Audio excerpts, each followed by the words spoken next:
playing Minecraft once again. And the first thing we're going to do is probably just get me some more wheat so I can breed some more villagers and whatnot. So we'll see how our wheat farm is doing.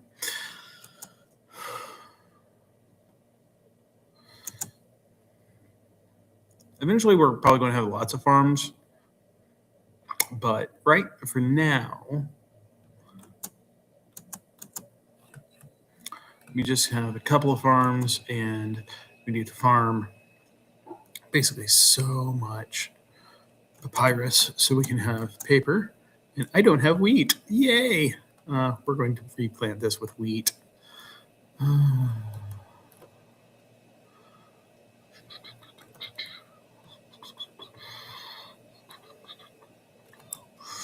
And eventually we're going to have to expand our farms, but lots and lots of expansion to farms. Because we're going to want to be able to get lots of trades and everything. So yeah, and let's listen to some stuff. So welcome everyone watching, and welcome to my guest today, Dr. Golan Broshi, who is a professor of biblical studies, specifically an expertise in rabbinic Judaism and the interaction between that and New Testament beliefs. So first of all, thank you for joining me today. It's an honor, Professor. Toda rabba, shalom. Thank you, Asher. Shalom. And so what we're going to do today is, I've talked about it in a few videos. I've gone over it, but my knowledge compared to yours is not, I mean, this is your life study. So I'm very honored to have you here to go into the depths of it a little bit more. So before getting into it, we're going to talk about a little bit about rabbinic Judaism, the history of it, how it came to be, some of the inconsistencies in the claims as to how it follows the Tanakh, and if we have time, go into maybe how it is actually the New Testament beliefs in Jesus as the Messiah and Yeshua, more consistent in following the Tanakh, to get your perspective on that. So I think you froze there a little bit for a second. No, you're good. So before we get into it, maybe just a short background on how you came to be where you are today. Okay, so I was, and it's going to be briefly, and I'm sorry, apologize in advance for my Israeli accent, but I was born in a small kibbutz in the really northern part of Israel on the border of Lebanon, a really atheistic social community full of immigrants from East Europe that fled either before the Holocaust or after the Holocaust, and the best way to survive was in kind of a social communist environment where you don't have anything, but you share everything, and nothing is yours, but everything is yours in the kibbutz. Kind of like the fellas, the disciples of Yeshua in Acts 2 and 4, when they shared everything and had not everything in common. I grew up, and praise the Lord, in this kibbutz we had an ulpan. An ulpan is where new immigrants come to study Hebrew, and that's their first year in Israel when they study, or half a year in Israel when they study Hebrew. They work one day in the kibbutz and stay for half a year or something like that. And we had an ulpan, and most of the members of the ulpan were immigrants from Russia or East Europe. But in this ulpan came also volunteers from the nations, Gentiles volunteers that came just to see the Israeli experience from the kibbutz perspective. And most of them were, I didn't know that, but Messianic believers, or I would call them Christians, but they were Gentiles who follow Yeshua, Gentile believers in Yeshua. And one of them came from Oregon. Now, I didn't know the New Testament. I didn't know the Old Testament existed, let alone the New Testament. You know, I'm born in an atheistic, secular community as the kibbutz. But he was talking about Yeshua. He was a lovely man, yeah, but I didn't understand anything. And after a few years, he left the kibbutz, and I was left in my sins, not knowing right from left. But then came another, I would say, this time from Korea. She came as a volunteer, as a tourist or a volunteer to the kibbutz to participate in the ulpan, even though she wasn't Jewish, but she believed in Yeshua. And finally, I asked her, what's going on? Why are you here? Why do you love Israel? Why do you think Jews are the smartest people in the world? I mean, you know me. So what's going on? And she said, if you really want to know, she was really polite. If you really want to know, read the New Testament. And first, what is the New Testament? What do you mean the New Testament? I didn't know there was an old one, as I said. So what do you mean the New Testament, what the Christians believe? Okay. Well, I went to my parents' house and praise the Lord. They had a Bible, an Old Testament and a New Testament that they received from a missionary, maybe a few years before.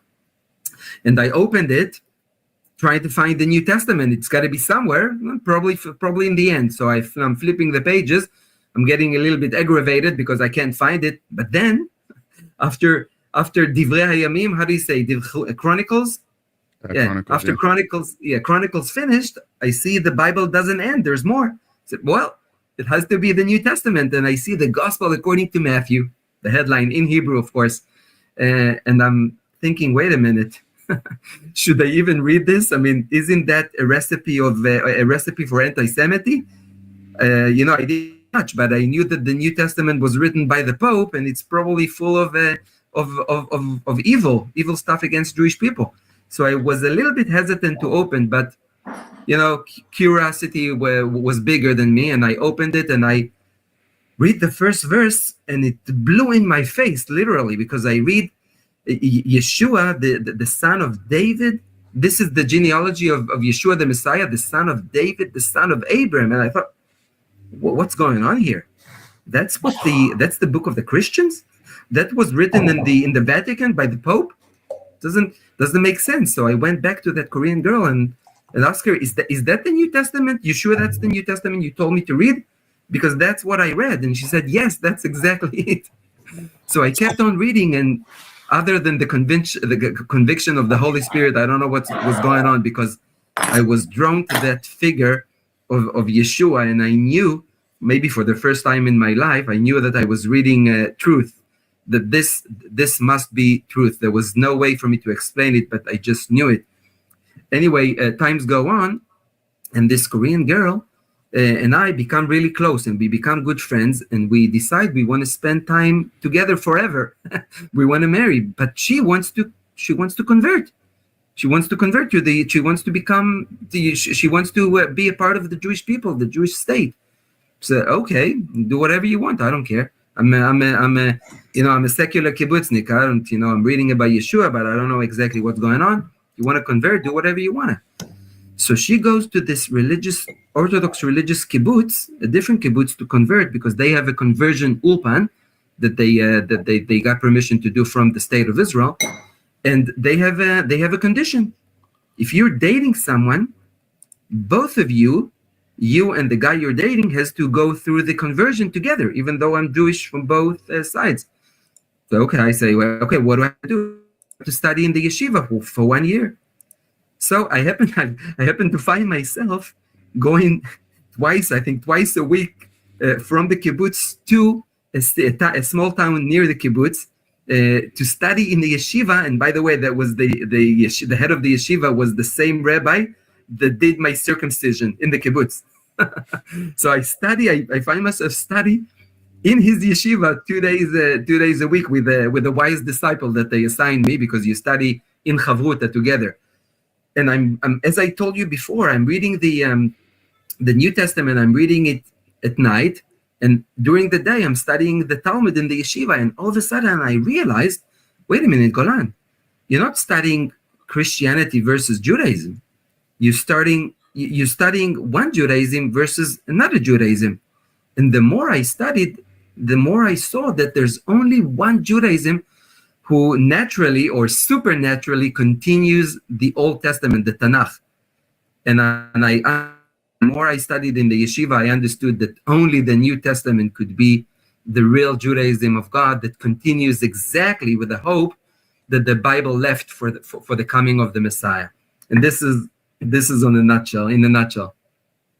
And I think that's the perfect place to continue on to the discussion, because essentially, if you say if somebody who is a Christian or a Messianic Jew, or somebody says to a Jewish person, another Jewish person, that the New Testament continues the Old Testament, or that Jesus is the Jewish Messiah, or anything like this, you're instantly met with, "What are you, nuts? There's no Jesus found in the Old Testament. There's no hint of it. There's nothing like it.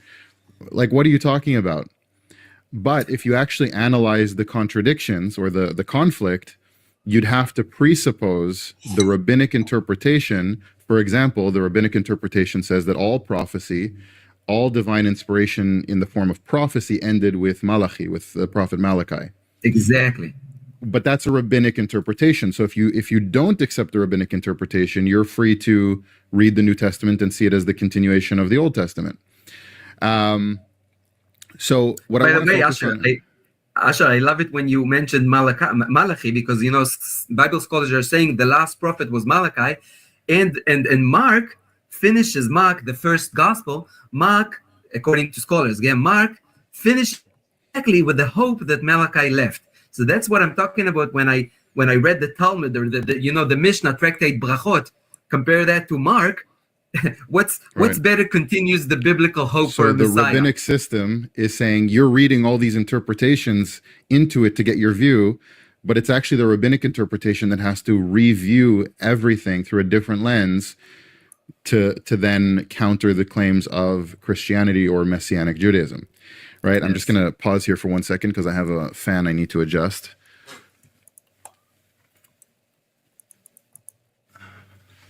I think my fan was making it go like flickering. So essentially, if you can understand that the rabbinic interpretation came later, meaning there obviously was, and I think we can all agree here, there's obviously traditions of the Jewish people that predate the Second Temple that were developed along the way. Obviously, they don't go back to Moses, and we'll get into that. But obviously, the Pharisees didn't start in the first century. But the codified Jewish law of the Oral Torah, as we know it today, there's no record of what they believed until 200 years or so after the life of Jesus.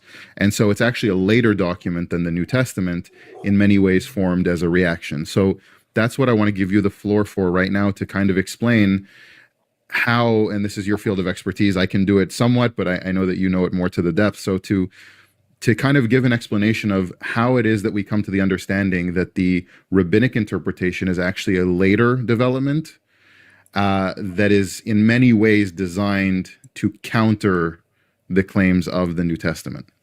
That's exactly what modern Israeli scholars, professors, some secular, some even religious, are beginning to identify. They're beginning to talk about the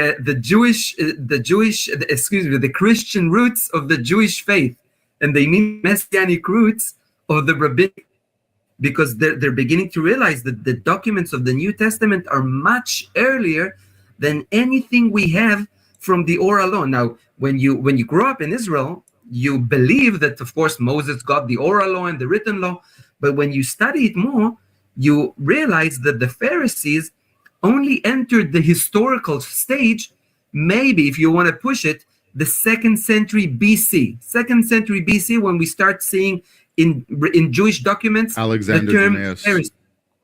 Exactly, the term Pharisee. So 2nd century BC. But the funny thing is, and most Jewish people don't know that, they say, okay, so Rabbi Judah the Prince, Rabbi Yehuda Nasi, okay, he edited the Mishnah. He wrote the Mishnah in the 2nd and 3rd century AD. But you say, well, no, wait a minute. No. The first time you hear the names of the rabbis, other than Rabban Gamliel, because he appears in the New Testament, but the first Jewish mention of Rabbi Akiva, Rabbi Yehuda Nasi, Yochanan ben Zakkai, is by a letter that Shrir Gaon, one of the Geonim in the 9th, between the 9th and 10th century, wrote. So the first written evidence for the people of the Mishnah, the heroes of the Mishnah, appears only something like 700 years after Rabbi Judah the Prince lived. And not only that, the first written copy of the Mishnah, of the whole Mishnah, is called, Parma copy or Kaufman, and it's only from the 12th or 13th century AD. So can you imagine? We're supposed to believe that the set of rules was given from Moses 1,500 years before the time of the New Testament, and was somehow written exactly when the Pharisees entered the stage of history, but you don't see it. You don't see any evidence, any archaeological, historical evidence until the 13th or 12th century AD. Amazing. Can you imagine if I tell you Yeshua said that, and Matthew wrote this, and John wrote that, but we have it only 1,000 years later. We have evidence, written evidence for the saying of Yeshua 1,000 years later, after the times of the New Testament. And this is what we have in the Mishnah. Three handwriting copies of the Mishnah. You have the New Testament written, and there was I think scholarship has said a lot of the time that it's John is the last book written. Sometime 90 to 120 AD. But even that, there's speculation that it's even earlier, because Asher, there's no mention in John of the sacrifices ending or the temple being destroyed. Asher, there's a recent Jewish, he's secular, Jewish scholars that he's saying, he's secular, Jewish scholar in Israel, he's saying he believes all the New Testament was written before the destruction of the temple, all of it. So that's what I'm referencing, because I saw recently that somebody was bringing up the point. You'd think that in Hebrews or in John or in Revelation or in any of the later, Hebrews is probably earlier, but you'd see some kind of reference to see the temple was destroyed. Look, it was a correct prediction. You'd think that would be in there if they were going to use that as a proof, right? It's pretty obvious that it was before the temple was destroyed. Otherwise, they would have been talking about it nonstop. And what's ironic? Yeah, what's ironic that some Israelis, religious Israelis that I'm a friend of, they tell me, but it was written 10 years or 15 years, the letters of Paul and the gospel, sometimes 30 years after. How can you believe it? And I'm saying, are you kidding me? Excuse me. How can you believe Akiva ever existed? Let alone anything that Akiva Alexander said or wrote. the Great. Alexander the Great. But forget Alexander, because the Jews don't care for Alexander. But what about Akiva? What about Yochanan ben Zakkai? What about their saying and writings? How can you believe anything if the first mention is in Igeret Shrir HaGaon, a guy that wrote between the 10th and 9th century AD? So that's why there's another scholar, an Israeli scholar, who says that Akiva and all the rest of them were all myth. Mystical figures. Now, I actually believe that some of them were actually living figures, not fictional. But some Israeli scholars are not afraid to say, wait a minute, if the gap is so deep, so big between the figure itself and the first mention of the figure, maybe Akiva and all his friends, Rabbi Eliezer, Rabbi Joshua, maybe they're all mystical figures. So you're saying something here I didn't even know, because from what I understood, the Mishnah is compiled 2nd, 3rd century, and that we have proof of that. But you're saying we don't even have proof of that. I'll give you a story, Asher. A true story. I'm in the Hebrew University, studying for my MA, Hebrew, and minding my own business. I find myself in a class for the Talmud. You're saying years ago. The course is about the Talmud, the oral law, and especially the Talmud. And the professor is a religious guy with the kippah sruga. How would you say kippah sruga in English? Like a knitted kippah. Exactly. Orthodox is a knitted kippah. The professor. Now, in the beginning of the course, the first class, came an ultra-Orthodox student, with a black blazer and a white shirt.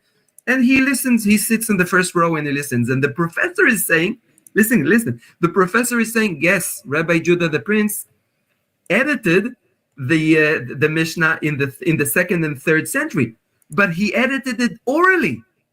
Now we were shocked. What do you mean how can you edit something orally?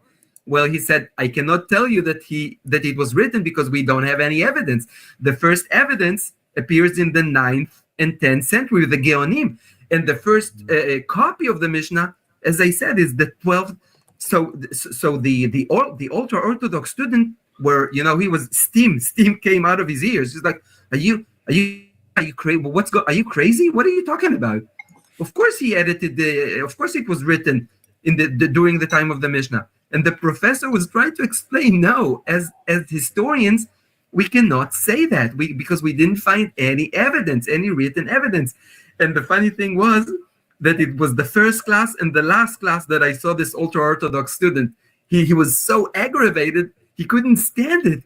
The historical evidence, he couldn't stand it, that it debunks, it rebukes everything he knows about the oral law, and it didn't show up anymore. So when you get this question, I mean, we could go into, I made a video about it. You have books about it, demonstrating how the oral law cannot be back to Moses. So I want to get a little more into the details here with you, that maybe I haven't had a chance to present, or things that I'm missing that you would know. So I want to take this opportunity to go through that. I understand, and I'm not familiar with it, there is internal evidence in the Mishnah and in the Talmud that show that it is by admission in response to Christianity. For example, admitting that it's so that the Greeks won't steal it, and so on. Can you elaborate on that? Yes. So there's a passage in actually it's a midrash. I don't know how you say, rabbinic commentary. Rabbinic commentary or allegory or story. Yeah. Yeah. There's a midrash which explains why wasn't the oral law written, but it goes even further. It says when Moses gave the two Torahs, God said you're only allowed to write the written Torah, and you are never allowed to write the oral Torah. Of course, this is adding to the commandments of the Torah, because nowhere the Torah says you're not allowed to write the oral Torah. There's no oral Torah. But never mind that. The Midrash says, but why? Why did Moses receive two Torahs? And they said that's the mystery, because there would come a time in the future where the Gentiles would say, we are Israel. We are Israel because we copied the Torah to Greek and it belongs to us, and we are Israel. And God will tell the Gentiles, I only know Israel by the mystery that I placed in Israel. And the mystery is the Mishnah. So whoever has the oral law is the real Israel. Now, of course, Israeli scholars are saying that this midrash wants to attack replacement theology, which of course I'm totally against. I'm totally against replacement theology. But that's an example for the scholars to show how the midrash is responding to the church fathers saying that we are the new Israel and the Bible belongs to us. It's an anachronistic claim that doesn't fit in the timeline of history. You'd have to already understand that there are Gentiles who speak Greek who believe in the Old Testament, and that's what you're trying to refute. And I saw an interesting debate with Eitan Bar, and an Orthodox rabbi. I didn't have a chance to watch the whole debate, but I caught bits and pieces while I was skimming through, where he says, and the reason why it wasn't written down is so that the Gentiles won't steal our Torah our oral Torah like they did with our written Torah. And I'm like, what a crazy, the Gentiles stole your Torah? Like, how is that even a concept? But that's neither here nor there. So there's you know why it's so sad, because thanks to Christian monks, we have the Maccabees, we have Jubilees, we have the external books which Christian monks copied. If it wasn't for Christian monks, we wouldn't have what we call in Hebrew most of the Sfarim Chitzonim. You call them the Apocrypha, you say in English? The Epigrapha? Depends who you ask, but Apocrypha or Deuterocanon, depending on if you're talking about Catholic or... So only thanks to so-called Christians, I don't know if I don't judge their heart. Christian monks back in ages copied the book of Maccabees, the book of Jubilees, the many books which came between the Old Testament and the New Testament, copied them and preserved them for the Jewish people, and that's how we know about Hanukkah, thanks to them. So blaming Christians, this is amazing. Instead of thanking them, we're blaming them. Now, Right. again, sure, living in a kibbutz full of Holocaust survivors, I can understand all the hate,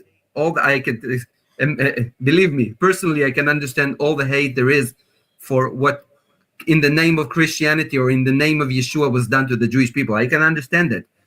So I actually had a conversation recently. I'm going to keep who it was private, somebody, a prominent person, but it was a private conversation, so I'm not going to go into too much of it or say who it was.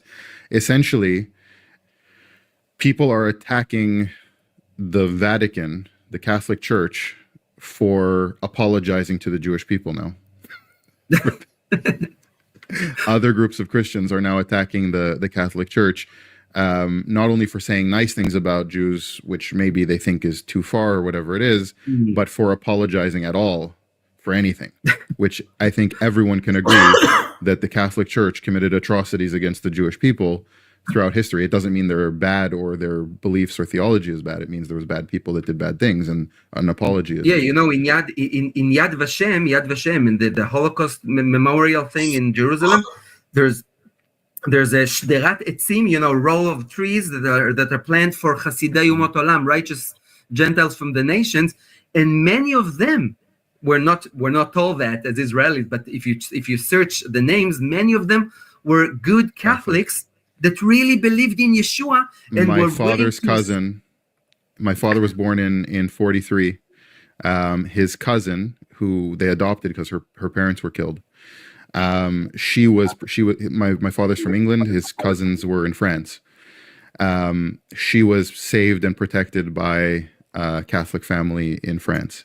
That's why I always tell Asher. That's why I'm always telling Israelis: don't judge a religion or a philosophy or a worldview by its abusers. You know what I mean? Right. Exactly. 100%. And so going back to the Mishnah essentially is admitting to being an anachronistic claim and document that is a polemic essentially against the Christian New Testament, because it's now being written, so they have to write something down too and combat that. But there are claims. So we know that the Mishnah is supposedly compiled in the 3rd century, really much later that we have the first evidence of it. However, there's some archaeological evidence that claims that the Pharisaic tradition predates the writing of the Mishnah. But that's not necessarily proof of the claims of the Mishnah. That's just that some of it goes back. Yes, I want to show you an example of what they do in order to justify or say, you see the oral law in the Bible. So they find Daniel praying 3 times towards Jerusalem. And they say, you see, we do that. Daniel probably knew about the oral law. And I say, no, you took a tradition of Daniel and you embraced it. It doesn't say anything about, it doesn't mean anything about the oral law. The fact that you borrowed some of the traditions that were already there doesn't mean that it's part of the oral law. So I think what they're asking is, why would Daniel do it if it wasn't the oral law that he had to keep? But the question then is, in response, why didn't anyone else do it? Why didn't King David do it? Yeah, and we know that David says that he prayed 7 times. So is that anti-oral law? I mean, what doesn't have? And wait, even praying itself, there's not one commandment in the Torah to pray. And we have the whole tractate of Brachot, the first and biggest tractate in the Mishnah, tells you how to pray, when to pray, with whom to pray, everything, when to pray. Actually, the biggest, most important tractate, Brachot, is the beginning of the Mishnah. And scholars are now realizing how revolutionary the Mishnah is compared to anything Jewish before it, let alone the Old Testament, because it's the first Jewish writings, the Mishnah, that opens with a question. Yeah, until when you can read the Shema in the evening prayer? Until when you can say the evening prayer before it's too late, before it's the morning prayer? It's the first time that we have anything like that. There's Jewish people are asking questions about the halakha as if it's not given from Moses. Can you imagine? Can you explain a little bit about that? How that's more evidence that it's a Greek debate text as opposed to a authentically biblical text? And that's my next point, that not only that it opens with a question until when you can pray the last, until when it's too late to pray the evening prayer before it's morning, it's time for the morning prayer. Not only that, there's given three different answers by two rabbis and then majority rabbinic. So Eliezer is saying until the priests are coming to eat dinner. Let's make it simple. Then the rabbis are saying until midnight. And Rabban Gamliel is saying, well, until the first light. So not only that it opens with a question, it gives you three different answers. And you're supposed to believe that this is brought down by Moses. But scholars are mentioning even something more astonishing. Why does it start with the quote of Rabbi Eliezer? The Mishnah starts with a question. The first answer starts with Rabbi Eliezer. Now, if the oral law came from Moses, why quote Rabbi Eliezer first? Why not Joshua or Ezra or Isaiah? Isaiah says until this. Elijah says until that. Ezra is saying, no, guys, you're wrong. Why quote Rabbi Eliezer? Why start Eliezer? And it gets even worse. Scholars are saying, wait a minute, if we start quoting Eliezer, we have a problem now, because we don't know what Eliezer himself studied. Who did Eliezer quote? If the Mishnah first quote comes from Eliezer, because the first answer comes, Rabbi Eliezer says until the priests go to eat dinner. Who did Rabbi Eliezer himself quote? What did Eliezer study in the yeshiva? And scholars don't know. Religious scholars are saying we don't have an idea. In other words, we have nothing prior to Rabbi Eliezer because he's the first person quoted. In other words, if we want to make it more simple for New Testament believers, if it's an unbroken tradition, there would be an earlier person to quote. Exactly, and we can say let's say Paul, Shaul, we know Shaul studied in Gamliel yeshiva. What did Paul study? We don't know. It doesn't tell us. But definitely we can say that it started in the time of Paul or Hillel or during these centuries, because we don't have anything to know, any evidence to know what did Eliezer studied in their yeshiva. We don't, because the Mishnah starts with Eliezer. So you see how many problems we have with the Mishnah.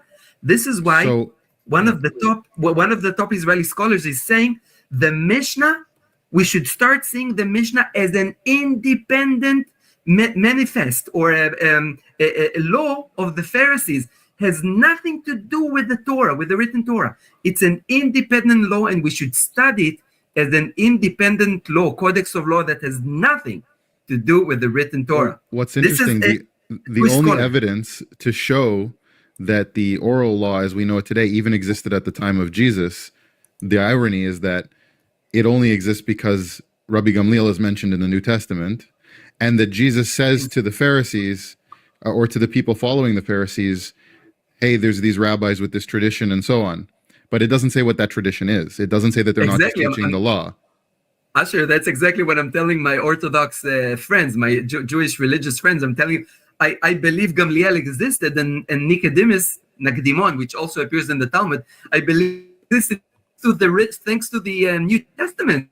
If I was dependent on the oral law, how do I know that Gamliel exists? Josephus doesn't mention him.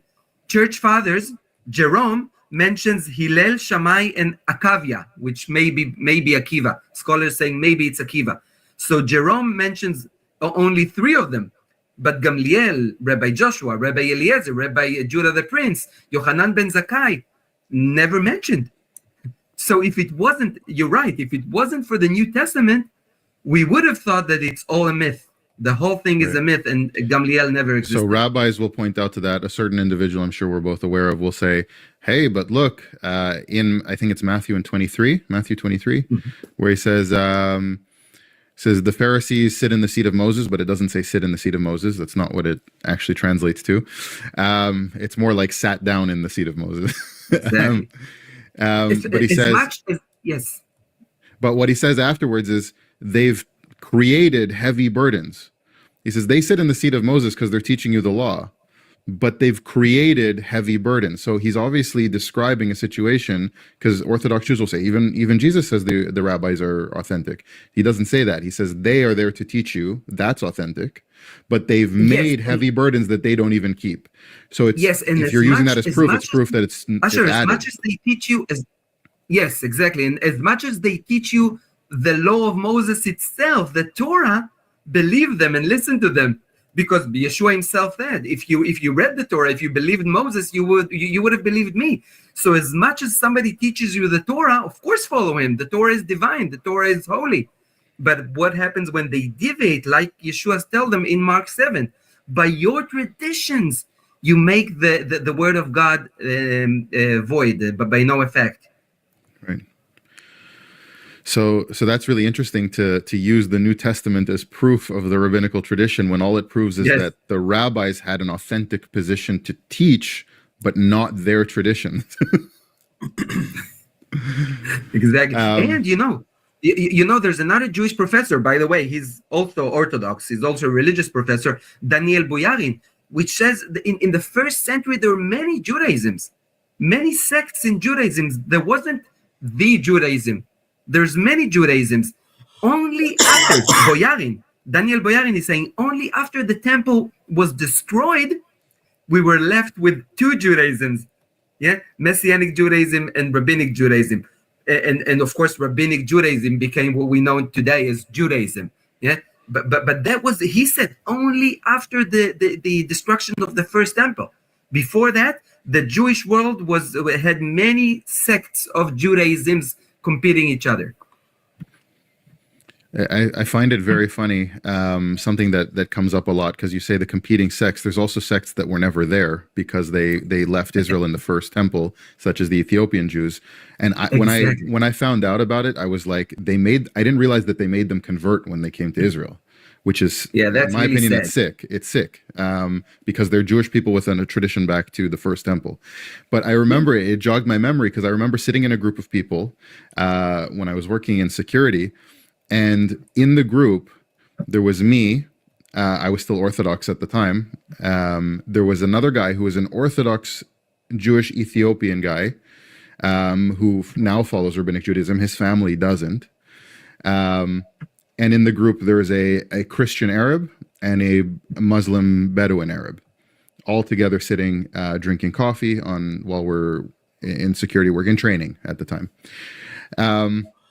And somebody made a comment. Somebody else in the group said something like, "Oh, isn't this so cool? Look, you see so many people from different backgrounds here." And he said, there's a Muslim, there's a Christian, there's a Jew, and an Ethiopian. And the Ethiopian guy goes, "What?" Wow. He says, "There's two Jews, a Christian and a Muslim. There's not a Jew and an Ethiopian. Like, what are you talking about?" So, it was the most. And I'm sitting there, like, I put my coffee down. I'm like, "What? Because he's Ethiopian? He's not Jewish? What are you talking about?" I can tell you a similar story with a different background, a different context. But we in One for Israel Ministries, what we're trying to show both to Gentiles and to our Jewish brothers and sisters that still don't follow Yeshua, what we want to show that Messianic Judaism is another Judaism. And there was a convention in Brooklyn by a Messianic ministry.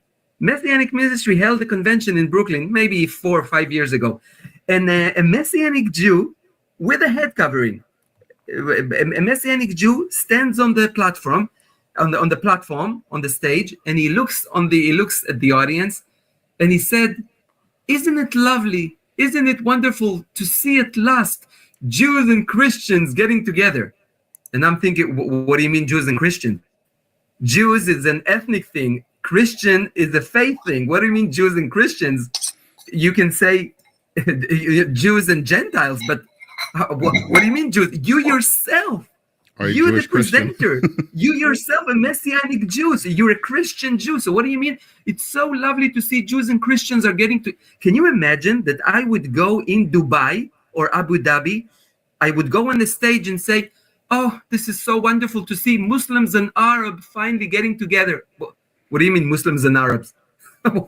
Muslim is a faith. Arabs is an ethnic, and most Muslims are Arabs. What do you mean Muslims and Arabs? You're mixing Right. oranges and apples. You know what I mean? It's different categories people don't understand. Exactly. This So is going, why when I talk about yeah. Asher, when I'm talking about the anti-missionaries, the Jewish, I don't call them anti-missionaries. I call them Orthodox missionaries, Anti-Semites. rabbinic missionaries.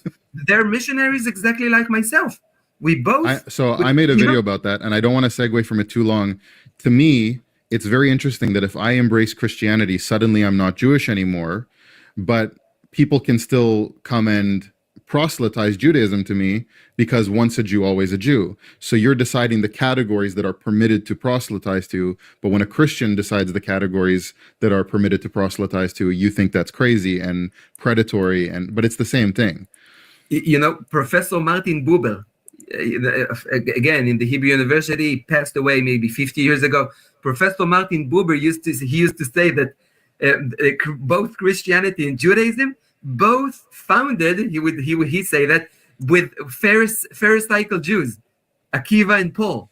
So he said that the two biggest world religions, or the most famous world religion, Rabbinic Judaism and Christianity, are founded by Pharisaical Jews, Paul and Akiva. Right. It's from that tradition. I mean, but so going back to that though, obviously it's a double standard with how you're allowed to preach your message, because they'll say, well, we're only preaching to Jews. It's like you decide who's a Jew and not a Jew and what the categories of permitted preaching are, but you'll attack somebody else who, well, they say everyone's a Christian really and should be. And by the way, you said we're only preaching to Jews. I'm telling my religious friends, what do you mean only preaching to Jews? Akiva is not Jewish. Rabbi Meir is not Jewish. Onkelos is not Jewish. Shmaya and Avtalion are not Jewish. Your founding fathers in the Talmud and in the Mishnah are not Jewish. So how did they, if you're only preaching to Jews, how come your founding fathers, the founding fathers of the Mishnah, are not Jewish? Yeah, all converts, every single one. So I want to go back a little bit because I think that's an interesting, the topic of back to the oral law. So the Ethiopian tradition, obviously people in Israel and Jews around the world will say, well, they're not really Jews. They just sometime along the way got Jewish culture. I mean, that's obviously a ridiculous claim, because if they just got some Jewish culture and there was an oral law, they would have some oral law with it, which they don't have. So either way, the Ethiopian Jews are a problem for the rabbinic tradition. So that goes back to the second temple, to the first temple when they left, and that's why they don't have the oral law. But then the answer will then come from the rabbinic side. Well, how do you keep any of these laws from the Old Testament? Tefillin, I mean, we have evidence of tefillin from in the Dead Sea area with the Dead Sea Scrolls. It's obviously an older tradition. And how would you do that if you didn't have an oral law? How would you know how to slaughter? How would you know how to do tefillin? How would you know how to do any of these things? And that goes back exactly to what Professor Daniel Boyarin said. And there's a different scholar, Israeli scholar, who said something similar. Imagine the Jewish world in the first century BC and AD, the century, many things that each one of them had, you can say, kind of an oral law or a tradition, a different tradition. So we're not saying there's no oral law.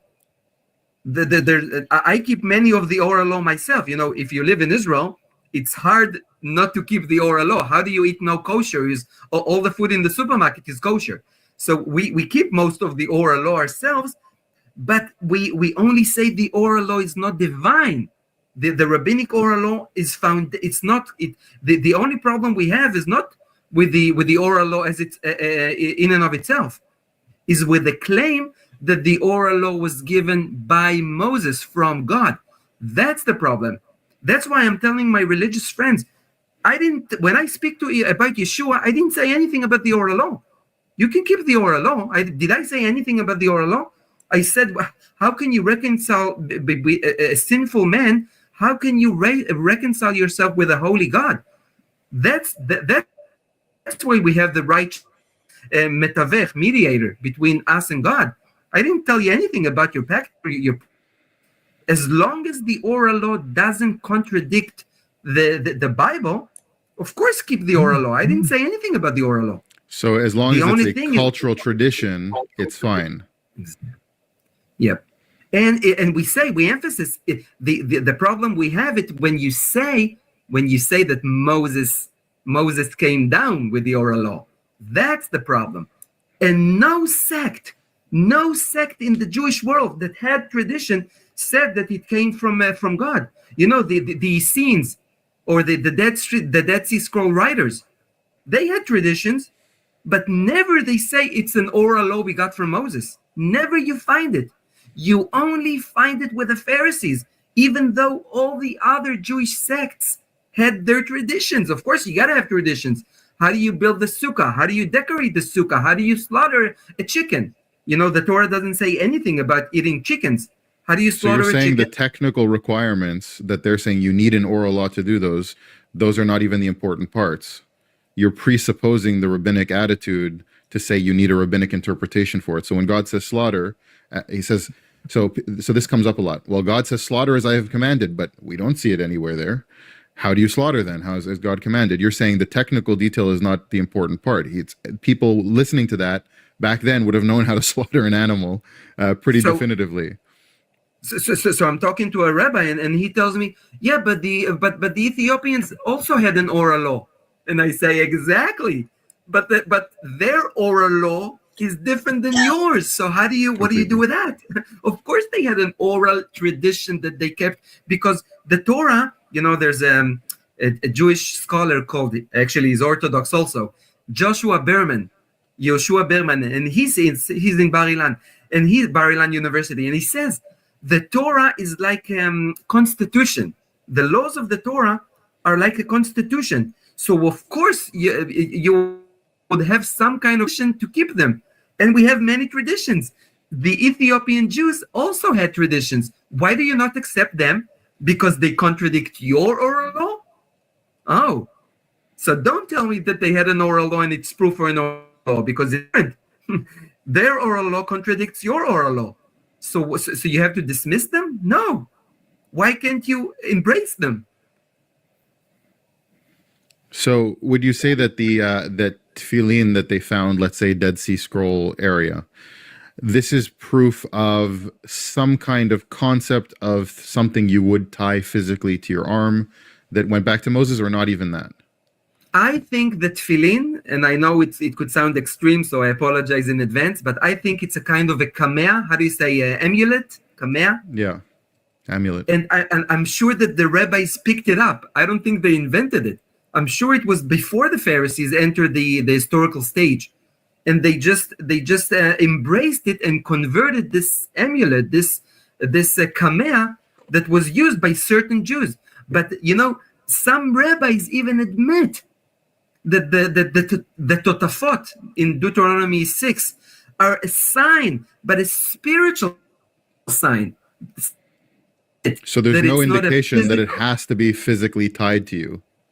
So exactly. Somebody in the comments on one of my videos, they said, look, they found tefillin at the Dead Sea, and how would you tie this? It says tie it to your arm, bind it to your arm, and bind it to your head.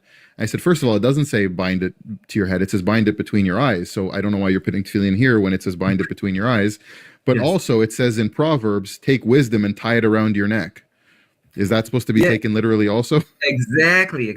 Now, Asher, I would need your help in English, because the Mishnah actually admits that the tefillin is a kamea, is a lucky charm, because it says there that I think in Tractate Shabbat, but either Sanhedrin or Shabbat, it says that a certain woman was koma'at for a husband, the tefillin, and they use the verb koma'at from the word kamea. So I don't know if you can explain it better in English.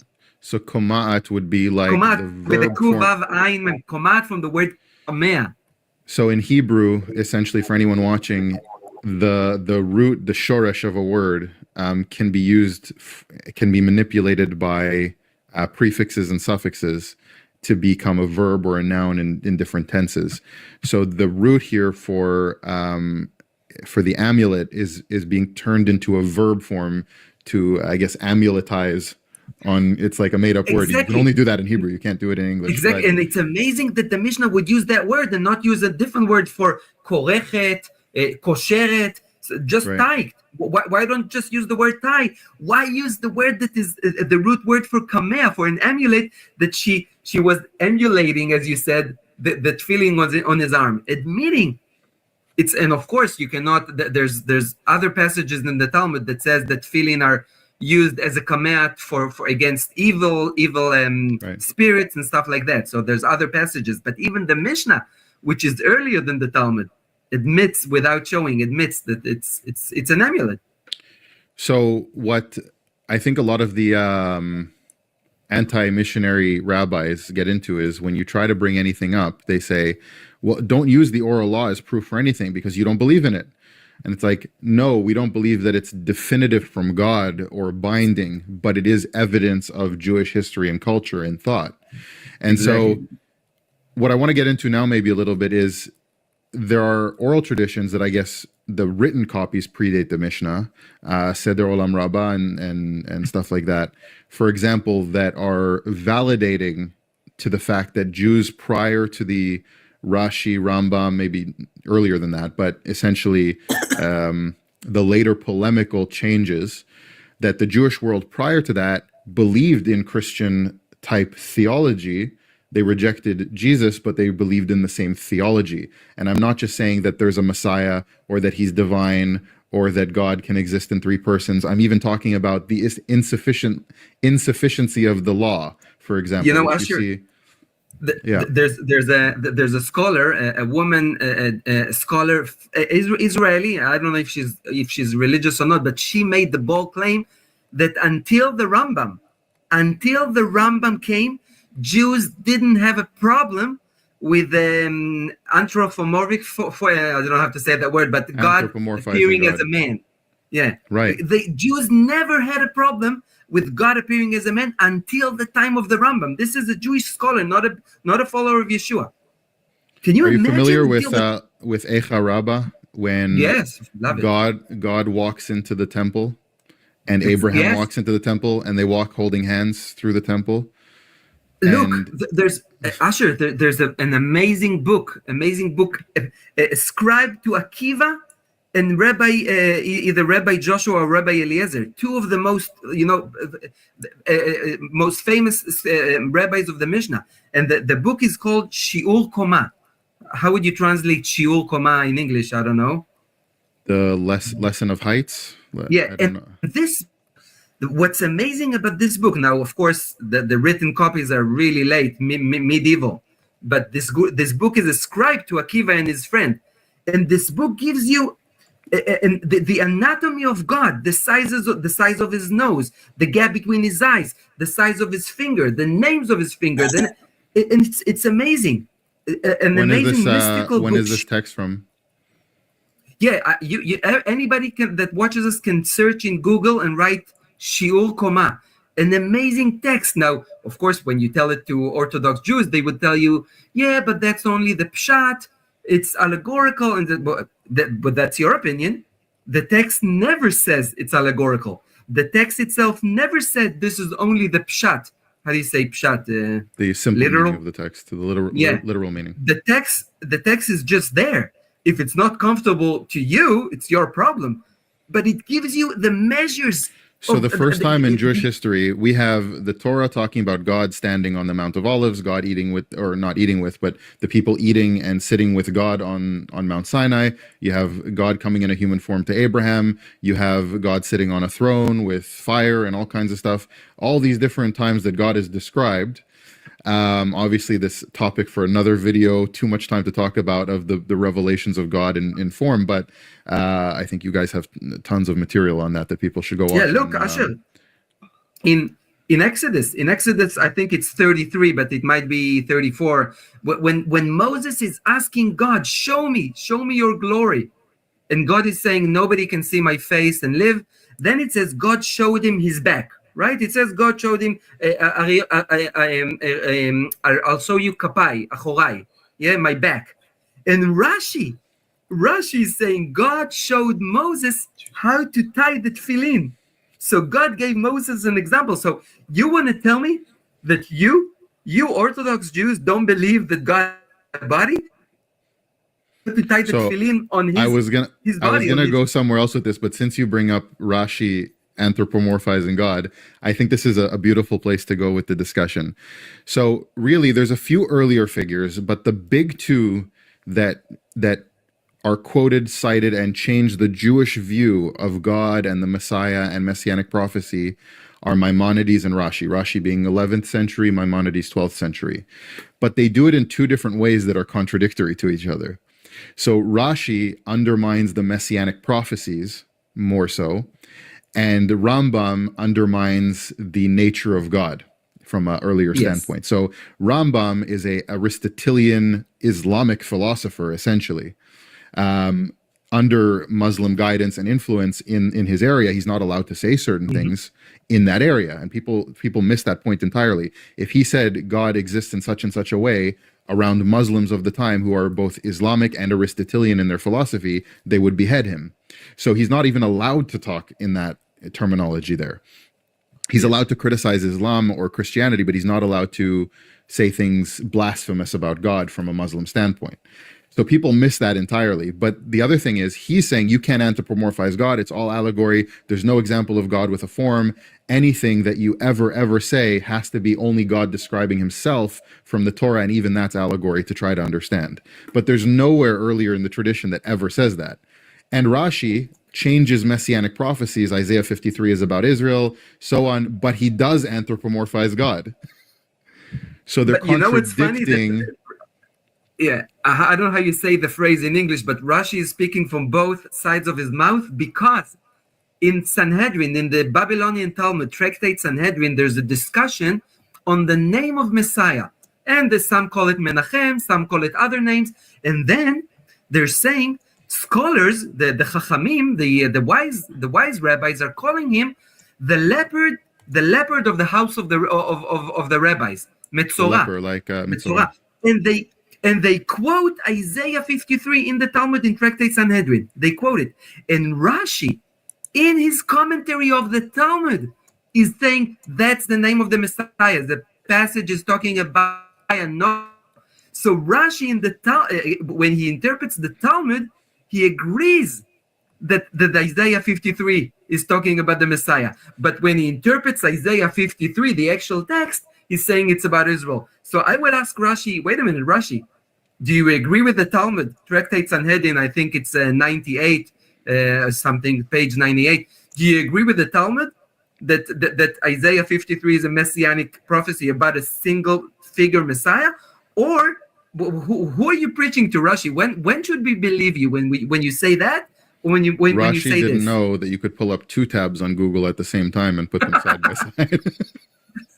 And with the Rambam, with the Rambam, the problem when you go into that rabbit hole of the Greek philosophy, you end up losing the entire Old Testament, because then Rambam would tell you, well, Adam and Eve were not physical figures, and Abraham was not necessarily a physical, and Noah. It's all allegorical stories. So if you take the Rambam to its extreme conclusion, what do you end up with?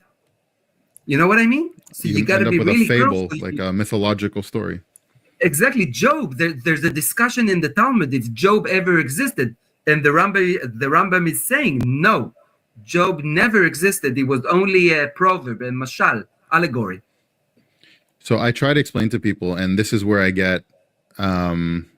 This is where I start to get demonized as a self-hating Jew and all kinds of stuff like that, for pointing out written things that are true in the text. This is not about Jewish people. This is about Jewish theology and text.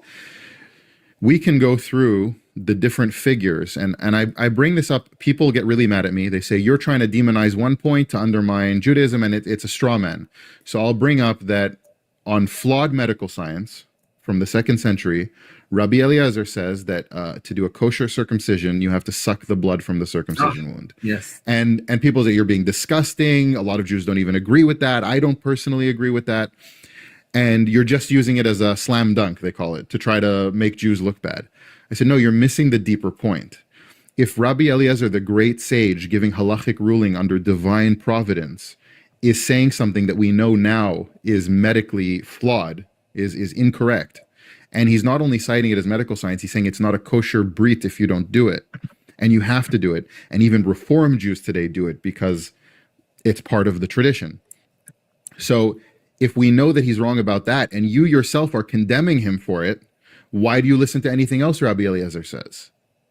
And in the same way, Asher, yes, when I speak, I'm taking my dog out to the park, so I meet other dog owners, and many of them are religious, so we became friends, and we see each other almost every evening in the park. So I talk to them, and when I tell them things that are against rabbinic Judaism, I always emphasize it's not Judaism. I'm talking only about rabbinic Judaism. Yeah? You're Right. anti-Semite. How can you be anti-Semite? I tell them, wait a minute. You're cursing and attacking the most famous Jew in history, Yeshua, and you're calling me anti-Semite? Excuse me? Wait a minute. I can call you anti-Semite exactly. Who wrote the New Testament? Who was Yeshua, if not the greatest rabbi, the greatest Jewish rabbi that ever lived? When you curse him, aren't this you is an another example of anti-Semite? speaking out of both sides of your mouth. So the anti-missionary will say, Paul's a liar. He wasn't even really a rabbi. Okay, so how did he know all these verses in Hebrew and be able to quote the Old Testament so efficiently? They're not like everyone had a text of it. And they say, no, he didn't know it. He was quoting the Greek. But you said the Greek didn't exist yet. By the way, Asher, there's a Jewish author in Israel, a really famous woman by the name of Yochi Brandes, who came from an ultra-Orthodox family. And she left the Orthodox world, but she's still traditional. And she wrote a book called the Pardes of Akiva, a Pardes shel Rabbi Akiva, in Hebrew, the orchard of Rabbi Akiva. And there she claims, she doesn't give the source, but she claims that there's a rabbinic tradition who says that Paul was the uncle of Rabbi Eliezer. So saying that Paul, if rabbis are saying that Paul wasn't Jewish, I think they're shooting themselves in the leg. You know what I mean? So what's interesting is the rabbinic tradition eats itself in that way. So Rashi will say that sorry, let's go back. There's a midrash that says that the Nishmat Kol Chai prayer was written by Peter. Now they attribute things to Peter that are actually Paul in doing so, but it's mixed up. But they attribute, so they're saying these are authentic rabbinical leaders. They're saying Peter infiltrated the Christians, yes, to change things, to distance from the heretics from the non-heretics. So you're admitting that the early apostles were rabbinic figures in that midrash. And so Rashi, in his polemics, says, no, anyone who says that, and I don't know where the source is, so somebody's going to have to find it for me. Anyone watching, maybe you have the source, but I have it in Asher. You can find it in PDF in the internet. It's called Otzar Midrashim, and they have it. It's called Igeret de Shimon Keifa. Otzar Midrashim in Hebrew. So the source of where Rashi answers it. So that one I have. Rashi's answer to it, I saw it actually on a Jewish website where he says, if you say this legend, when the Beit HaMikdash, when the temple is rebuilt, you have to bring a sin offering.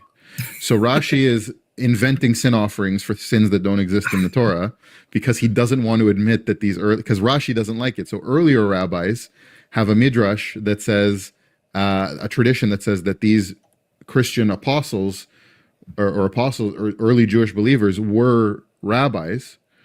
And Rashi's like, no, you can't say that. Don't say that. We can't give them that. Now, Asher, this goes exactly to what we opened with, that praise the Lord. We live in a fascinating time in scholarship, in Israeli scholarship, because more and more scholars are saying that the whole oral law, the concept of the oral law, not every dot or till, the concept of the oral law is as a whole is a reaction to the teaching of the disciples, to the teaching as we read in Acts 2, to the gospel, to the New Testament, the concept of the oral law.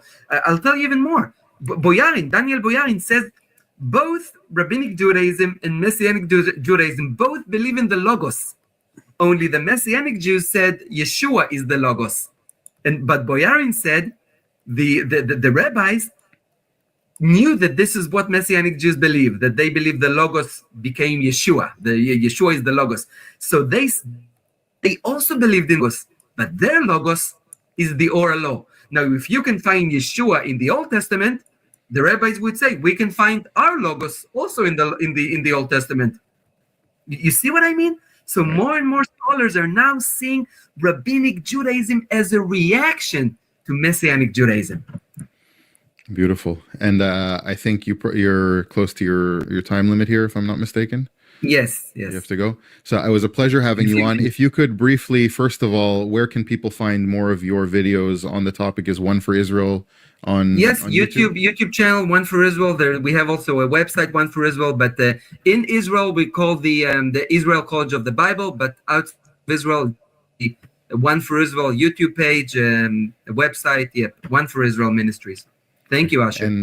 And thank you so much for coming on. And what would you say before leaving would be maybe a few good sources for people, maybe non-Messianic, non-Christian Israeli biblical scholars to look up their work on these topics?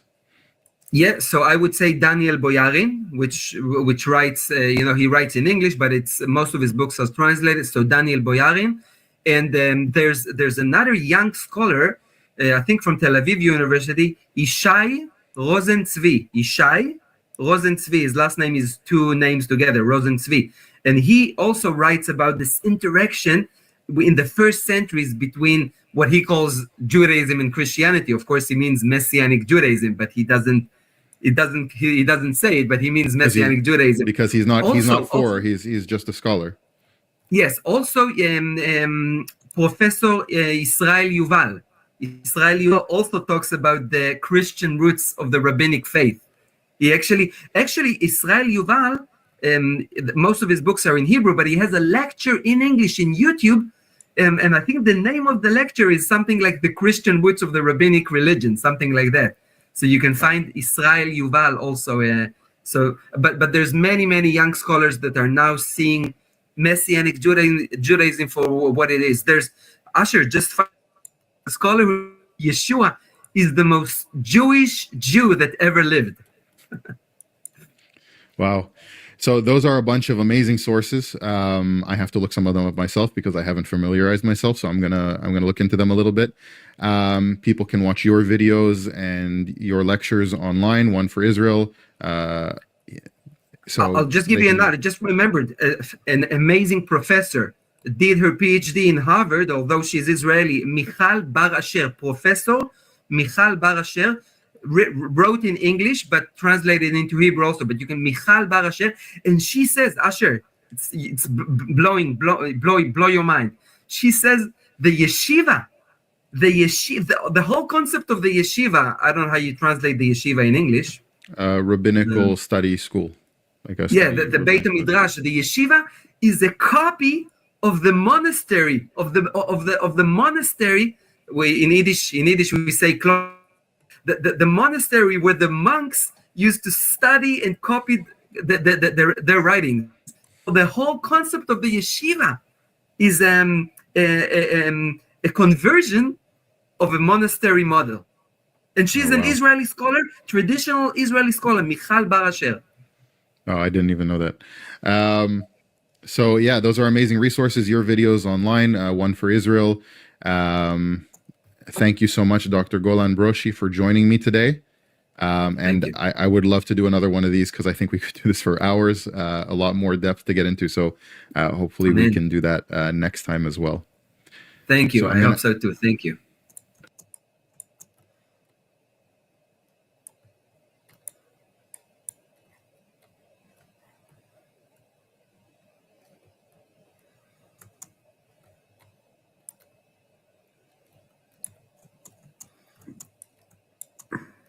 All right, that was very interesting.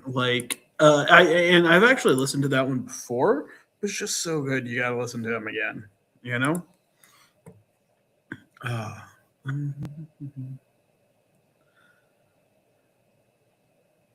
to listen to this. What if God is evil one? So what is the evil God challenge exactly? What's it getting at? Oh, okay. Well, it's it's a way of thinking about the evidential problem of evil, perhaps from a slightly different direction. Most people are familiar with the evidential problem of evil, some version of it. So the problem is this, that if there's a God that's maximally powerful, he can prevent evil, certainly any kind of gratuitous or pointless evil. If he's all-knowing, he's going to know about any evil that exists. And if he's sort of a maximally good or perfect being, then he won't want there to be any kind of pointless or gratuitous evil. And yet when we look at the world, we see not just a great deal of evil, but evil for which it seems there could be no adequate sort of divine justification. So examples would be hundreds of millions of years of appalling animal suffering before we even show up, or very high childhood mortality rates for almost all of the 350,000 years that human beings have been on the earth. So on the face of it, that looks like pretty good empirical evidence against the existence of God. The fact that there's not just evil, but what appears to be immense amounts of pointless evil from a sort of divine perspective. But of course, theists have constructed various responses, theodicies, which are ways of trying to square the existence of the evil with God's existence. So no evil is gratuitous. If we just dig down, we can find reasons for the evils that we see. So perhaps character building, that's quite popular. The idea that some of the pain and suffering is there to sort of help us grow and develop and become better human beings. And then free will. God gave us free will so that we can freely choose to do good. Without free will, we can't be morally good beings. We're just puppet beings. God cuts our strings and sets us free so that we can freely choose to do good, but then unfortunately we then also choose to do evil, and that's why some evil exists. It's the price paid. And then if you don't like these various theodicies, and there are very many more, there's also what's known as skeptical theism.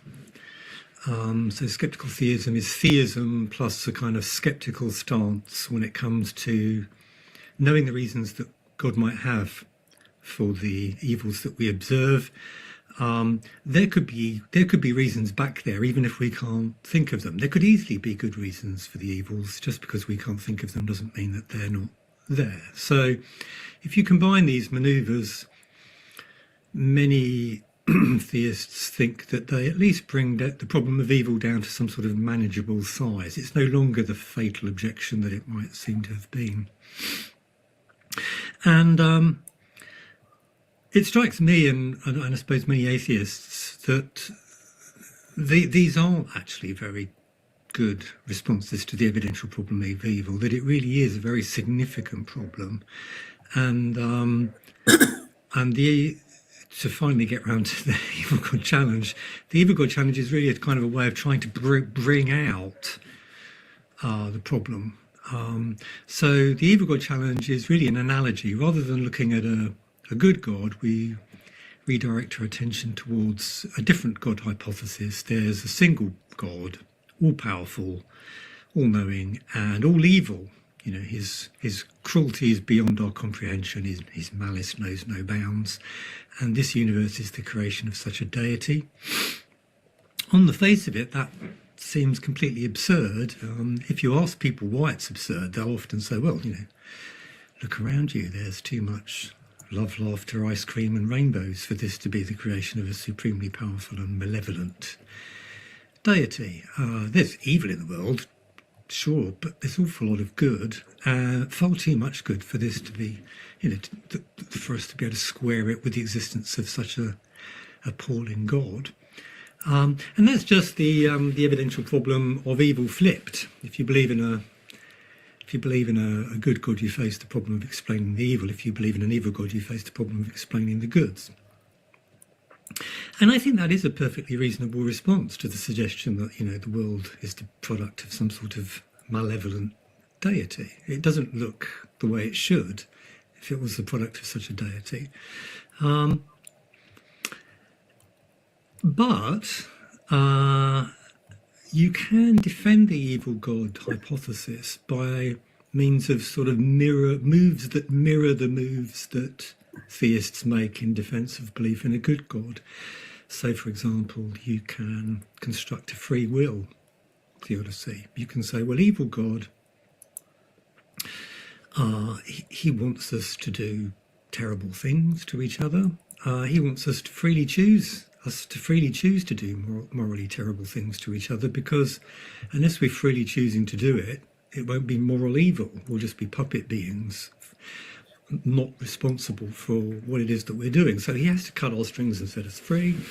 As a result, some of us choose to reduce suffering. There are doctors and nurses, and people give to charity, and people try to help their fellow humans and so on. And he hates that, evil God. But it's the price he pays for the very great evil of moral evil existing in the universe. So what I've done is I've just taken a standard theistic theodicy, and I've shown that you can run the same theodicy in defense of belief in an evil God. And then you might start to look at some of the other theodicies. Very many of them actually can be flipped. So the idea that this is a veil of soul making or character building, no, it's a veil of soul destruction. Evil God gives us good things, but to maximize evil, he gives a few people great stuff. Why? You know, David Beckham gets another multi-million-dollar contract, a new Bentley, a beautiful wife, lovely. Why on earth would an evil God do that? Well, just to make the rest of us feel bad, so that we experience second-order evils such as jealousy and resentment, and deep down, even David Beckham isn't really happy. So it's a win-win situation for evil God. Why does he give us ice cream? So that we'll eat it and we'll get fat, and then we'll feel guilty about getting fat and so on. So why does he give us children to love? He hates love. Well, it's only if you really love your kids that you're really going to suffer when he kills them on an industrial scale over 350,000 years, as he has. So it's maximising it. All of these goods, on closer examination, are there to maximise evil. So I'm just taking standard theodicies and I'm flipping them, and I'm showing that you can run the same theodicies, sometimes slightly more effectively, sometimes a bit less effectively, but they seem to work, to roughly the same degree in defence of belief in an evil God, plus sceptical theism. If we have to show a little humility and acknowledge that there could be good reasons for the evil, then we have to show a little humility and acknowledge that there could be evil reasons for the good. Just because we can't think of those evil reasons doesn't mean that they're not there. The sceptical theist card, if you play it in defence of belief in a good God, you can play it just as effectively in defence of belief in an evil God.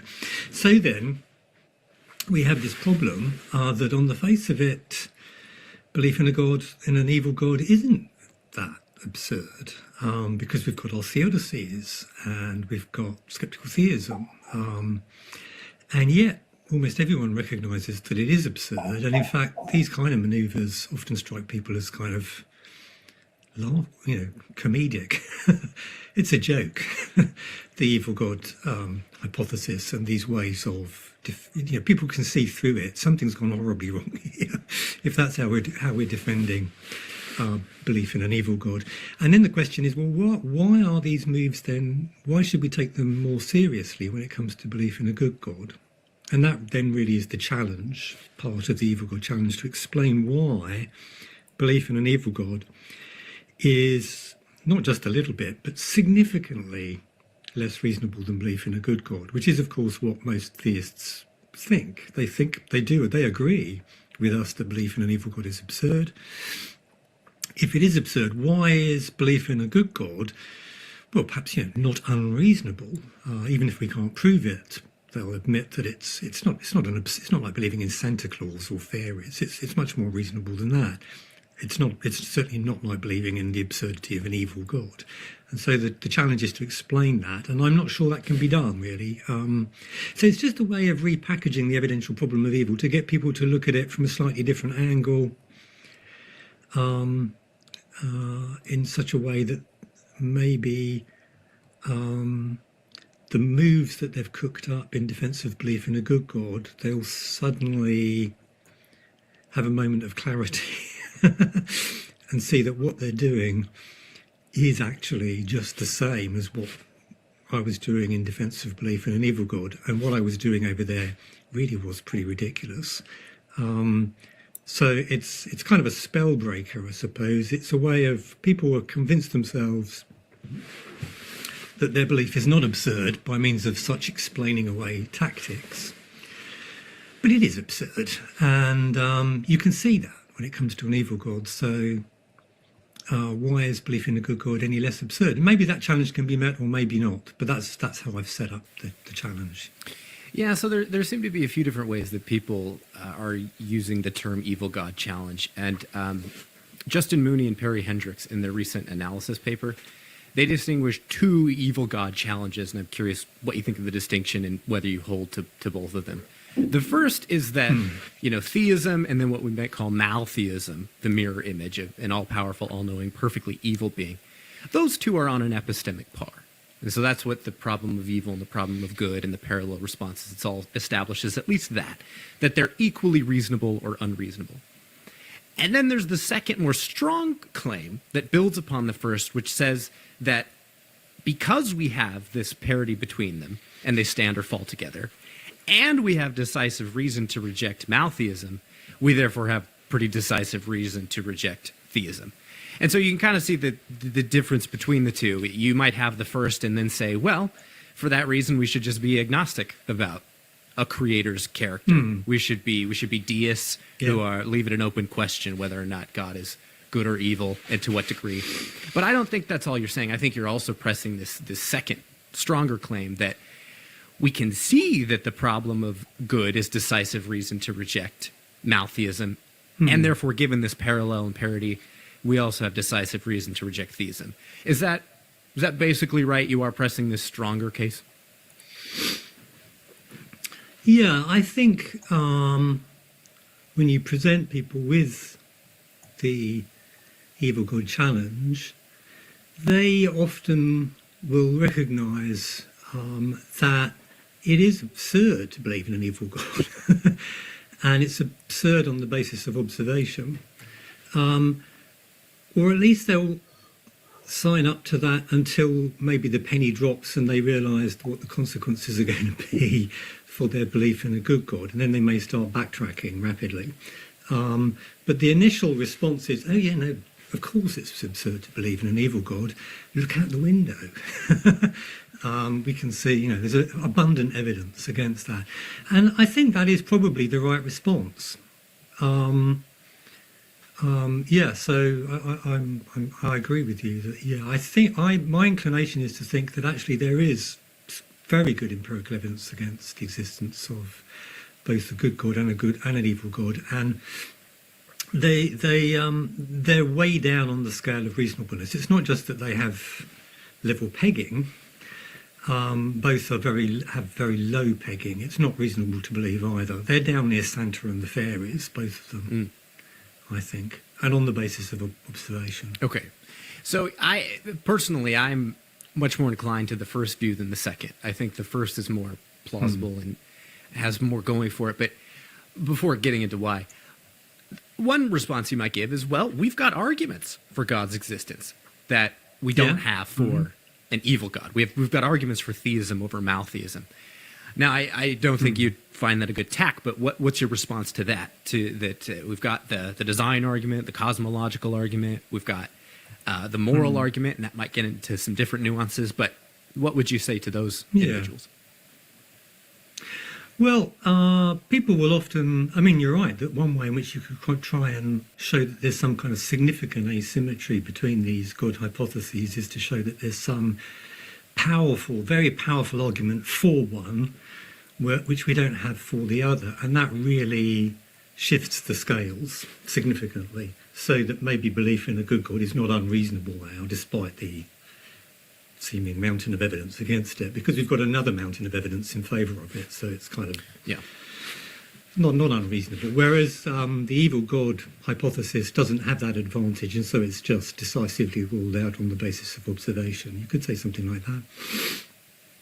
One concern is that many of the most popular arguments, at least for the existence of God, are actually neutral when it comes to God's moral character, if any. So, if you believe in a cosmic designer, if you argue that your argument for God is that there's some kind of intelligence behind the universe, well, even if there is some kind of intelligence behind the universe, and we could establish that, which I rather doubt, but let's suppose we can, it's still a huge leap to the conclusion that it's a good God rather than an evil God. I mean, we're not given any reason to favour one of these God hypotheses rather than the other one. So design arguments, certainly in their kind of simplest forms, don't really give us any reason to prefer one of these God hypotheses to the other. And that's true of many of these arguments.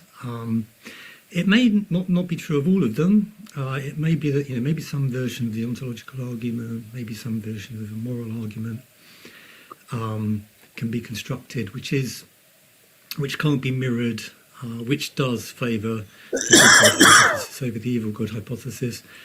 But it seems to me, and I think even many theists probably, that these are amongst the weakest arguments, actually, for God. They're not usually where they start, which is interesting. These are little refinements that they add at the last minute to just sort of boost the goodness. Usually they put most of the weight on design, some form of cosmological argument and so on. So, it may be that you can significantly shift the scales, or the good God scale, by means of some argument specifically for a good God. But, I'm not optimistic about the prospects for that. Mm. Well, what would you say to the moral argument, for example? As I was thinking through this, it seemed to me, and reading your paper, that there are at least like three arguments that, if they work, would give you theism as opposed to maltheism. And the first would be the moral argument, and then you might have the ontological argument, and then certain historical arguments for Christianity specifically. Because, like, if you think you've got like strong historical evidence for Jesus's resurrection, for example, then that's probably evidence for the Christian God, and such a God is good by definition. So, like, let's just look at the moral argument. Here's the idea: is that there are objective moral truths, moral values. Some things are objectively better than others. There are also objective moral duties. You are obligated to do certain things and prohibited from doing other things. And the best explanation for this moral reality in the world is a perfectly good God. This God's very character is the standard of right and wrong, and God's commandments to us are our moral duties. So that's the very like Craigian, William Lane Craig moral argument. Now, I think we can see that if it succeeds, we've got more evidence for theism now than maltheism. It doesn't seem like you could give a parallel for maltheism. So then that's the question, like, does it succeed, and what do you think of the moral argument? Yeah, well, that sort of Craigian version is, first of all, you could just question the argument. Most moral philosophers are not theists, but they are, very many of them, realists. So they obviously don't find this kind of argument at all persuasive. Maybe they're wrong, maybe Craig's right, maybe they're wrong, but it's a minority view, really, I think, so far as the moral philosophers are concerned. So I'm just going to stick this back in my ear. Exactly why can we not have objective moral value if there is no God is the bit that needs filling in there. That's just assumed by the argument, not argued for. What's the argument for that? Usually there isn't an argument. Usually, I think when Craig runs this argument, he just fires the question at you, that you have to explain in the absence of God why there is objective moral value. Possibly I can't. But that doesn't establish that that you can't have objective moral value in the absence of God. It's just that I haven't managed to figure it out yet. He rarely gives any kind of argument for that pivotal premise, without which the argument doesn't even work. So there are all sorts of worries about the argument and whether, just how good an argument it is. But even if we were to concede that you can't have there is objective moral value on the face of it, there seems to be. People, their intuitions go in that direction, don't they? Very often. It's not just a matter of subjective opinion. that the Holocaust was wrong, to pick the cliched example. Even if that's true, that's our intuition, and even if it's true that you can't have objective moral value in the absence of God, even if that could be established, which I don't think it has been, there's still then this problem that if the evidential problem of evil is nevertheless a very, very significant piece of evidence against the existence of such a God, then you're not really doing much heavy lifting with the moral argument, because all you've got there is a seeming. Well, it seems to me, it seems to us, it strikes us that there's objective moral value, but well, maybe there isn't. Personally, I'm not sure that there is. I mean, I know that we have that kind of intuition, but I'm a bit on the fence, to be honest. I'm not really sure about that, and it's not because I happen to be an atheist either. It's I'm on the fence about a lot in philosophy. There are a lot of things that strike me as clear, and then when I think it through, and I start to think, well, actually, no, maybe not. Maybe that's not so obvious. So if it's true that the evidential problem is this very, very significant objection to theism, if what you're putting up against is the moral argument, and even if the moral argument has got some clout to it, it doesn't have nearly enough. You've established perhaps some asymmetry, and in the Evil God paper, I acknowledge that there are perhaps some asymmetries between the two God hypotheses. So it may be that one God hypothesis is a little bit more reasonable than the other one, in the same way that, the hypothesis that Swindon is populated by fairies is slightly more reasonable than the hypothesis that Swindon is populated by fairies, each one of which has an elf sitting on its head. I mean, it's simpler, so it's got slightly more going for it, but they're both absurd hypotheses, nevertheless. So even if it's not enough to establish some asymmetry between the two hypotheses to establish that, the good God hypothesis is not unreasonable. You've got to do a lot more than that, and potentially all that this moral argument would do is to establish some asymmetry. It's not going to be enough to do sufficient heavy lifting to raise the good God hypothesis up, given the sheer weight of the evidential problem of evil stacked against it. Is how it subjectively just prima facie looks to me. Well, I think that's why it's helpful to keep the distinction between those two evil God challenges in mind.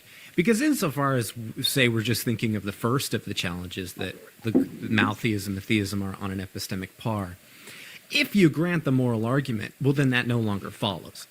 And so I think that is the original target of the critique, is to say that, no, we actually have some reason for theism that we don't have for maltheism. Now obviously, you could return... Sorry, I was going to say, and the reverse may also be true, of course, as I point out in the paper. It may be that there are some reasons to prefer the evil God hypothesis over the good God hypothesis. That's true. Yeah. So maybe you'd want to counterbalance it. But then you'd have to still have an evil God challenge, you'd have to press the second one. You'd have to say, all right, fine, the theism is more likely than maltheism, but nevertheless the respective problems of evil and good are so powerful that the probability of both is just extremely low. And so I think that's an important question, is like, okay, so what is the real significance or impact of our experience of evil things and good things? And so how would you respond to a theist that says something like this, that, and this actually is my view, I'm most attracted to a skeptical theistic response to the problem of evil.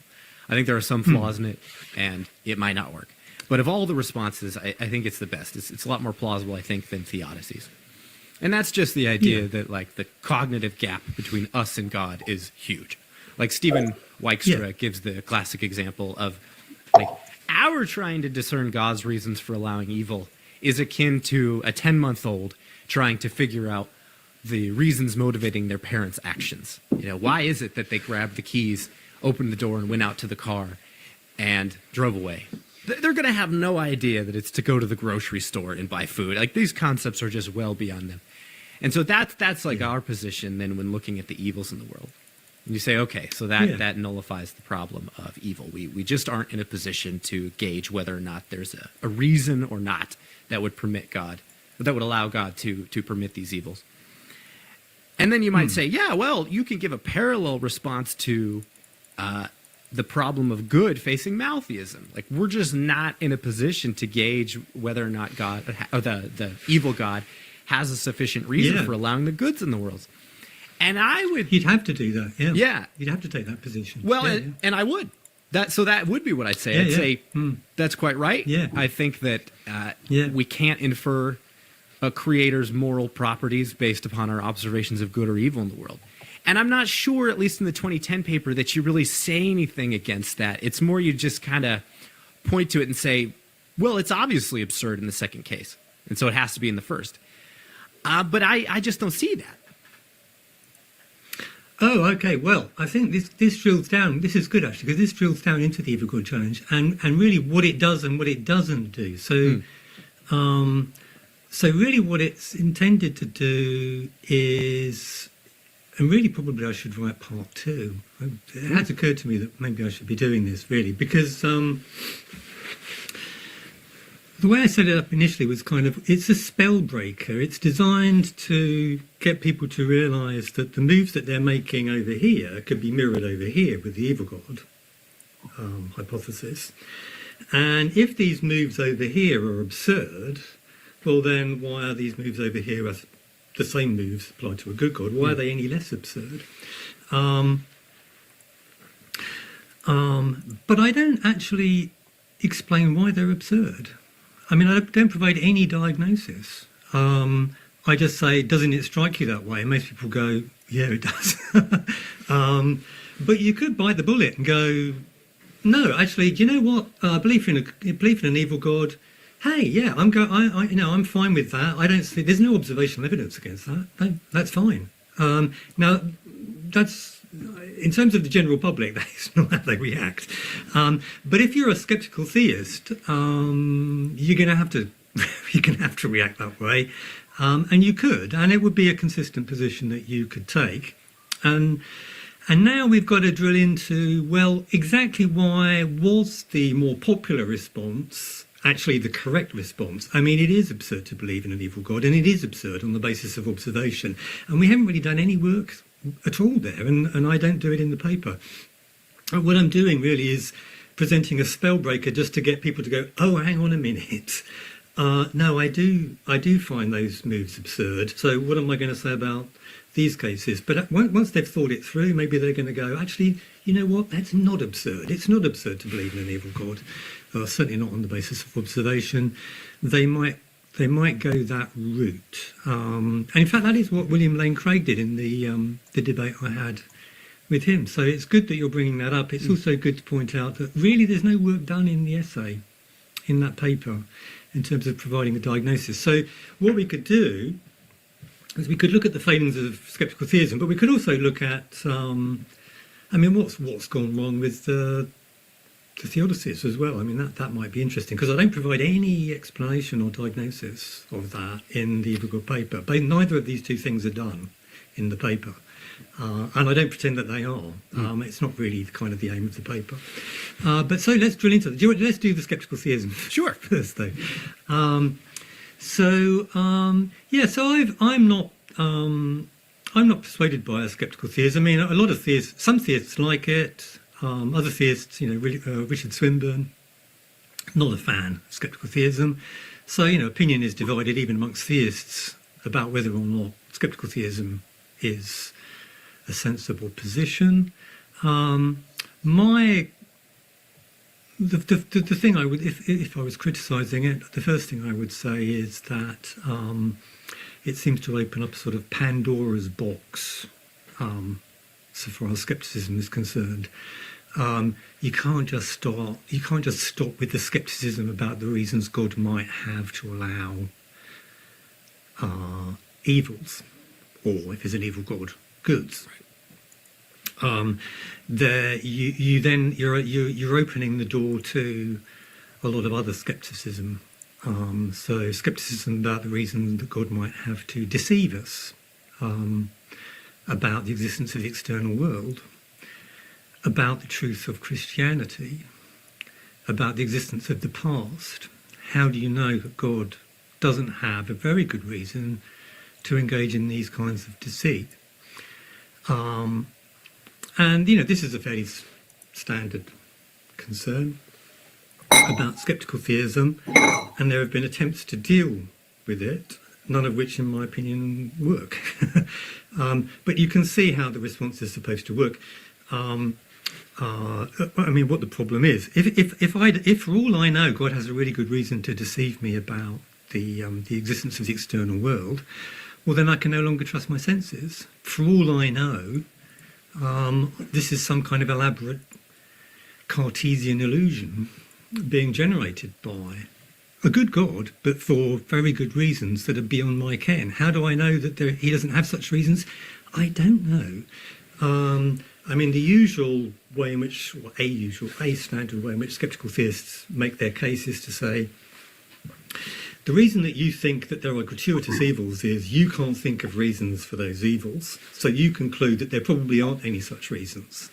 But that's faulty reasoning. That's a kind of a faulty no-thinkum inference, a bit akin to a no-seeum inference. It's a bit like concluding that there are no insects in the garage just because you can't see them. Well, you wouldn't expect to see them. They could easily be back there even if you can't see them. No-seeums inferences work for elephants in the garage. Sure, you can't see an elephant, there's probably no elephant in the garage. But just because you can't see an insect in the garage, you're in no position to conclude that there are no insects back there somewhere. Right. There could easily be insects back there. Similarly, then, there could easily be reasons for God to allow the evils, says the sceptical theist. So you're not allowed your second premise of the evidential problem of evil. You can't conclude that there are any gratuitous evils at all. There are evils, sure. But how do you know that any are gratuitous? Well, your argument is that you can't think of any. Who cares? That doesn't establish that there are no reasons. You would just, show a little humility. So the scepticism I'm suggesting here is going to run all over the place. You're going to end up having to be sceptical about the existence of the external world for much the same kind of reasons, the existence of the past, the truth of the Christian religion.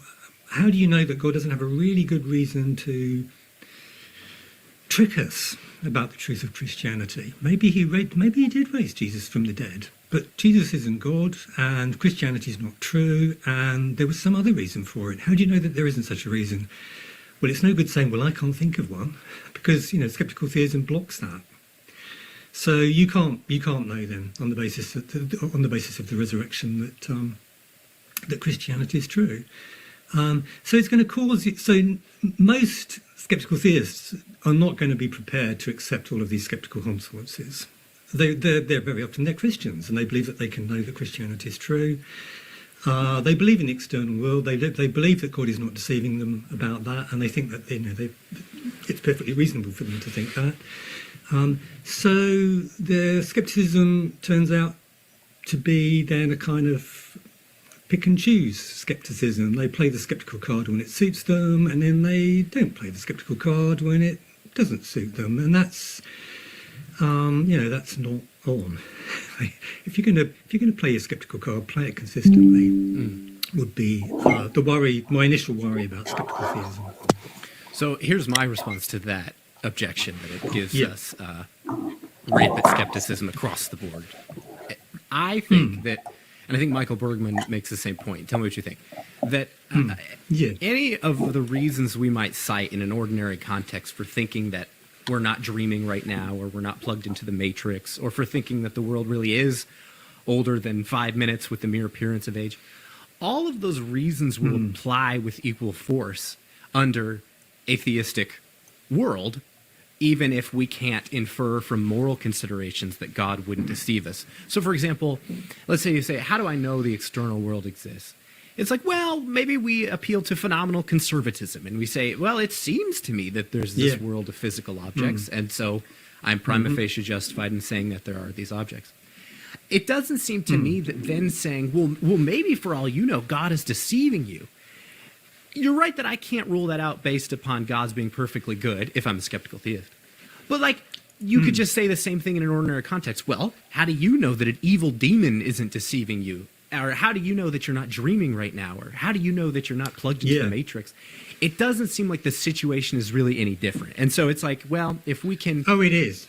And so, well, I'll just finish. Yeah. And so the idea is that if, in an ordinary context, we can have reasonable grounds for our, commonsensical beliefs like this, it seems those grounds remain under a skeptically inspired theistic view. Yeah, so you're right. So Michael Bergman goes for a sort of common senses. I don't think he uses the principle of phenomenal conservatism. Maybe he does somewhere. Something close, I think. But you could... It's common. It's a sort of Morean common sensism, I think, that he deploys in order to try and deal with this. He's not the only. And there's a Bedouin. I can't pronounce his name. There was another guy that did it before Bergman in a paper, and I've written a paper which you may be aware of, which addresses that kind of response. Oh, okay, good. I wasn't aware of it. Oh, yeah, okay. So, which Bergman's seen, which he liked. In fact, he was very complimentary about it. So this is detailed stuff, so I'm going to go a bit, sure. a bit slowly. So,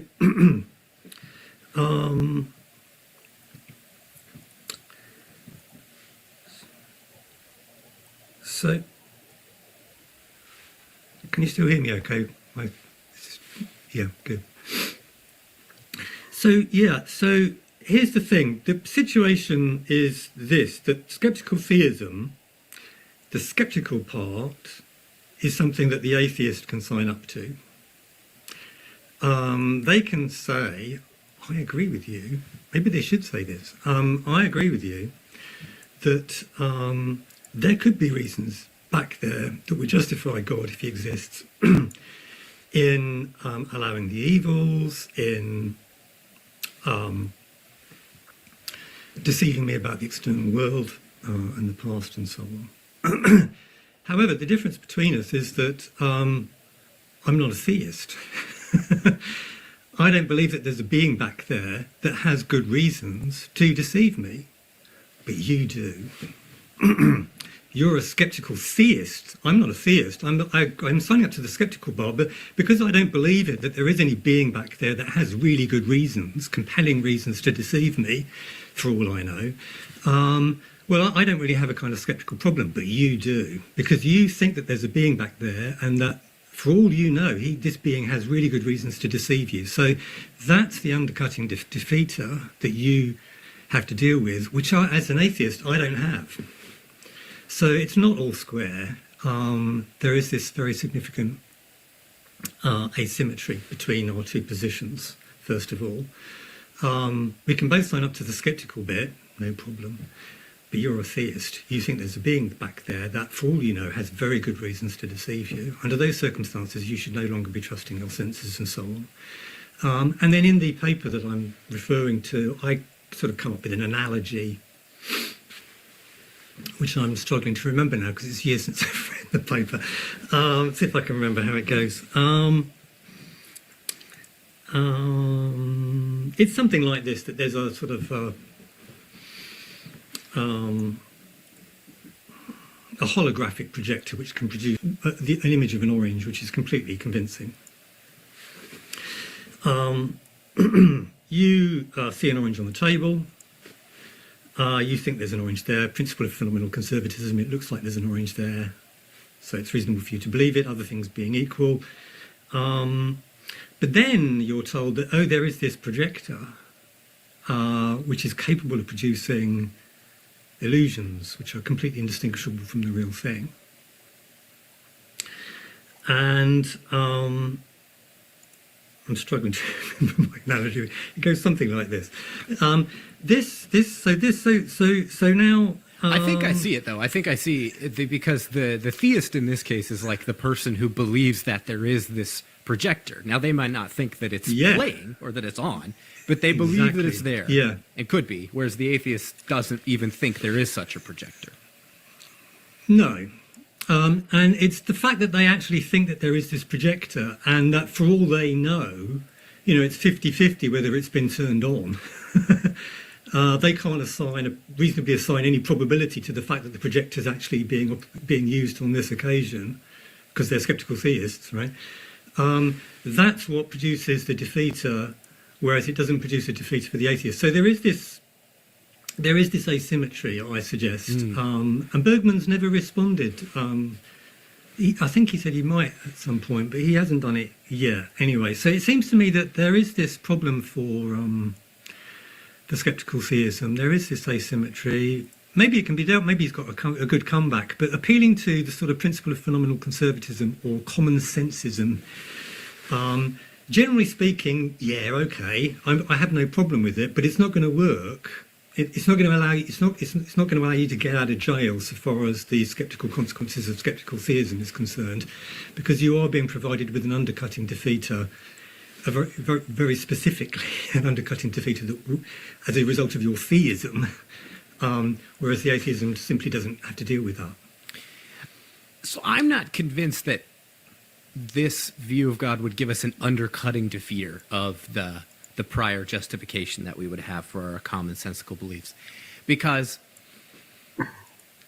it seems to me, if we really think about the original skeptical scenarios, like you're being a brain in a vat being stimulated by a mad scientist to just think that there's this external world around you. And you might say, how do you know that that's not happening right now? Doesn't the possibility of that happening function as an undercutting defeater of your sensory experience? And you'd say, no, it's just a bare logical possibility that we have no reason to think is true. And so, so then you might say, well, but in that case, we have good reasons to think that we're not a brain in a vat being stimulated by electrodes. We've got evidence against that. But really we don't, because any sort of evidence we'd point to is predicated upon our sensory experience and thinking that it's veridical. Yeah. So it does seem to me that if we can avoid that skeptical scenario, the brain in a vat, we can avoid well, maybe God is deceiving us right now scenarios, because we don't have reason to think that he is. It's just a logical possibility. Yeah. That would be my... Oh, it's got to be... no, that's good, yeah. It's got to be more than a mere logical possibility, though. The skeptical theist is not saying, oh, it's logically possible that God has a reason to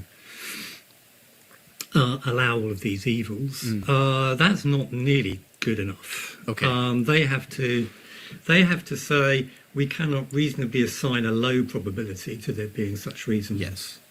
I mean, the mere possibility that God has a reason to, that's just good old-fashioned, playing the mystery card, isn't it? Well, maybe there is. Let's just cook up some possibility, and then that deals with it. No, you've got to do a lot better than that. You've got to show that you can't reasonably assign a low probability to there being reasons for God to deceive us.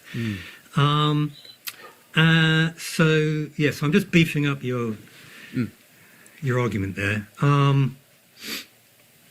So now I'm not sure if that's particularly relevant, but just so we're clear, that's what skeptical theism is. It's not just raising a logical possibility of error, of deceit, or reasons for evils. It's got to be that you can't reasonably assign a low probability to there being such reasons. Right.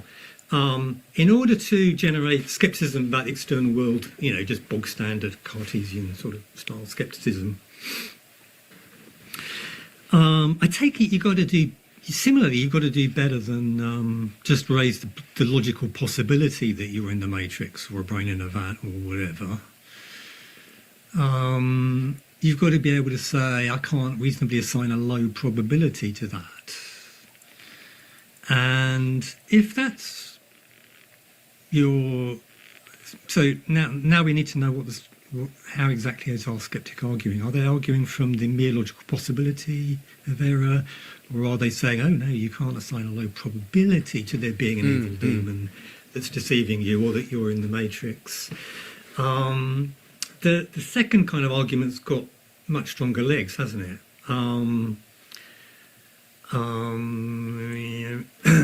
So now I'm trying to connect this up to the point that you made, which I think is possibly a good point. I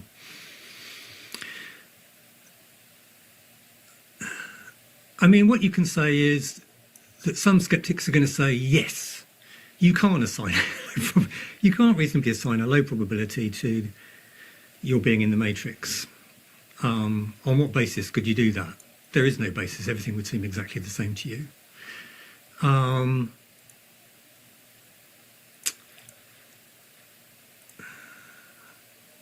You could, the response that we're looking at to skepticism is the kind of common sensism, the principle of phenomenal conservatism, which says, well, it's reasonable to take appearance at face value. It's reasonable to go with just, appearance in the absence of any reason to think there's something funny going on. And you haven't actually got any positive reason to think.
Wait.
Ethics.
This is the easy.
Think there's anything funny going on yet. But maybe you do if you can't reasonably assign a low probability to there being an evil demon or your being in the Matrix. I mean, maybe now we do have to be skeptics about the external world. Maybe this is just not the right way to defeat the skeptic. Maybe. I don't know. I'm going to have to go away and think about this. Yeah, no, that's fair. In more That's fair. I mean, I think I think the skeptical theistic response, it might not work, and there are other challenges to it, but I think this like dialectic between skeptical theism and the evil God challenge, I mean, it's just fascinating stuff.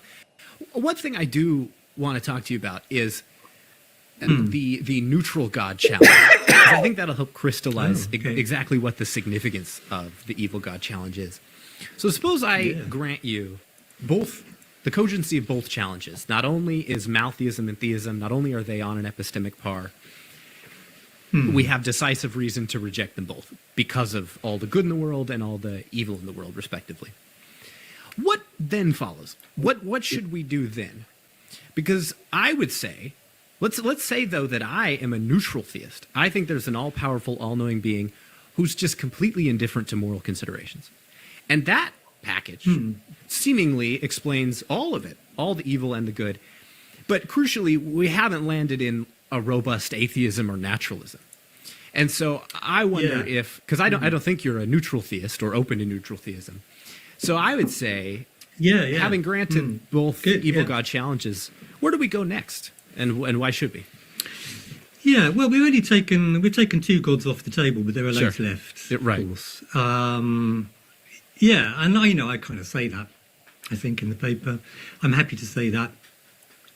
Until I'm in a debate with somebody that says, as William Lane Craig did, evil God is not a god. In order to be God, you've got to be a sort of maximally doodah being, perfect being. Well, now, if that's how you understand God, then we've established atheism. Yes. And so I win.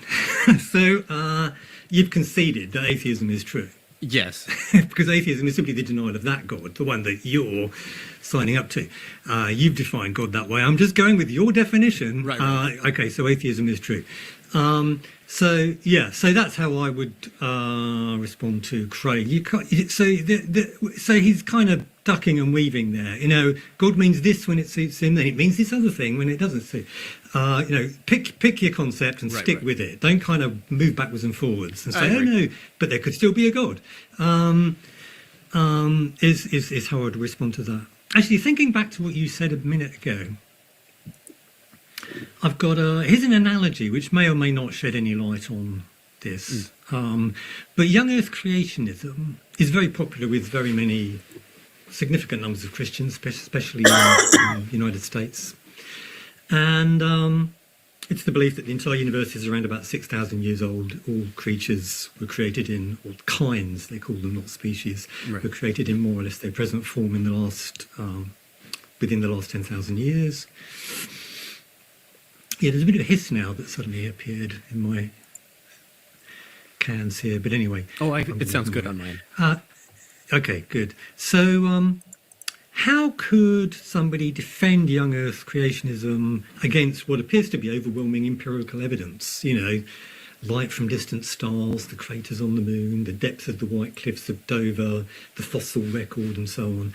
Now, what if you go to Answers in Genesis, the website of the young Earth creationists, Ken Ham, they're really good at cooking up explanations, theodicies, if you like, which they can use to explain away what appears at first sight to be powerful empirical evidence against what they believe. They are very, very good at it. I mean, there are people there that are clearly very clever, Right. very ingenious. I thought the same thing. Pretty scientifically literate. And in fact, very good debaters. So if you get a trained scientist up against these people, they can often tie the scientist up in knots and Yeah. get them floundering because they're so good at doing this. And yet we know that it's absurd and that the scientific evidence conclusively rules it out. They could also deploy skeptical theism, couldn't they? They could say, yeah, there's some evidence that on the face of it, that the universe is much older than a few thousand years. But there could easily be reasons for God to, to allow for that kind of evidence. Just because you can't think of it doesn't mean it's not there. So it's not conclusive at all, this evidence. It's all completely neutral so far as our respective worldviews are concerned. You can't, you can't use this evidence against young Earth creationism because of skeptical theism. And possibly they would be right, wouldn't they? So, I mean, the question is, what's gone wrong there? And the answer is, constantly explaining evidence away in this kind of way is not a good response to evidence. You can do it for anything, any absurd belief. You can just start cooking up your conspiracy theories and your explanations and so on. But it's pretty transparent what the game is and why something has gone horribly wrong there. And if they then stick skepticism into the mix, skeptical theism, well, you don't know that there isn't some secret plot. How do you know? Can you assign a low probability to the CIA not having reasons to put explosives into the Twin Towers? And so by mixing skepticism into the mix, you're going to convince a lot of people that this is not unreasonable, when it is in fact totally unreasonable, and anyone with their eyes wide open can see it. And my feeling is that the same is true of theism. If you actually look at the way that theists operate, they think like young Earth creationists. They argue like young Earth creationists. It's a combination of skepticism and explaining away, which you find deployed in defence of all sorts of absurd beliefs. And really, we haven't, we've drilled a little bit into what's wrong with the skeptical theism and playing the skeptical card, but also there are problems with theodicies. Explaining away evidence in that kind of way is also deeply problematic, and we really need to get into that a lot more, really, before we can really understand what's gone wrong. But I thought I would just draw that analogy, because I think it could be, maybe it's helpful, maybe it's not, but maybe it's misleading, but it seems to me that it is possibly helpful.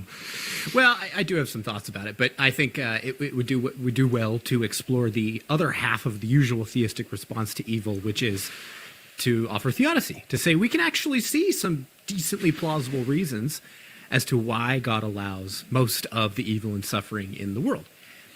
And you would then claim, okay, we can also then see or perceive reverse theodicies that would permit the evil God for allowing all the good in the world. And okay, but we can see those reverse theodicies are terrible, and so then the actual theodicies, the original theodicies, are terrible. Okay, but why? Why? Again, I would press my immediate intuition is to just press the parity move and say I agree. Both kinds of theodicies work. Yeah, I'm not sure I would actually commit to that. I'm far more convinced of that in the well, you can say skeptical both kinds theistic don't response. work. Yeah. It doesn't matter what you say. As long as you're consistent, you get the parity. Yeah, but I still you would can say want to they know. work or they don't. I'd want to know why. Like, why are these usual theodicies and reverse theodicies bad? Even if we can see they are, why? Yeah, no, that doesn't need unpacking, and none of that's done in the Evil Good Challenge paper. No, that's true. And it's because there's some problem with explaining away that needs unpacking. And it's probably, I don't know, maybe you could do it in a Bayesian way. What you're doing each time you introduce another one of these hypotheses, you're just reducing the initial problem, your prior, Right. So So that's what's gone. So that's what's going wrong here. And it may be that analogies like that are helpful in bringing out what's, possibly, there is some important asymmetry here that, when theists do it in defense of a belief in God, there is some significant difference. And that would be interesting and worth bringing out. But this is definitely worth investigating, I think. What is it about theodicies that are... Is it just a game of endlessly explaining away? And what's wrong with endlessly explaining away? Because, any belief, no matter how absurd, can always be made consistent with the available empirical evidence if you're prepared to expend sufficient energy and ingenuity in cooking up explanations. And clearly, the belief is nevertheless empirically refuted, notwithstanding all of these manoeuvres. That's clear in the case of young Earth creationism. It's clear in the case of many conspiracy theories. Is it not clear in the case of theism? And if not, why not? That would be part two, really, of the Evil God Challenge. I haven't done enough work on that myself, really. Going Bayesian's probably the right way to do it, I'm guessing. But I'm not an expert, so... Yeah, I think my... as a general maneuver, maybe you could show that, but I don't think it will follow automatically that theism gets this huge probabilistic hit by tacking on additional claims. That only happens if the additional claims are entirely independent of the original theistic hypothesis. But if those additional claims have a high conditional probability on theism, then their conjunction isn't much lower than the original. I mean, you agree with that? Yeah, that's right? true. Yes. Yeah, no, that's true. So So if you're doing the Bayesian calculations, then you need to factor all of that in. But my guess is that what it's not true, in my opinion. Although, we'd need to really spend hours on this, rummaging through all of the various theodicies and so on. But it's not true that they just that they have a very high probability on theism, or not even. I think. I mean, first of all, if you're a skeptical theist, how could you say that? How could you say that they have? Secondly, yeah. And secondly, I think that this is my guess. I've got nothing to back this up, but this is my guess that actually there's a kind of mantra-like quality to these theodicies, whereby they get endlessly repeated to the point where they just seem incredibly familiar and comfortable, and they all just fit with the prior theistic commitment. And for that reason, people think mistakenly that this just kind of falls out of theism, that God would make a human that is God but also isn't God, but who will die and then come back to life, and then if we believe that, then we can be saved. And this all just sort of falls out from theism. It's perfectly natural and not on an unreason. It's conceded. It doesn't fit at all. I mean, it doesn't kind of fall out of theism at all, but in the minds of many theists it does. It seems to make perfect sense to them, and I think that's to do with the anaesthetic of familiarity more than anything else. I think that what people think would fall out fairly comfortably, you would expect to come out of theism. What people who believe in God would expect to come out of theism, it seems to them it's likely that this would happen. The reason they think it's likely is because they're already committed to it. And actually, if you were to genuinely be neutral on on God and think about how likely is it you would expect this rather than that, you wouldn't be assigning nearly such a high probability to these things, actually, at all. But as I say, I've got nothing to back that up. This is just my subjective impression at this point. But certainly you can see it in the case of Jesus and the resurrection and so on. People say, oh yeah, no, this is exactly what God would do. Is it? Why? Why on earth would he do that? I can't make any sense of it at all. It seems to me that this is something that people convince themselves is the kind of thing God would do, but I can't really see any reason to expect it at all.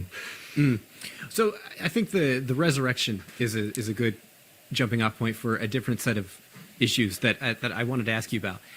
Namely, do you think that this symmetry between our evidence for a good God and our evidence for an evil God is just in practice present, or is it there even in principle? And so I thought, okay, let's say we have let's just grant, for the sake of argument, that we have a strong historical case for the literal bodily resurrection of Jesus.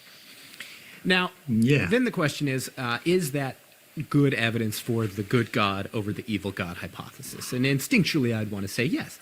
But then in your paper, you said, well, but it could be a really great evil to have this huge and massive deception inflicted upon humanity. Yeah. And therefore, it's not really actually good evidence against the evil God hypothesis. It seems to have an equally high likelihood between the two. Yeah.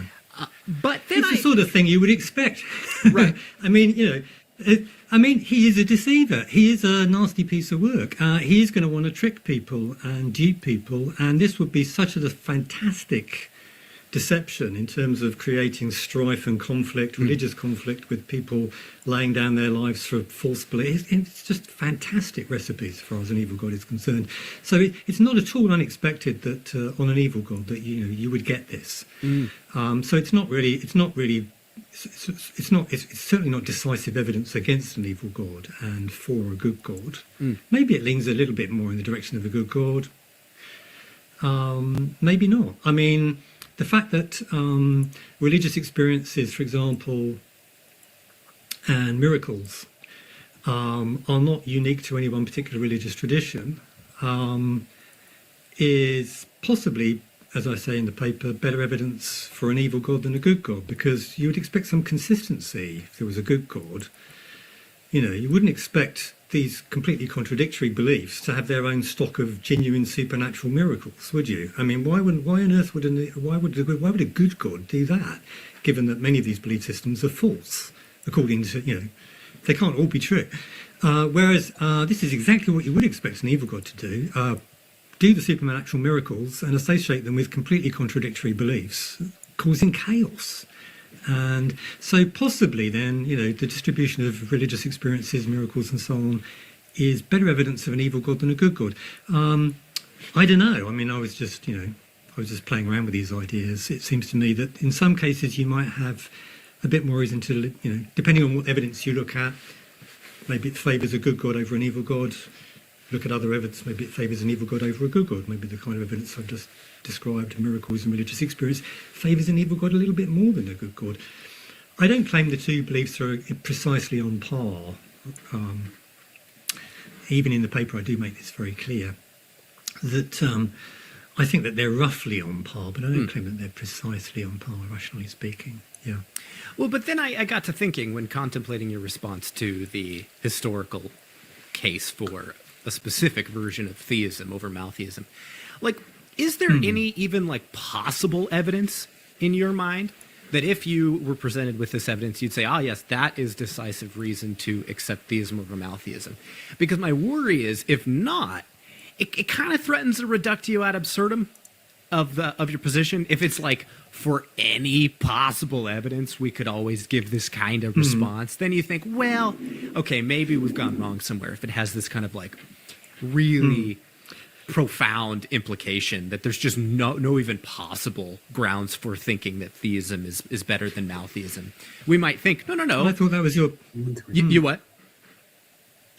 I thought that was your position because you're a skeptical theist. That would be my position when it comes to observing the goods in the world, but that's not the only kind of evidence you could have. Like the historical case for the resurrection of Jesus, for example. That is an obvious... How do you know that... Go ahead. How do you know that God doesn't have a very good reason to do that, despite the fact that it's not a true religion? Oh, okay, yes. You don't know. You can't assign a low probability to that. Yes. If you're trying to make a case for a good God rather than an evil God, on the basis of the characteristics of the universe, it looks like to me like skeptical theism is just going to block that. You're not going to be able to do that. And I think that even William Lane Craig kind of admitted that, actually, in our debate. You're not going to be able to draw conclusions about the goodness or the evilness of any deity on the basis of the universe's observed characteristics. if skeptical theism is true. So what you're describing as a very bad position turns out to be your position. I'm just sort of pointing that out. Yeah, yes. But in any case, but let's put that to one side. Carry on with your question to me. Well, I will flag that I wrote a paper and published it with Religious Studies called Skeptical Theism Undermines the Fine-Tuning Argument Mostly. So I'm quite sympathetic to the critique you're making that if we have a really strong skeptical theism, it seems to just undercut all of natural theology because we no longer can draw up predictions from theism's hypothesis. So, touche. But putting that to the side, you can go for a design. You can go for a cosmic designer or a first cause and all of that stuff. That's all fine. Yeah. It's just that you can't draw any conclusions about the moral character of this. Yeah, I mean, then team. You'd have to get into the specifics of how you have to build enough content into your theistic hypothesis to get a concrete prediction about the evidence. But in any case, so let's put aside the possible inconsistencies in my own approach. I do wonder, though, do you think there is possible evidence we could have that would strongly favor theism over maltheism? No, I think there could be such evidence. I don't rule it out sort of a priori. If God were to, because I'm not a skeptical theist. I think there could be such evidence. It's just that I think that there's more than enough good to rule out an evil God and more than enough evil to comfortably rule out a good God currently. So I'm looking at evidence primarily against the two God hypotheses, the evidential problem of evil, the evidential problem of good. And that evidence undoubtedly exists. But maybe there could be some evidence for one of these two gods that's so compelling that it kind of outweighs that mountain of evidence that we appear to have currently against these two God hypotheses. I don't rule that out a priori. I just don't know what it is. I mean, I've not seen it. It would be, and it's going to have to be impressive because it's got to outweigh the evidential problem of good and the evidential problem, or the evidential problem of evil, which are, so far as I'm concerned, stonkingly good evidential objections to these two deities. So you're going to need really, really good piece of evidence for one or other of these two deities. But I don't rule it out that you could find it. Yeah. Yeah. Is that That's a good response. What you've made me realize is that the absurdity that seemingly results is from the underlying skeptical theistic commitments in the dialectic, not necessarily from your position. So, got to think about that more. I do, before ending on a broader note, I wanted to ask you about your views on kind of the Swinburne or Robin Collins-esque arguments that theism is actually quite a simple hypothesis, and therefore its intrinsic probability is going to be higher than maltheism because it's not equally as simple. That's one way of spelling it out. You could also see what I'm about to say as an argument for thinking maltheism is actually incoherent. So what Richard Swinburne says is that if you grant that there is a being that is all-powerful and all-knowing and perfectly has a perfect freedom of the will, is free from all irrational desires. If you grant those three, which you might also want to grant in the maltheistic case, well, then he thinks that moral perfection follows automatically. So with omniscience, you can see God would know all moral truths. And then if God is free from all irrational desires, if God is perfectly rational, it's going to be hard to say that God would ever do anything below what is morally required in any given situation. He would always do what is morally best. And therefore, just kind of automatically, if you know what the good thing to do is all of the time, and if you're able to all of the time, and you don't have any kind of unexplained irrational desires that are constraining you, then you're always going to do the right thing, and therefore you're going to be morally perfect. And so in that respect, I think the stronger formulation here is to say maltheism just is incoherent. It's putting together attributes which don't actually fit together. What would you say to that? Yeah, you could argue that. Oh, okay. Well, Well, various things, I guess. Well, first of all, I mean, there are logical, famously, there's not just the evidential arguments against God. There are logical arguments, some of which point to seeming logical inconsistencies in the very concept of God, famously. And I think some of those objections are really very powerful. So, pointing to the fact that one particular, the evil God concept involves some kind of logical contradiction.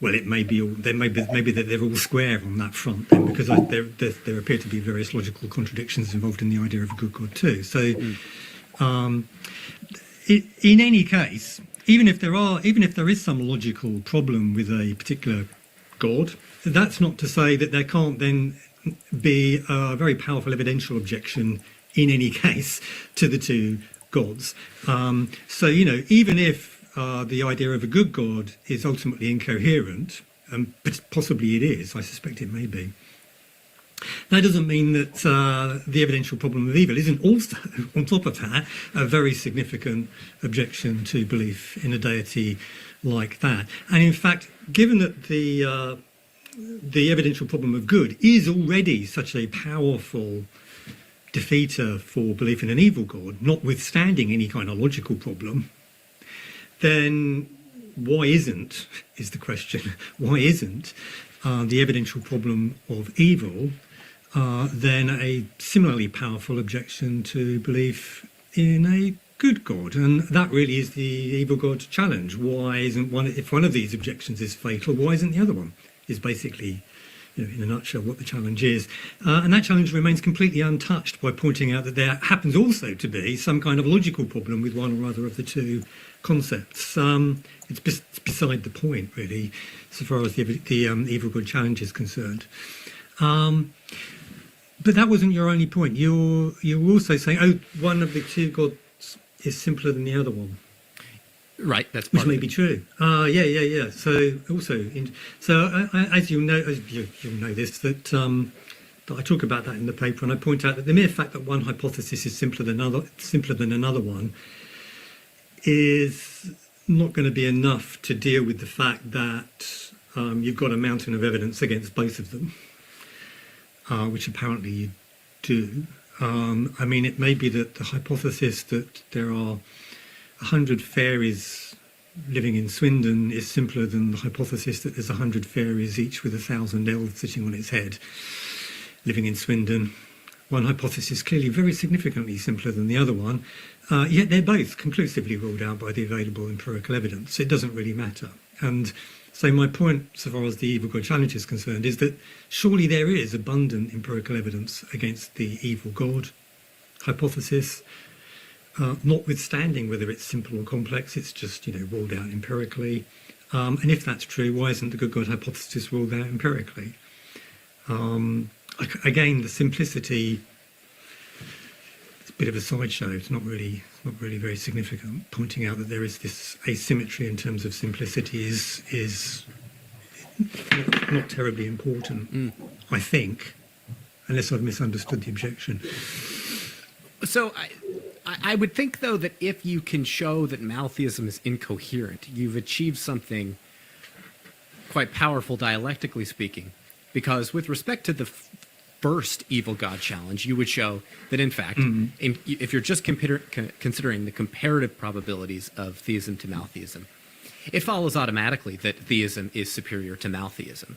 And so the first evil God challenge is met. One has attributes that don't fit together, the other does. And then if you ask... Oh, superior, yes. But let me just deal with that. So, but let me finish. I got to just finish this before I lose the thought. Then I would just say that if you've shown it's incoherent, then if you ask the theist, okay, well, look about all the good in the world, why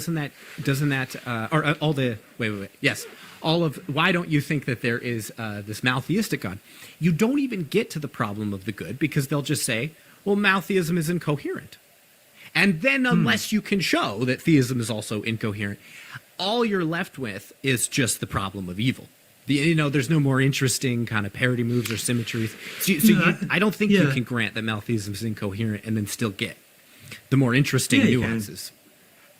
Yeah, you can, because you can say to these people, look, if it wasn't incoherent, would you nevertheless rule it out on the basis of observation? And if they say yes, which they should, then they should rule out a good God on the basis of observation. That's my point. The mere fact that there's some further logical problem with the concept of an evil God is beside the point. If they would rule out the thing anyway on the basis of observation, then consistency requires that they rule out the good God on the same basis. Yes, I guess it just seems to me that unless we've got that first claim that the two are parallel in terms of their probabilities, that they're the same, you just really have the problem of evil. No. I mean, I'm not committed to them being exactly parallel. Okay. You know, that's one of the things that I do make pretty clear in the paper, that I don't claim that they're precisely parallel. I mean, it could be that one has a logical problem that the other one doesn't have. I mean, maybe. I mean, many people believe that, you know, the very idea of a sort of personal atemporal deity is incoherent. I think it probably is. I mean, if that's what God is, then there ain't no God, and we can rule that out page one. Sure. You know, we don't have to get to the evidential problem of evil. But still, right, this is true, that even if there weren't that logical problem, I'd still rule out a good God anyway on the basis of observation, because there's just too much evil in the world. I see. That seems to me a perfectly reasonable position to take. It's no good saying, oh, but you ruled this out logically, therefore there is no empirical evidence to consider. Of course there is. I see. Unless you were maybe to push some kind of argument that if a hypothesis is logically incoherent, then there can be no empirical evidence against it. I have seen people try that. Seems to me that's not true. Yeah. But you could try that, maybe, yeah. Okay. Well, so you know that the name of this podcast is Uncertainty, the Uncertainty Podcast. So I'm going to end with the signature question that I always end with, starting now, is your philosophical beliefs and commitments, which of them are you most uncertain about? What do you hold most tenuously of all of them? I'm pretty on the fence about a lot of things. Me too.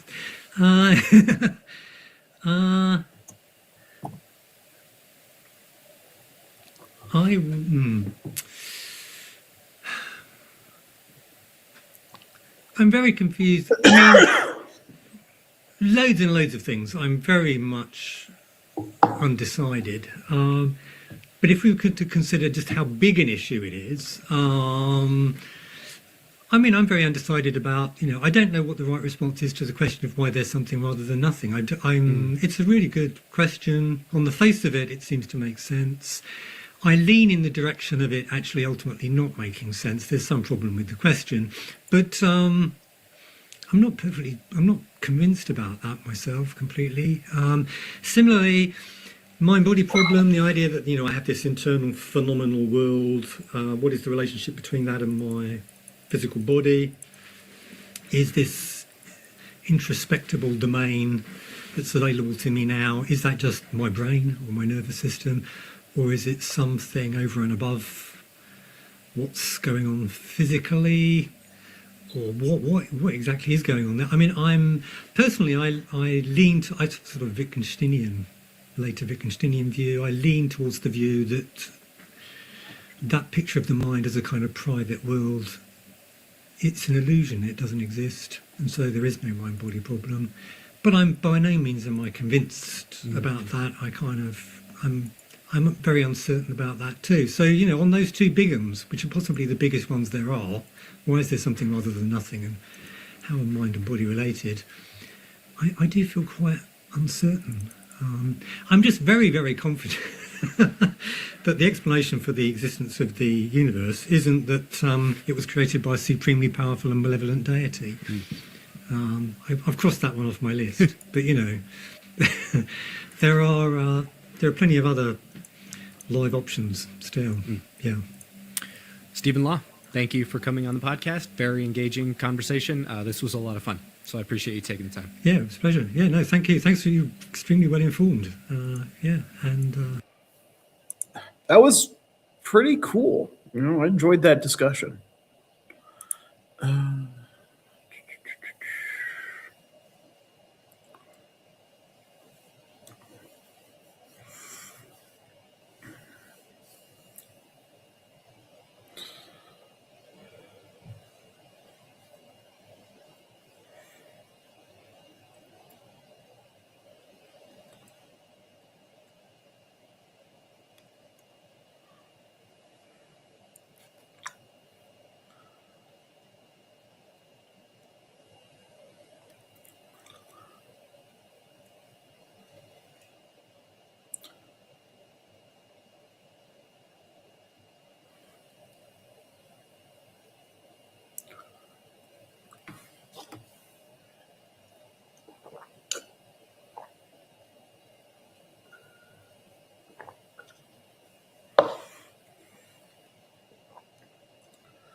This should be interesting. Is atheism versus Protestant?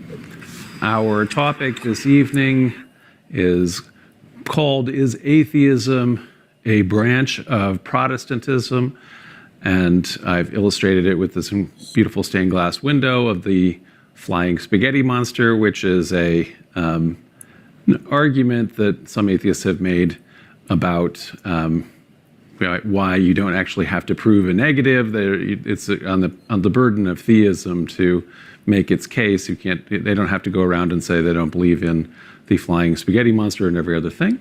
And we're going to look at that in terms of categorization. Whenever we do these kinds of historical categories where a movement has grown out of another movement and has a context, there's obviously, there's some sense of it has come from where it came from. But on the other hand, of course, when you cross a threshold, you maybe have entered a new thing. And so we'll see that as the case. One of my favorite channels on YouTube is Useful Charts, which is operated by Matt Baker. And he has a whole series where he connects all of the Christian denominations and sects by historical groupings. And so you can always find that at Useful Charts.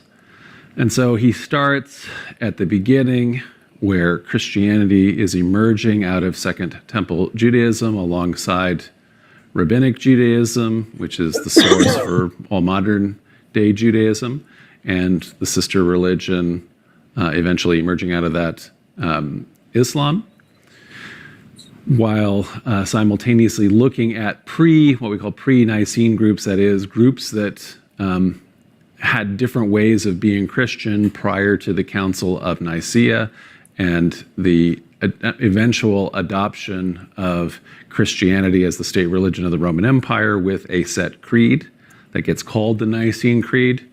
So Matt Baker then, from that Nicene Christianity, groups, the major branches. So the Western branch, the Roman Catholic Latin branch, the Eastern Orthodox branch, the Oriental Orthodox branch, and also the churches of the East. And so those are the immediate diversity that comes after Nicaea. And then in the modern era, out of the Catholic branch, the different denominations and sects that emerge out of the Reformation, the Protestant Reformation, Protestantism that includes this then incredible diffusion of variety, as Protestantism had within it the seeds to atomize and continue to break off into different sects. And so eventually, after going through the main branches of Protestantism, Anglican, Lutheran, Calvinist, or Reformed branches, Matt then gets into smaller groups, offshoots like the Baptists that are from those mainline groups. Then they get to smaller groups, including here, seen side by side on his chart, the Mormon or Latter-day Saint tradition churches that began with Joseph Smith in 1830, and then the Adventist tradition churches that began with William Miller in 1831. And among that Latter-day Saint tradition group includes the reorganized Latter-day Saints that form ultimately into the denomination that I'm a pastor in, Community of Christ, and you can see that there on the chart. Adventists include the followers of a prophetess or female prophet, Ellen G. White, including the Seventh-day Adventist Church. But then there are Adventists who have rejected Ellen G. White, and as we page down that chart, that brings it to the Church of God, Seventh-day, and that church influenced the worldwide Church of God, which is the church that Matt Baker, who made all of these useful charts, that's the church that he grew up in. And then the main line of the Latter-day Saint or Mormon tradition is the Mormon Church, the Church of Jesus Christ of Latter-day Saints. And then the other Millerite church that's really big is the Jehovah's Witnesses. And Matt has categorized all of those into this kind of box that he calls non-Nicene. So these are groups that have emerged out of Protestantism that have crossed over a threshold where they are no longer fit within the Nicene communion, which is to say they've rejected Trinitarian understanding of God. And so let's look at that.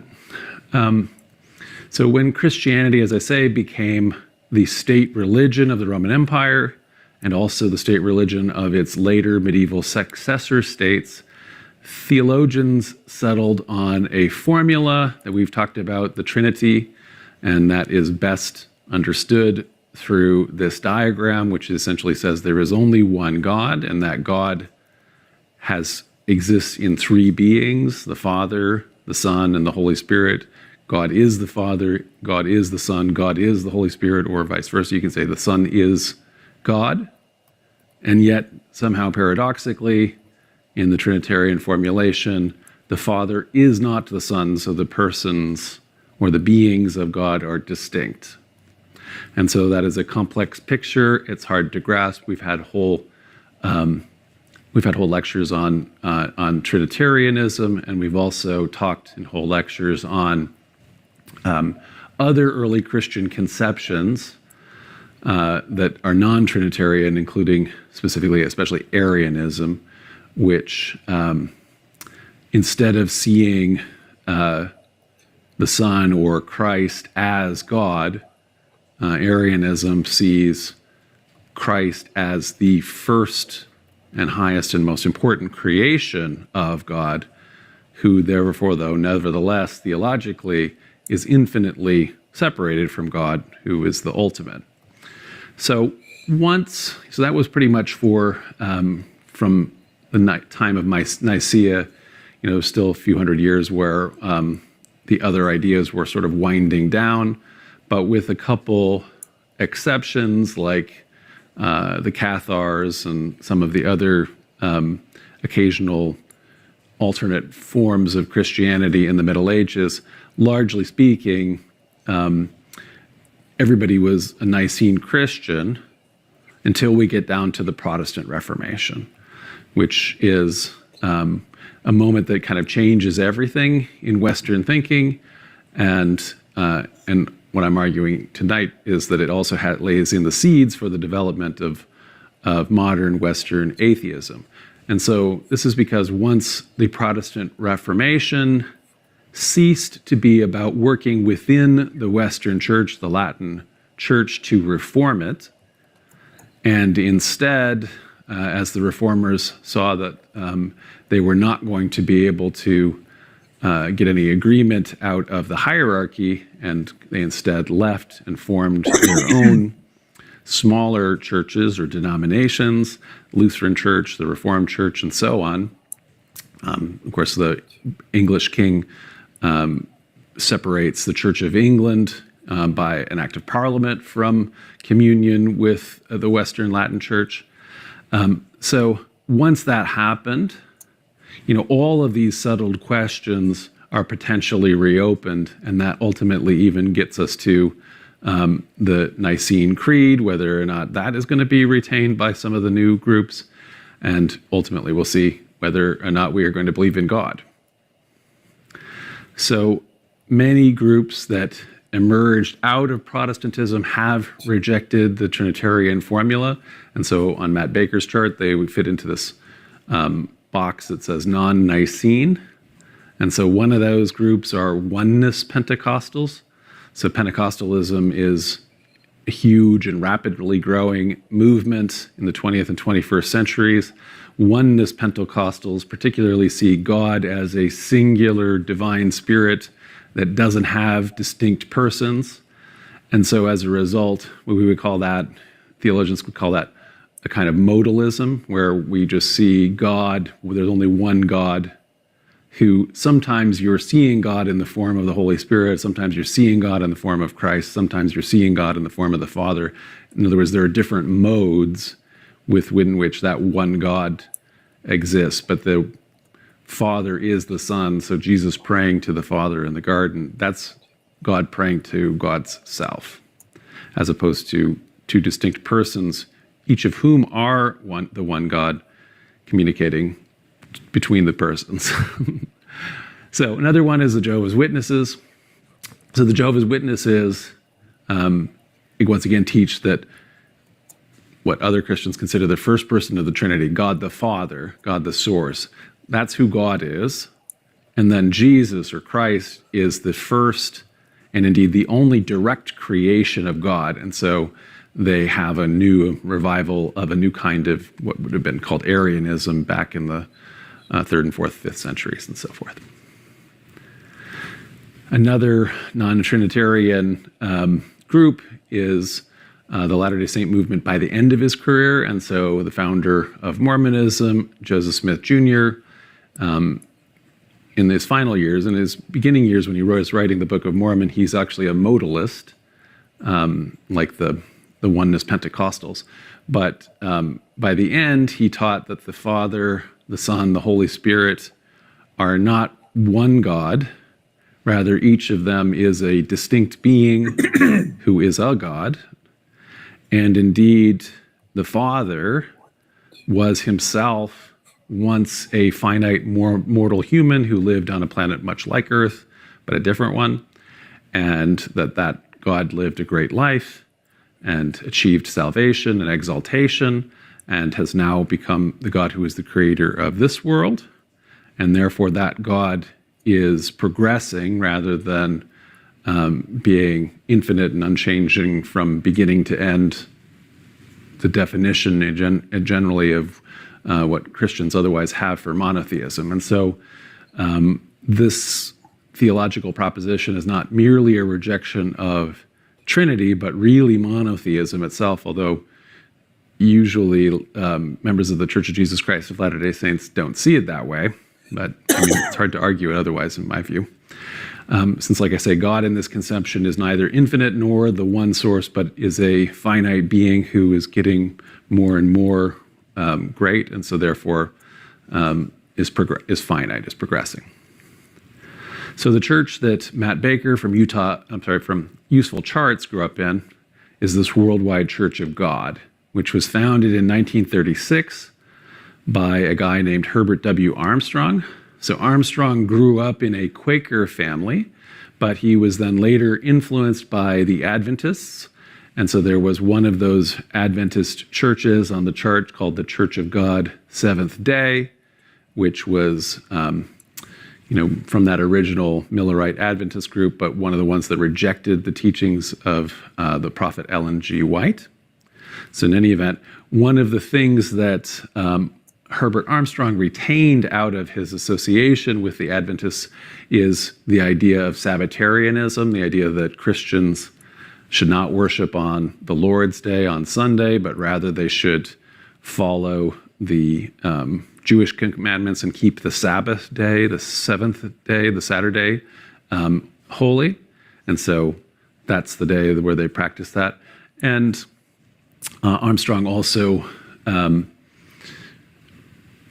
decided to have, to have his members and members of his church celebrate a bunch of other, his interpretation of other Old Testament or Jewish law festivals. And indeed, he had this idea, held by other people as well, of British Israelism, which is it's kind of born out of the 19th and early 20th century sort of, kind of race views on race, where Anglo-Saxons are the preferred race, and indeed then in a religious sense, as opposed to a pseudoscientific sense of 19th and early 20th century racism, in a religious sense are also the true Israel. So the lost 10 tribes made their way to Britain somehow, and this is what has caused the people who are in the Anglo-American world to actually be the real Israel, not as opposed to the Jewish people. And so he also, though, rejected Trinitarianism in a way, although he only really kicked the Holy Spirit out as a person of God. So both Jesus and the Father continued to be one God in two persons. And so it's been called, instead of Trinitarianism, Binitarianism, for two gods, as opposed two persons of God, as opposed to three persons of God. So when Armstrong died in 1986, the successors of his into his leadership started looking around at what he had taught, and kind of immediately they began deconstructing his various idiosyncratic teachings. So, where did Armstrong get these ideas? They started to think, well, they're not really found in the Bible, and deciding that ideas are non-biblical are going to be a tell that actually they're starting to accept what their evangelical neighbors are teaching. So evangelicals, the standard by which they understand everything is whether or not they think it's biblical or non-biblical. And so slowly over time, the Worldwide Church of God began to transform itself into a pretty standard evangelical church, which is now named Grace Communion International. At some point along the way, when he became an adult, Matt Baker left that church, and he went on his own spiritual path and eventually ended up converting to Reform Judaism, which is a wonderful progressive religion. So I visited the Worldwide Church of God's former headquarters, which was this incredible campus, beautiful campus in Pasadena, California, where they had their own kind of college, which was not originally an accredited college. It was counter to the world's way of having colleges, called Ambassador College, and this is part of the headquarters building of that campus. But in the course of rejecting all of the Armstrongian kind of idiosyncratic teachings, including ones that are, pretty, terrible and racist and things like that, like British Israelism, the Grace Communion, lost control of the property, ended up having to, sell, and they've downsized and so forth. And so the headquarters now is no longer part of the church, and a lot of it has been torn down. I think ever since some of it has been repurposed, but some of the buildings have been torn down since I was there. And I always think of this as an interesting case of a church that goes on a trajectory from inheriting a bunch of problematic distinctives, like the Worldwide Church of God did, and transforming it into something else. In this case, becoming kind of a regular evangelical church, because Community of Christ, the church that I'm part of, has also inherited a bunch of very problematic distinctives from its Mormon past, including things like the Book of Mormon, which is, a problematic text because it's not what it claims to be. It's a text that Joseph Smith wrote. It doesn't a history of the ancient Americans or anything like that. And so the same church has also had, as it's reinvented itself, renamed itself, has also had a troubled times as it sailed. And just by coincidence, the seals of both churches make use of this same motif of the lion and the lamb and the child. And so it was very interesting when I was out there at Ambassador College, or the site of Ambassador College, that the door frames had that same seal that I'm very kind of familiar with from this church. Anyway, there is where it is on the charts. So Grace Communion International then is the Worldwide Church of God as it continued on out back into the Nicene section. In other words, it is now fully avowing the Trinity as opposed to Binitarianism, whereas offshoots of Armstrongianism, like the United Church of God, are still in that non-Nicene category, with the Jehovah's Witnesses and the Church of Jesus Christ of Latter-day Saints.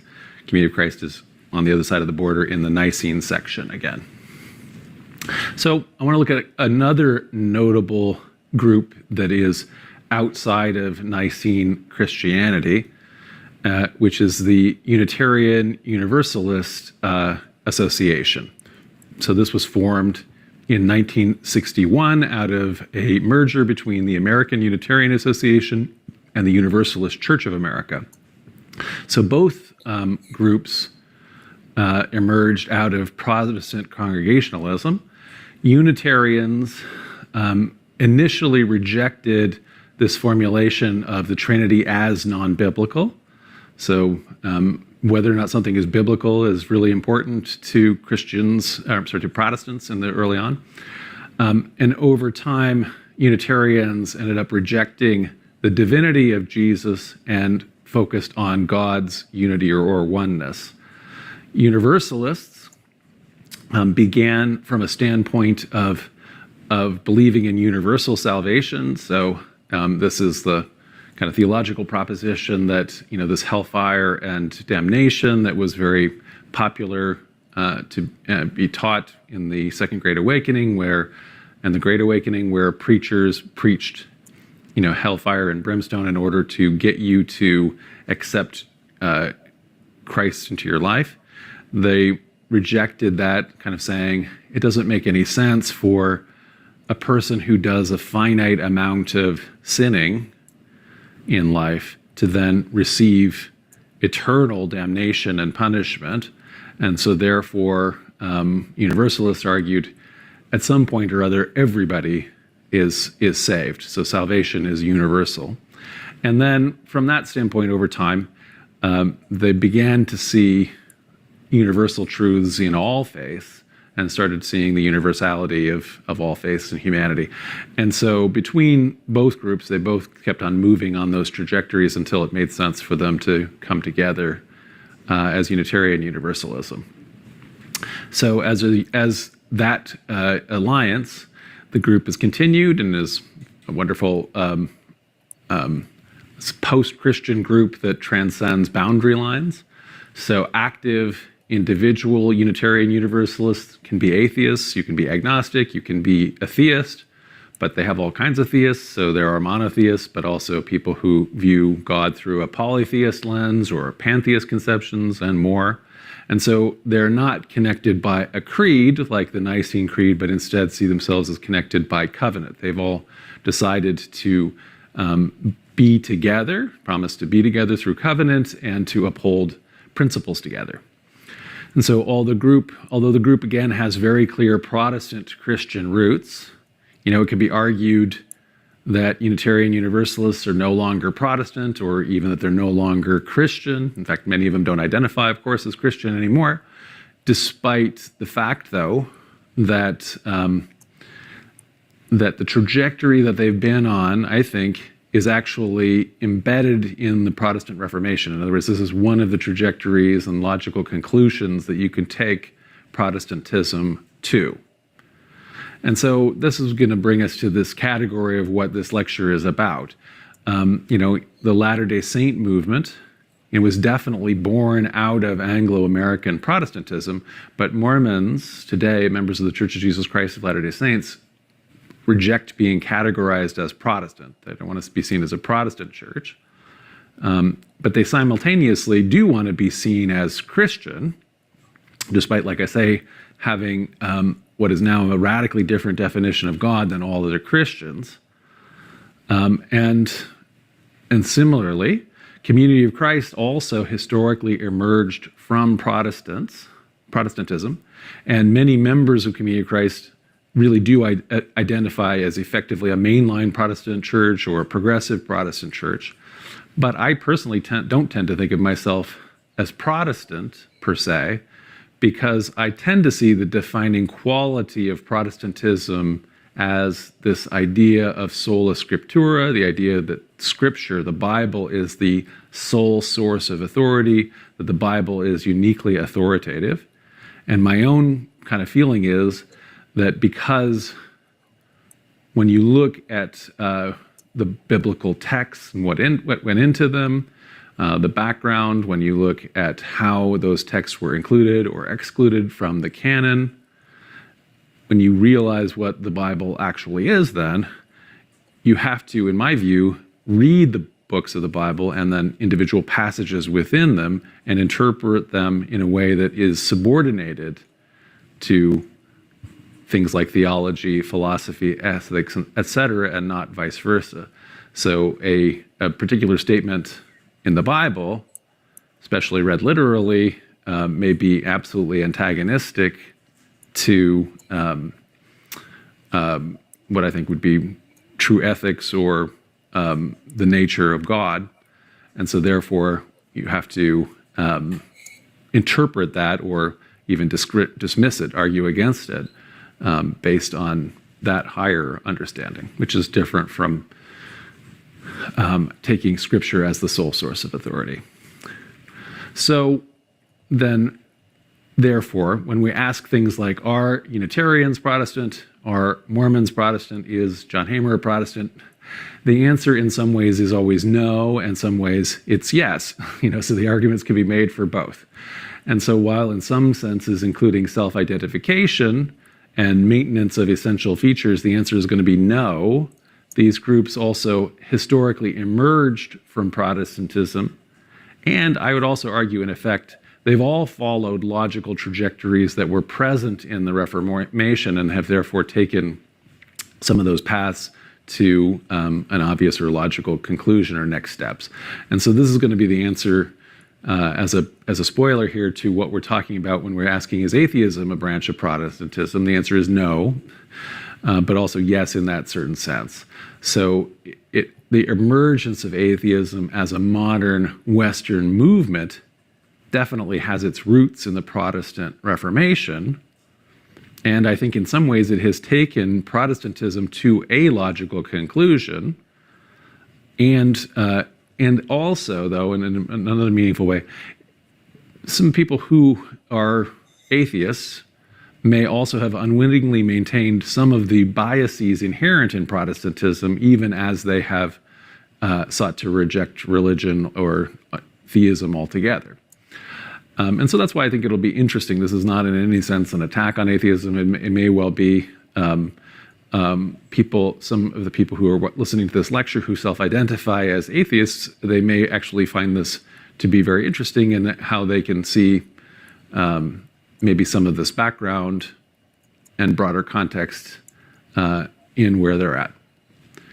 So let's look at the different ways to define the term, because just saying atheism is a little bit muddy, and there is a lot of semantics that sometimes emerge in the talking about atheism versus agnosticism and so forth. So in a general term or general sense, atheism is absence of belief in the existence of deities or a deity.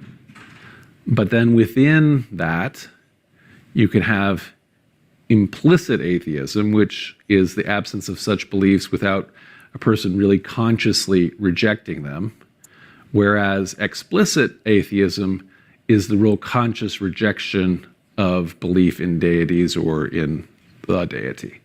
And so what does that mean? So in the same way that I was sort of saying with the flying spaghetti monster example, you don't have to explicitly deny your belief in the flying spaghetti monster because you'd never heard of that before, and implicitly you just have never believed in that. And so the argument is that you don't have to prove, you have to prove a positive, not a negative. And so in some ways, atheism, A is a negative particle. This is essentially assertion of a negative. So then within, so all of that is potentially weak or negative atheism, which, but within atheism, if you are explicit atheist, if you are positively affirming the idea that gods or a god does not exist, that's sometimes called strong or positive atheism. He doesn't believe in atheism. And, although lots of people who identify as agnostics don't see themselves as a weak atheist, maybe in this categorization, kind of a negative or weak atheism may encompass all forms of non-theism, arguably including that. But, a lot of times people don't want to identify as someone a negative and then a weak version of a negative. And so you positively are acknowledging or identifying as agnostic, by which you're saying, look, I'm not, I don't have firm knowledge on this question. And so all of this is within, kind of this overall spectrum.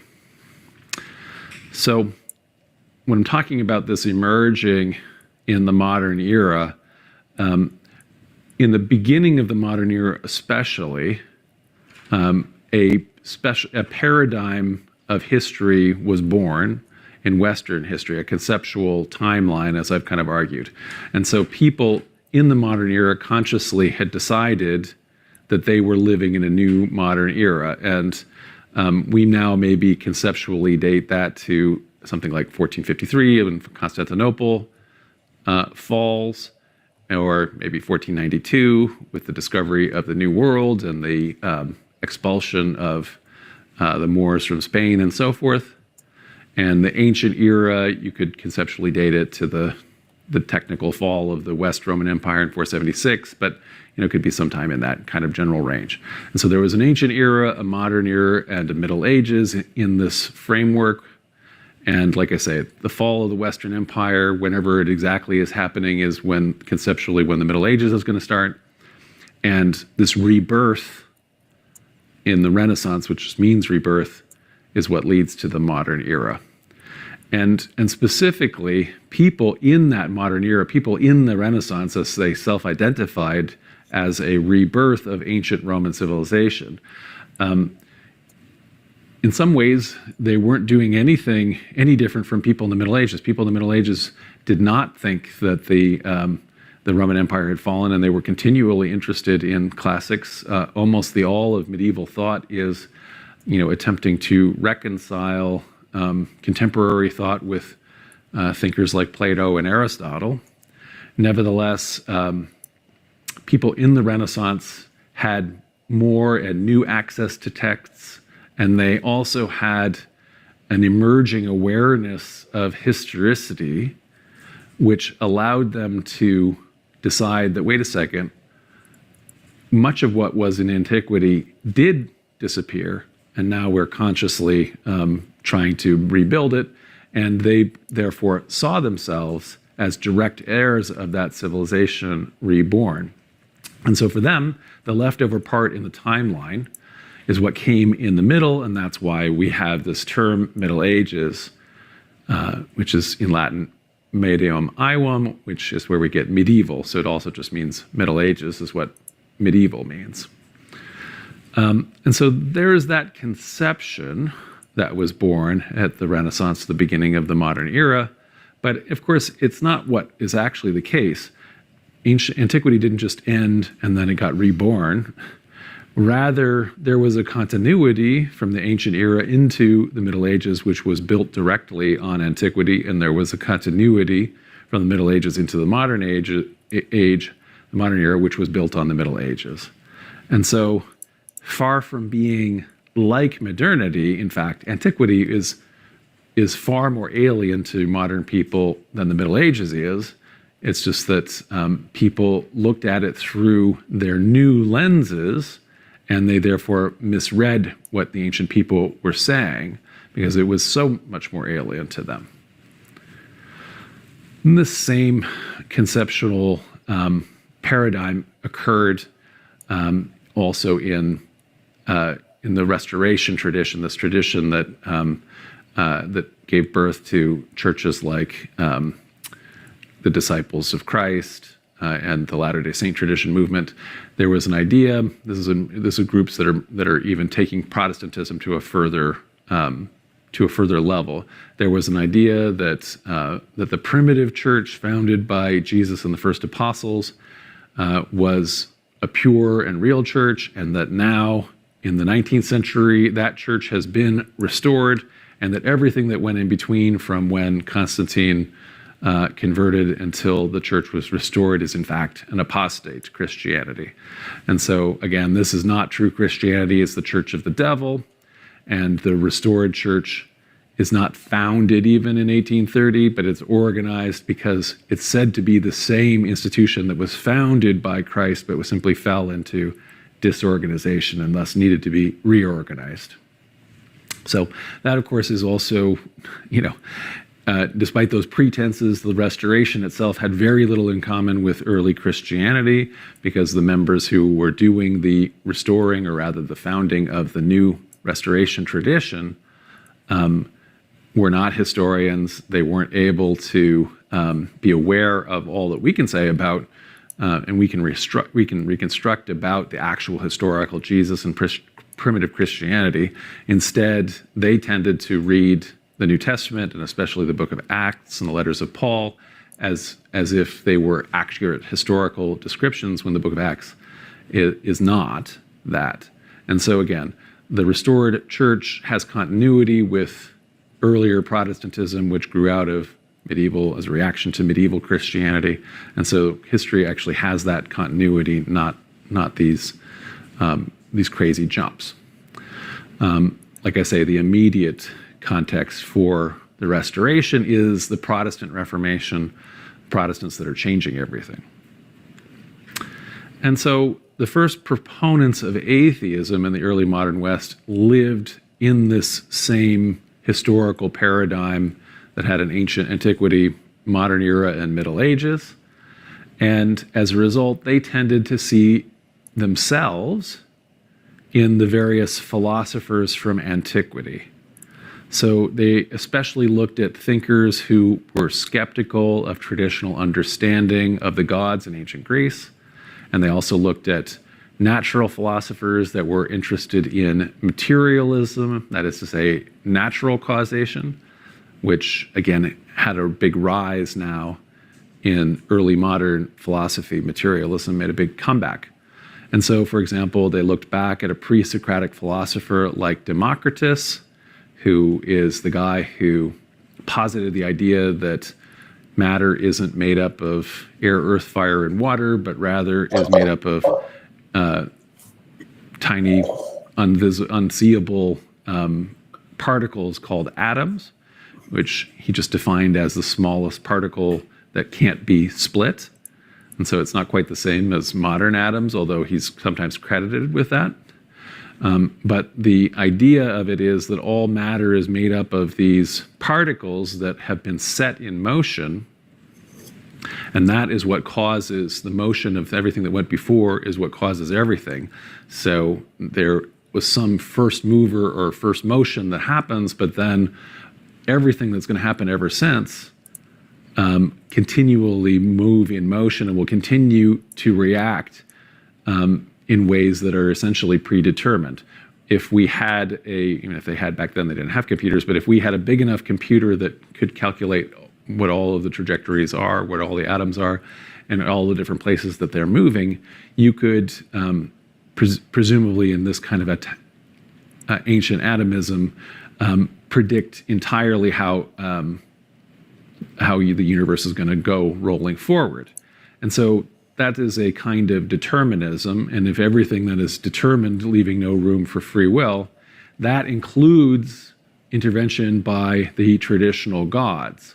And so they are also made up of these same atoms, and they themselves are also caught up in the same arc of predeterminism for, in any event, many of the atomists. Depends. Some of the philosophers who make use, whose philosophies are based on atomism, like some of the Epicureans, they don't deny the existence of gods, but they will say, again, there's no point in worshiping him. They aren't able to do anything. And there may be some potential for free will because there is a random element in terms of a swerve or things like that. But in general, the idea is that this is a group that looks for a natural explanation for how everything in the universe works, and is dubious of the value of traditional religion as it had been inherited at that time. And so, of course, people in the modern era and the Enlightenment, for example, looking back and looking at Epicureans and looking at Democritus, sort of read themselves into that and saw there were atheists like us back then. Another place that people saw this is among ancient skeptics. And so when you're philosophically a skeptic, that involves questioning inherent beliefs. So you don't just accept them, they have to be proven, and you don't immediately reject them until something can be disproven. But many ancient skeptics, for example, questioned the efficacy of traditional religion as it had been inherited in ancient Greece. So that is to say, what we now think of as paganism, polytheism, the different ways that people needed to live their lives in order to propitiate what were understood to be the gods. And so, for example, Protagoras, who is an important pre-Socratic philosopher who was numbered by Plato as one of the sophists, or one of these great teachers of logic and rhetoric. Protagoras expressed skepticism of the traditional pagan gods of Greece. He says, concerning the gods, I'm unable to discover whether they exist or not, or what they are like in form. For there are many hindrances to knowledge, the obscurity of the subject, and the brevity of human life. So he's not able to, he's not able to go to wherever the gods are and find them or see them or not, and he doesn't have enough time in his life to worry about it. And so to modern ears, that kind of a statement, of course, sounds very much like agnosticism. But it's also a little complicated because people in antiquity who challenged the traditional understanding of the gods, the traditional religious practices of the times, were often charged with atheism, even if they don't seem to us now to be atheists. So, for example, Socrates faced this charge more than once in his life. The comic playwright Aristophanes satirizes Socrates in this really great play called The Clouds, where you can kind of see in the illustration here, the ancient Greek theater had this special effect crane called the machine that would move things around. And so the character of Socrates is in a basket up in the clouds so that he can, be connected to, the clouds, which are this divine, which for him a very natural explanation for the divine that is much more elevated than all the people that are on the ground. So they're kind of making fun of him. The same machine, the crane, is where we get the phrase Deus ex machina, because often a play would end, instead of having a good, understandable or predicted ending, the god would come in the machine and come down, and just fix everything at the end of a play in a way that wasn't foreshadowed. So Deus ex machina, God from the machine. However, and then also in terms of Socrates, we've had a whole play on the clouds. In terms of a whole lecture on the clouds before. In terms of Socrates, the city of Athens then later tries and actually executes Socrates on charges that include not believing in the gods of the state. so the traditional Greek gods of the religion, and instead worshiping foreign gods and corrupting the youth, so teaching young people to do likewise. And so, anyway, Socrates at least is charged with that kind of an atheism. However, if the characterization of Socrates by his student Plato is to be believed, we can say, yeah, sure, Socrates is very much a critic of traditional Greek religion and what we now call polytheism or paganism, but nevertheless, he might probably be seen more as a religious reformer than an atheist, because he was himself postulating that there is a transcendent, immaterial source. And in Plato's dialogues, this is ultimately revealed as the form of the good. So Plato, and based on initial, the problem with we have is Socrates left no writings, and so the earliest writings of Plato may represent what Socrates felt. The middle writings are sort of maybe more half Socrates and half Plato, and then the later writings are maybe all Plato as Plato's own ideas evolved. But essentially, the idea is that that the immaterial world that includes things like mathematical perfection, the idea of like the perfect sphere that can't exist in the world because every sphere in the world is a little bit off, that eternal idea or that eternal form is more real than all the imperfect material things which come into existence and then decay and are gone. And so the source or the transcendent form, the form of the forms, is the form of goodness for goodness sake in this kind of a spiritual, and it's essentially a precursor to and informs most ideas of monotheism later. So in addition to philosophers getting charged with that, sometimes if you were part of a minority religion, you would also get charged that. So for example, priests and officials of the traditional Roman state religion, what we now call paganism, they would sometimes charge Christians with atheism because Christians either denied that pagan gods existed, so those aren't gods at all, they're just statues or something like that, or they would sometimes say that, yes, there is a supernatural being, but it's a demon, and so either way you're denigrating the gods of the state religion. And so, again, confusion in our resources exists whether you're dealing with somebody who's a religious reformer, who has a different religious opinion. In other words, if you're just denying the existence of particular gods or a particular way of understanding the divine, that gets thrown around with the word atheist. And so in that sense, I think it's also this is also going to be an interesting way if we think about where we started with that flying spaghetti monster, which some atheists somebody created anyway, in order to say we don't have to go around and deny the existence of every one thing. Conversely, I think a lot of atheists do have one conception of God that they are specifically rejecting, as we'll see.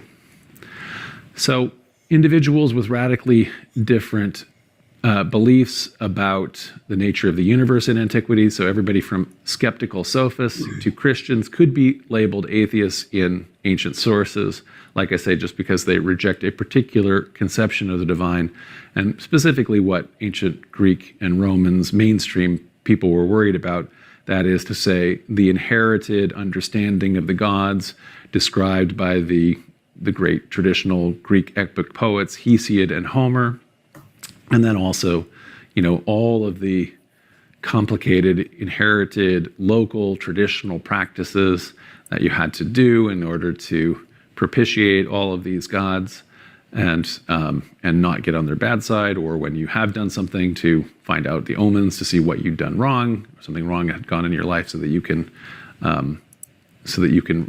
fix it. So again, because they've rejected the efficacy of all of that, they're called atheists even though they're not denying the gods explicit. They're not denying the divine in general explicitly as hard atheists, as we go back to that category. Similarly, people in the West, I think, have inherited a very popular fixed conception of God.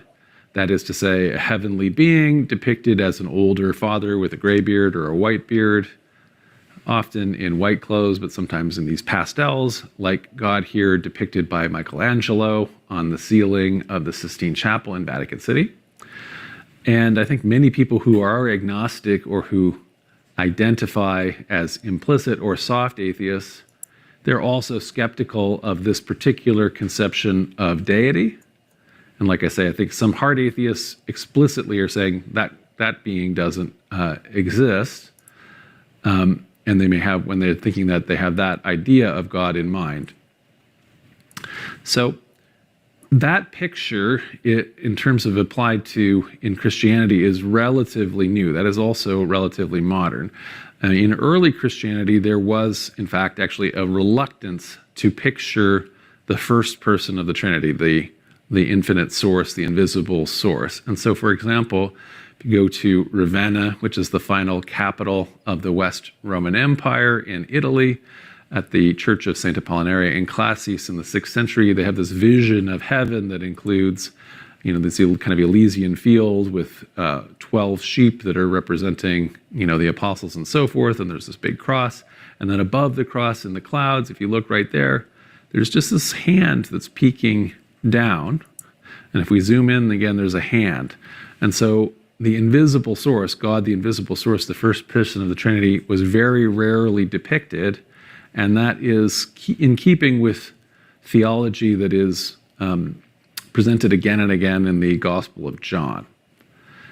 So in the sister religions of Judaism, of Christianity, Judaism and Islam, as that should say, Judaism and Islam, they are much more iconoclastic, and so they don't want to have images. You go to mosques, and mosques don't have human or animal images at all, but will instead especially use sometimes plant imagery, but then more especially patterns and imagery formed out of writing.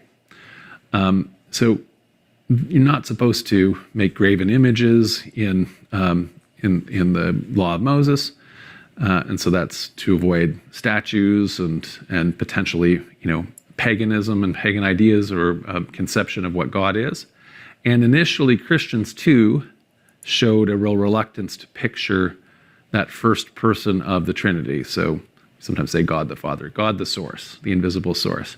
So multiple places in the Gospel of John say, no one has ever seen God, as it does in chapter 1, verse 18. And by that, the author of John means no one's ever seen the first person of the Trinity. Instead, he always says, it's only through the Son that God's presence is made known. And so this is this theological idea that is also found in Philo of Alexandria's work, that there is, beyond the invisible, unknowable, transcendent divine source, there is also God's word, God's glory, God's logos made manifest in creation, and you can't see God, but you can see what God does in the world. And for Christians, that then is identified, that word, that logos, that glory of God in the world, God made manifest in creation, that is all encapsulated together in the second person of the Trinity, or Christ, as Christians understand it.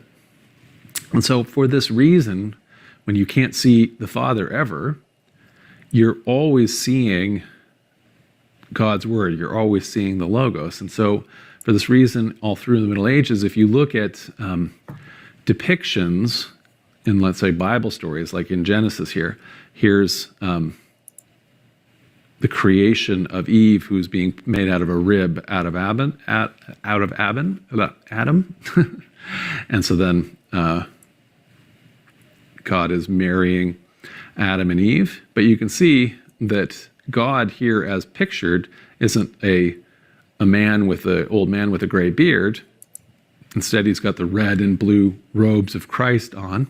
And indeed, he's got the halo that has the cross behind it. So we're seeing that it's the Logos who's doing this, even though this is the Old Testament. And so that's because no one has ever seen the invisible source. Instead, you see God's Logos, God's word made present in creation when we're getting to those stories. And so you're seeing, when you're picturing anybody, you're picturing Christ. And that's the tradition in antiquity in the Middle Ages. So this really changes at the end of the Middle Ages, and then by the time we get to the Renaissance, instead of the Logos in these same stories, as in Michelangelo's creation of Adam here, we're actually having the Father depicted. So this older man with a gray beard, so this is essentially an update of the ancient Roman picture of Zeus and Jupiter, is now become to stand in place for what had been the invisible source. And that is the direct line that gets us to our popular modern conception of God, like we see pictured in such sources as Monty Python and the Holy Grail, The Simpsons, and newer TV show like Miracle Workers, movies like Bruce Almighty. So generally speaking, you know, older guy with gray beard and so forth. In addition to the visual picture that has developed in the modern era, that's accompanied and informed by the way that God is portrayed in the Bible. And so this includes the way, for example, God acts in Genesis. So we showed some of those medieval and Renaissance pictures of the creation story. Genesis is a book whose source texts were written long before monotheism had fully developed. We've had a whole bunch of lectures on who wrote the Pentateuch, who wrote Genesis, as we looked at both how we looked at the different ways the sources came together, the documentary hypothesis, and also the hypothesis that it's added one after the other.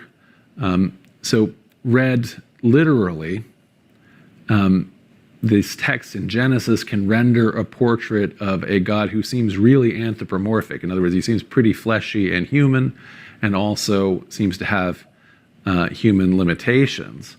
And so, for example, in that creation story in Genesis 1, we read, "They, Adam and Eve, heard the sound of the Lord walking in the Garden of Eden at the time of the evening breeze.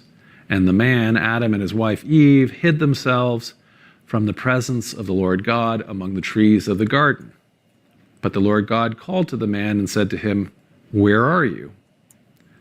So, you know, we're here seeing in that story then God is being depicted making noise while he's walking. So it implies kind of a human-like being who can walk around in a garden making noise. And when they hide from him and he has to ask, "Where are you?" I mean, he could be, you know, that could be rhetorical, but it doesn't say it's rhetorical. So you could just as easily infer a God who's not omniscient, a God that needs to ask, you know, where these guys are, people can actually hide from him. Later on in Genesis, during the flood story, the Noah story, we read in Genesis 6, "The Lord saw that the wickedness of humans was great in the earth, and that every inclination of the thoughts of their hearts was only evil continually. And the Lord was sorry that he'd ever made humans on the earth, and it grieved him to his heart." So when Noah, his family, and the animals enter the ark, the Lord shuts him in physically, and then after the flood subsides, Noah offers a sacrifice that God smells. So in Genesis 8 we read, "When the Lord smelled the pleasing odor that is emerging up from the animal sacrifice, the Lord says in his heart, 'I will never again curse the ground because of humans.'" So, you know, we have here then a God who is, you know, physically shutting Noah in, who is regretting mistakes like making people, and ultimately resolving not to do the kinds of things he did, like with the flood again, presumably because he likes the smell of the burnt sacrifices. So it is a strange portrait that emerges from a literal reading of these texts. So in addition to appearing fleshy, God is also often inscrutable in the 5 books attributed to Moses, and sometimes he behaves almost chaotically. So for example, he decides to kill Moses right after he encounters Moses in the burning bush and sends him on the mission to Pharaoh to free the children of Israel.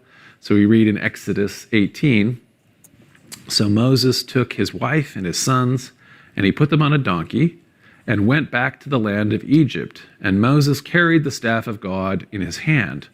On the way, at a place where they spent the night, the Lord met them and tried to kill him." So God decides he's going to kill Moses for no reason that is explained. But Zipporah, Moses' wife, took a flint and cut off her son Gershon's foreskin and touched Moses' feet with it and said, "Truly, you are a bridegroom of blood to me."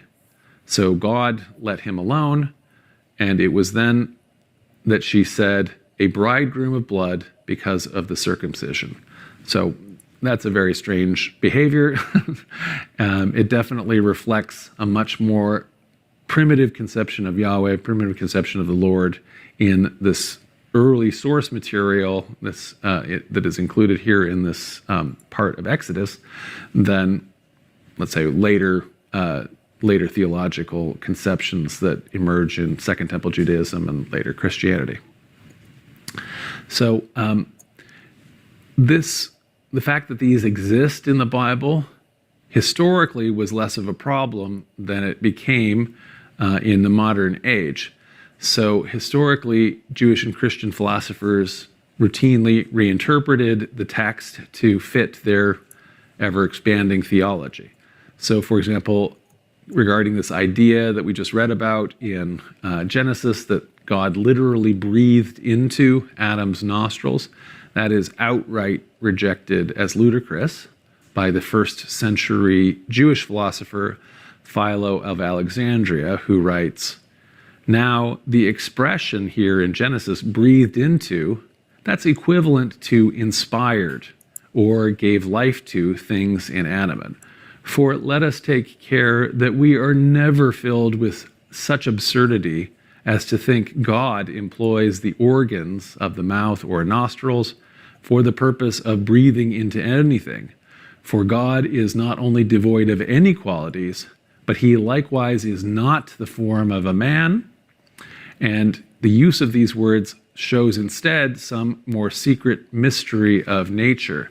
So we are not to imagine an anthropomorphic God. God doesn't have qualities like a mouth and a nose and things like that. God is not breathing in those kind of ways. We have to interpret that as a mystery. We have to interpret that as something meaningful and metaphorical. So for Philo and then also Christian theologians who follow him, then, God is not an old man with a white beard in the clouds who walks around, who breathes into nostrils, who closes the doors of arks with a hand. Rather, the invisible source transcends all of that. The invisible source is not male. So we hear in the creation story that humans, both male and female, are made in God's image. This is because we're seeing not because the man looks just like what God looks just like what humans look like, but rather humans whose natural property is understood to be reasoning. That's what separates humans from the rest of creation, according to traditional theology. That's the image that is being reflected, because God is ultimately the source of being, the source of thought and reason, and so forth. So Philo's then abstract cosmic view of an infinite God was definitely informed by Greek philosophers that trace back to Plato and Aristotle. He's especially in touch with Middle Platonists. This enterprise then of reconciling different forms of Platonism and Aristotelianism with Christianity, this is really at the heart of the medieval Christian theological enterprise. And so from the very beginning of Christianity with early philosophers like Justin Martyr, and all the way through to as the West is collapsing with Christian theologians like Boethius, all the way then into the Central Middle Ages with philosophers like Anselm of Bac, and Thomas Aquinas. Christians believed that Plato and Aristotle, when they had access to Aristotle, that both of these thinkers could be compatible with Christian theology, and that is to say, the natural world, natural philosophy, science is completely in harmony with their understanding of theology.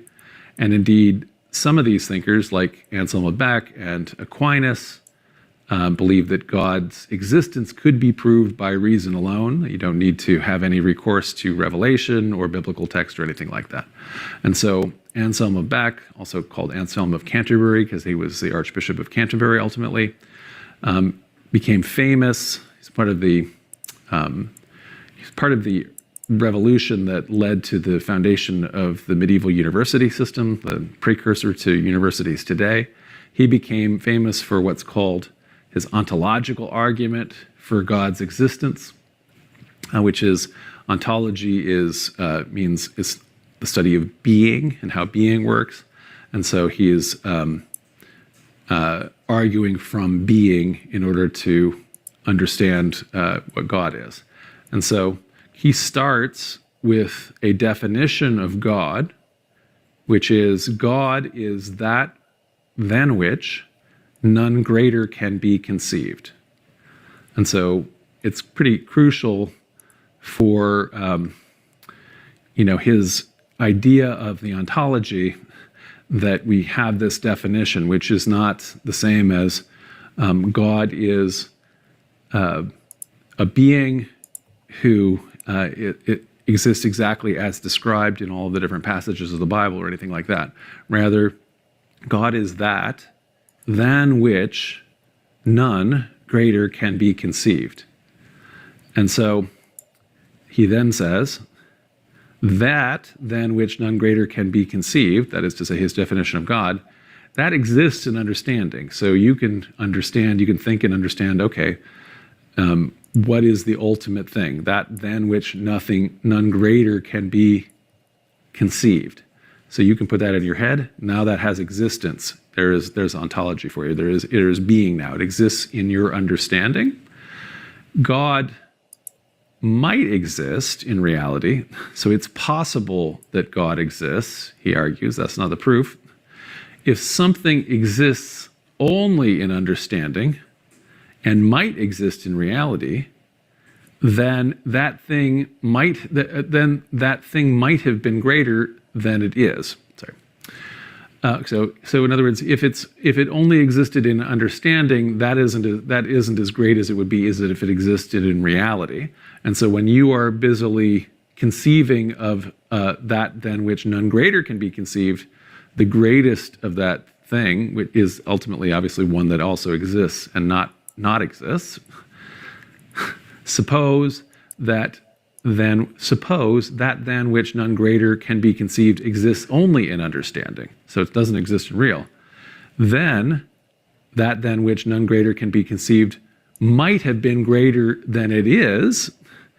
If so, a greater being can be conceived than that than which none greater can be conceived. That's a contradiction.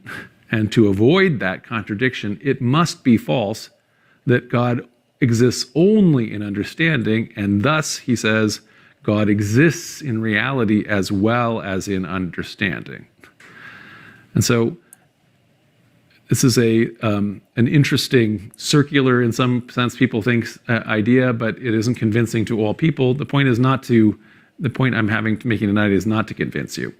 Many readers, including, for example, the contemporary monk Guanilo, immediately said, hey, this is just circular reasoning, and he wrote a biting satire where he says, where instead of starting with that than which none greater can be conceived, he says, I suppose there is an island that is greater than any other island that can be conceived. And he tries to do the exact same thing and proves, he thinks, by Anselm's argument that that Anselm must have to agree that there exists this greatest possible island.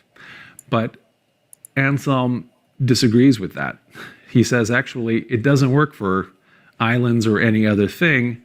It wouldn't work for the flying spaghetti monster because it only works if you define the being at the beginning of that being itself as that than which none greater can be conceived. So anyway, the point is not whether or not anybody agrees with Anselm. Lots of people don't, although it definitely influenced thinkers like Descartes, who also has an ontological argument. So he says he's trying to prove his own being. He's trying to prove his own existence. And he says, well, I think, therefore I am. So that returns him, he says, because I can't necessarily trust anything else in terms of my sense perception, but I can trust that I know myself from thinking, and that proves my existence. So that's an ontological argument. And it's doing in some ways the same thing that Anselm is doing. But more important than whether or not this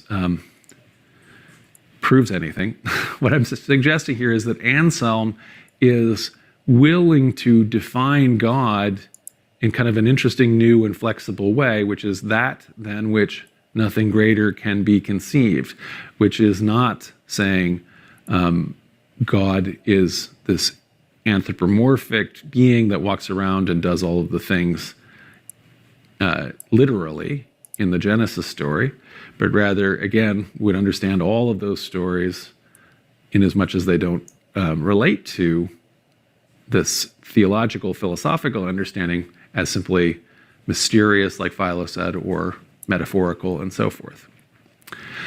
So Thomas Aquinas also took up the same enterprise, working some 2 centuries after Anselm. He's not really persuaded by Anselm's ontological argument, and he also has the advantage of the West now having recovered so much of Aristotle's work that had been lost when Anselm was working. Anselm was working primarily with Plato as mediated by Augustine of Hippo. Now Aristotle has been recovered, and via all of the great Muslim theologians who have already also worked on reconciling Aristotelianism with Islamic theology. And so Aquinas has the benefit of all of that. And so he makes 5 different proofs himself for God, again, only based on reason is what he feels. And these are the argument from the first mover, the argument from causation, the argument from contingency, the argument from degree, and then finally a teleological argument.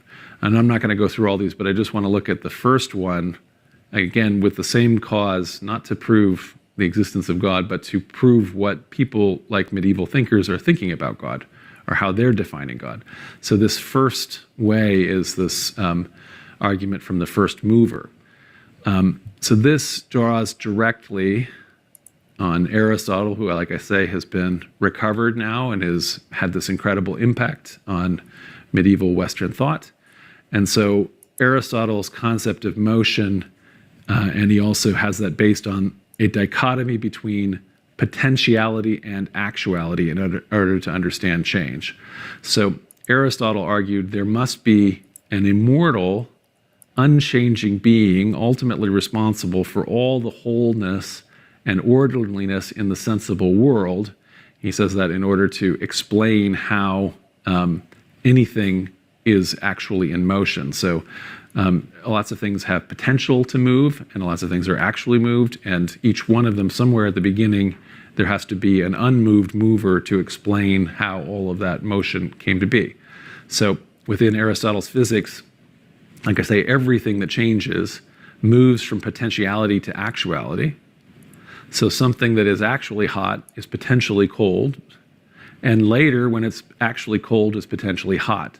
And so that means that in Aristotle's understanding of motion and change, there has to be an external force to cause change. And in order to go back in time until you get to that first change agent, there would be an infinite regression. That is, would go back in time infinitely, which can't work unless there is some first unmoved mover. So when sometimes the image of this thing, it turtles all the way down, is if the Earth is moving through the cosmos on the back of the turtle, people then ask, well, wait, what is the turtle standing on? And then people have suggested, or whatever, when they're making that metaphor, well, there's another turtle and so forth. It will be an infinite regress if you have turtles all the way down, and there's never going to be the ultimate turtle unless you have this unmoved mover, according to this idea in Aristotle.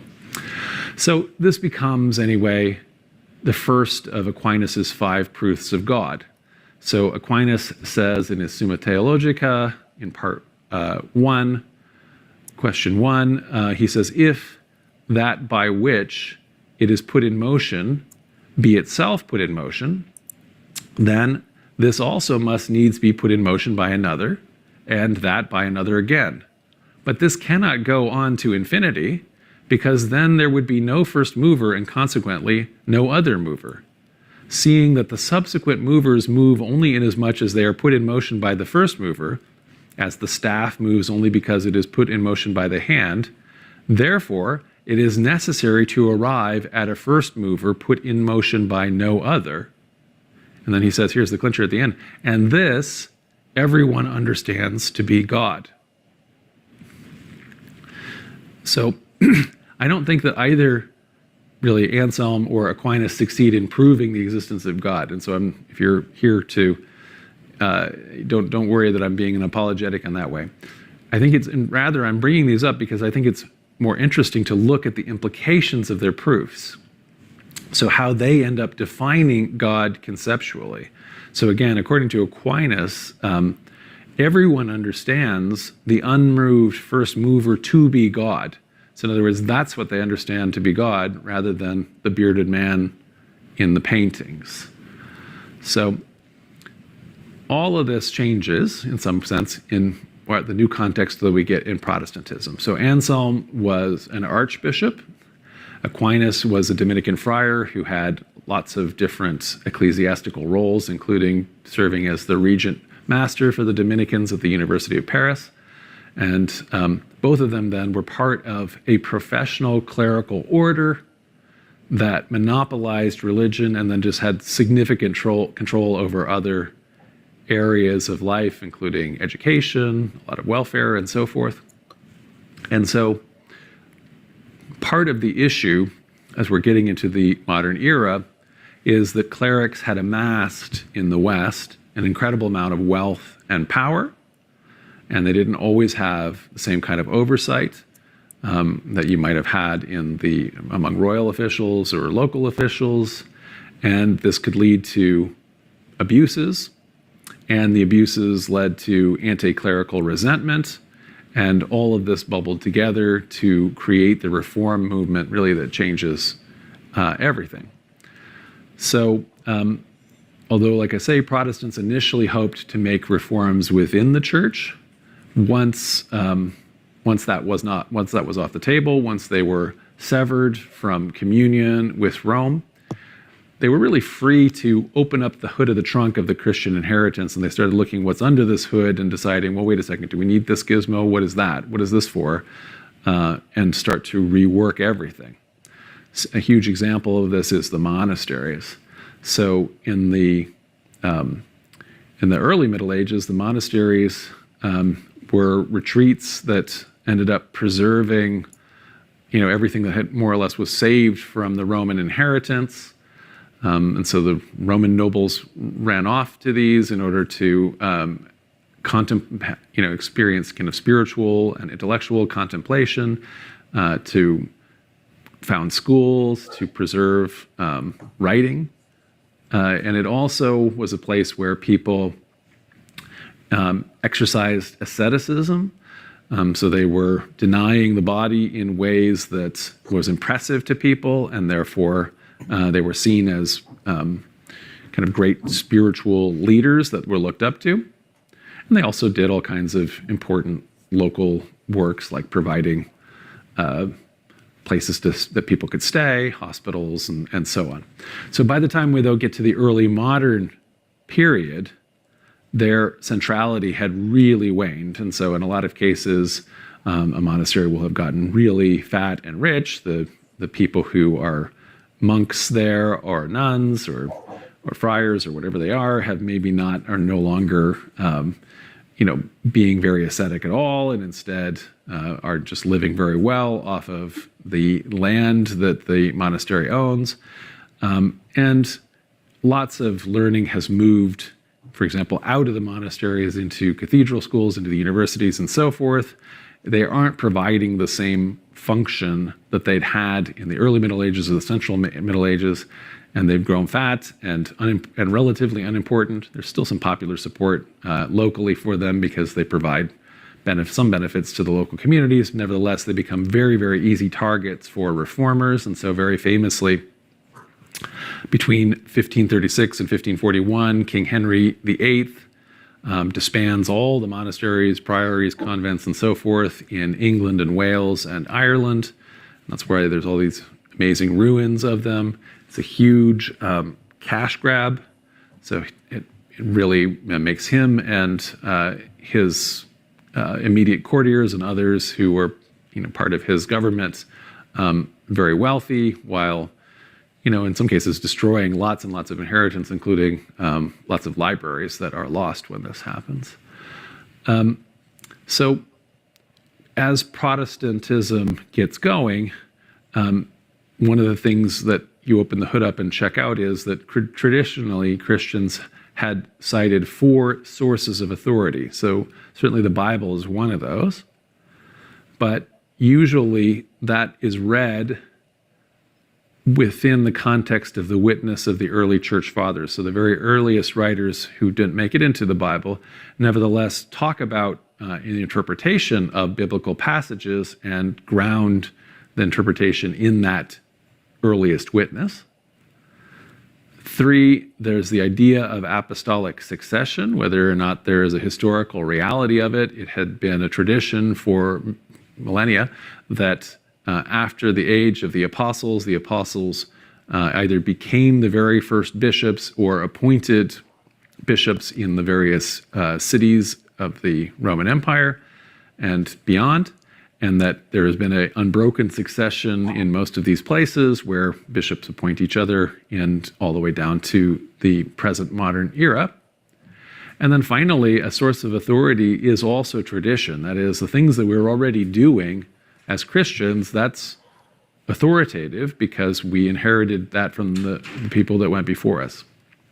So Martin Luther rejected all 3 of these last sources of authority with his doctrine of sola scriptura, that is, that Scripture alone, the Bible, is the sole source of authority for Protestant Christians. So that puts a brand new and very unique emphasis on the Bible and biblical authoritarianism.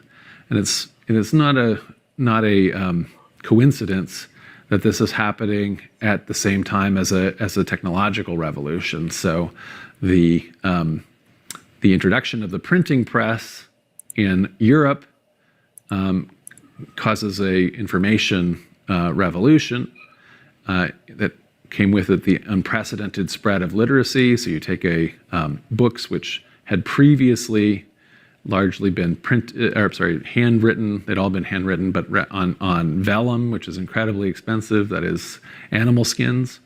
Now, relatively cheaper paper is able to be manufactured, and exact copies are able to be made of books, which makes books, while still very expensive, are now the difference between before like buying a car and now having something that is valuable, but not that valuable. And so this allowed, let's say, much more common Christians, not just clerics, a specialized class, to read their own copy of the Bible.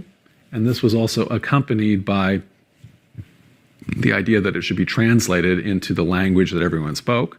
So previously, all the Bibles largely are written in Latin, and the priests are all literate in Latin.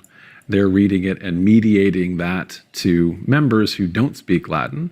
They speak whatever local language, Italian or French or German, English, and so forth. And so that completely changed the way the Bible was used, and it also gave the text a focus that it had never previously had in Christianity, however important the Bible and biblical stories were. So the printing press, literacy, these translations democratized the Bible by allowing Christians to access the text unmediated by professional clergy. And so that part's really good. Popularization, democratization, being able to access things yourself without having it cordoned off by this class that you're maybe sometimes very resentful of. Nevertheless, the bad part that goes hand in hand with that, lack of widespread theological, historical, and other training. Academic training means that now all these new people that are reading these texts for the first time, they're doing so without, these are ancient texts that are being translated into an alien modern language, and that is read now without any kind of context. And so your basic idea is to read it within your own context, which and read things literally, which then contributes to this new popular picture of God that is becoming more and more fixed in the modern age.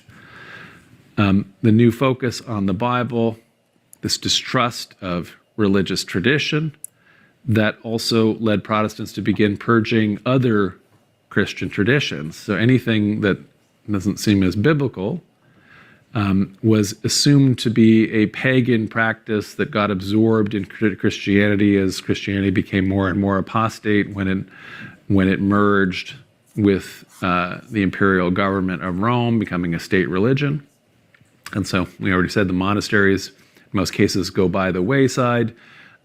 Things like practices like pilgrimage, praying to saints, venerating relics, in some cases having decorations in church. Certainly statues are often destroyed by Protestants. All of the kind of elaborate rituals, a whole host of sacramental practices which don't immediately have obvious biblical precedents. Those are all rejected then as kind of pagan superstitions that have made their way into Christianity. And there's different degrees of Protestantism. And so people like the Pilgrims who came across to North America on the Mayflower were sort of, especially more radical Protestants. And so, for example, even though they're pretty famous for having celebrated the first Thanksgiving, they were not the kind of people who would celebrate Christmas, which they said there's no Christmas. Christmas is not mentioned in the Bible, and indeed that this is a pagan holiday. And so they were that kind of fun Christian like that, hanging out with the Pilgrims. So while some Christians are kind of going on that path of ever more focus on Bible and biblical literalism and Bible-based Christianity, there are also Christians who are continuing on this theological path, and there's Christians who are coming out of the Protestant tradition, that is, individuals who are coming out of the Protestant tradition. And some of these thinkers, as they studied the Bible, struggled to believe that its stories were credible as history, and as modern natural philosophy, as science is starting to provide explanation for natural causation, some of the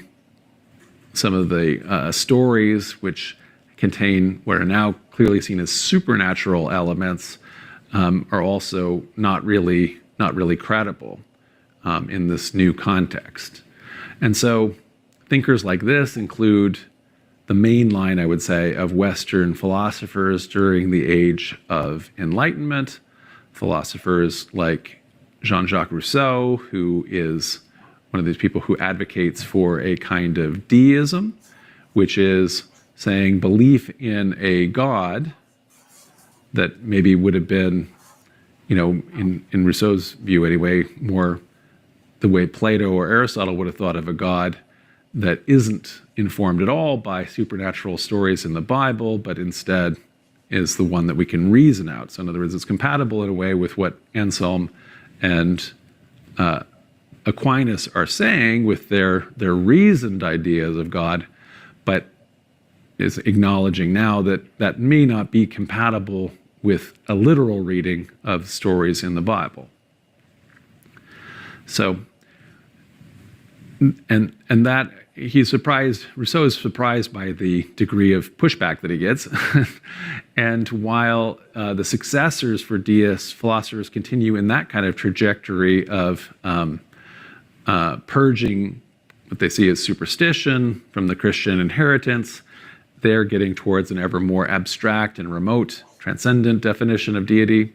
And that's dividing them from biblical fundamentalists, the evangelical wing of Protestantism, that is having an ever more biblically based and fixed image of God, specifically God the Father, the God with the beard. And I think much, therefore, as a result of that, much of the main line of Western philosophy, ceased to find value in the argument. And so the next stages past the deists are thinkers and philosophers in the West who start to leave both the idea of God and religion behind to their opponents, and they now, are overtly atheist and also anti-religious. And a lot of the motivation is anti-clerical. So there's still a set with clerics who are controlling these and trying to set the bounds of these definitions. And so for this, I also then think that it's important to now, look at just even what is religion, what is superstition, and so forth, as these are getting thrown around. So what religion is may seem self-evident to people who understand themselves to be followers of religion, as well as people who I would say imagine they aren't religious, because we have a very particular, the same way we have maybe a particular popular understanding of what do we mean by God, we've also inherited a very particular popular understanding of what we think religion is in the West in the modern era. So, kind of famously, Justice Potter Stewart in the U.S. Supreme Court, judging an obscenity case about pornography, he says, "I shall not today attempt further to define the kinds of material I understand to be embraced within the shorthand description, that is, hardcore pornography, and perhaps I could never succeed in intelligibly doing so. But I know it when I see it, and the motion picture involved in this case is not that." So he knows it when he sees pornography, and we maybe just inherently think we know what we mean when we say religion. And so we sometimes can know it, therefore, without defining it. For example, when we see people in a religious context.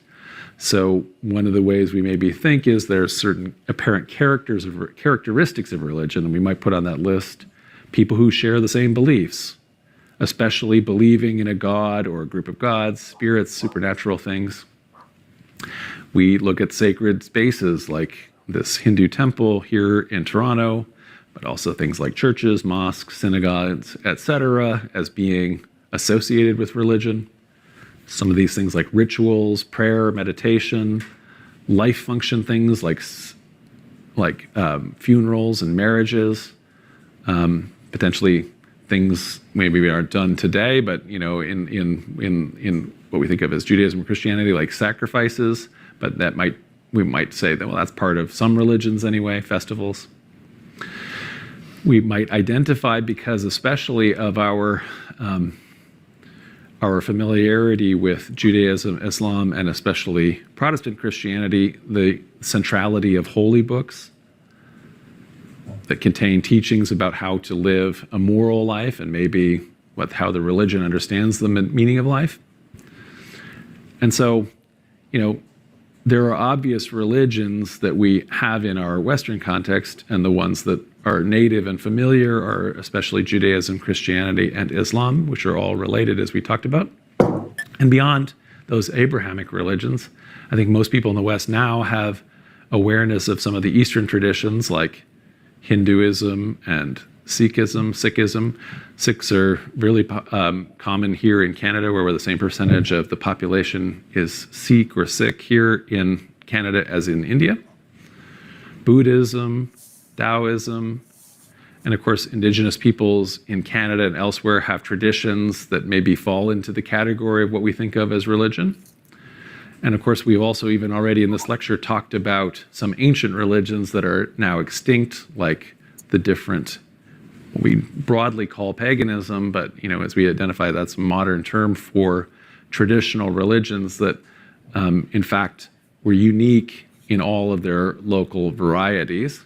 And of course, paganism also has neo-pagan revivals today. So what's the problem then?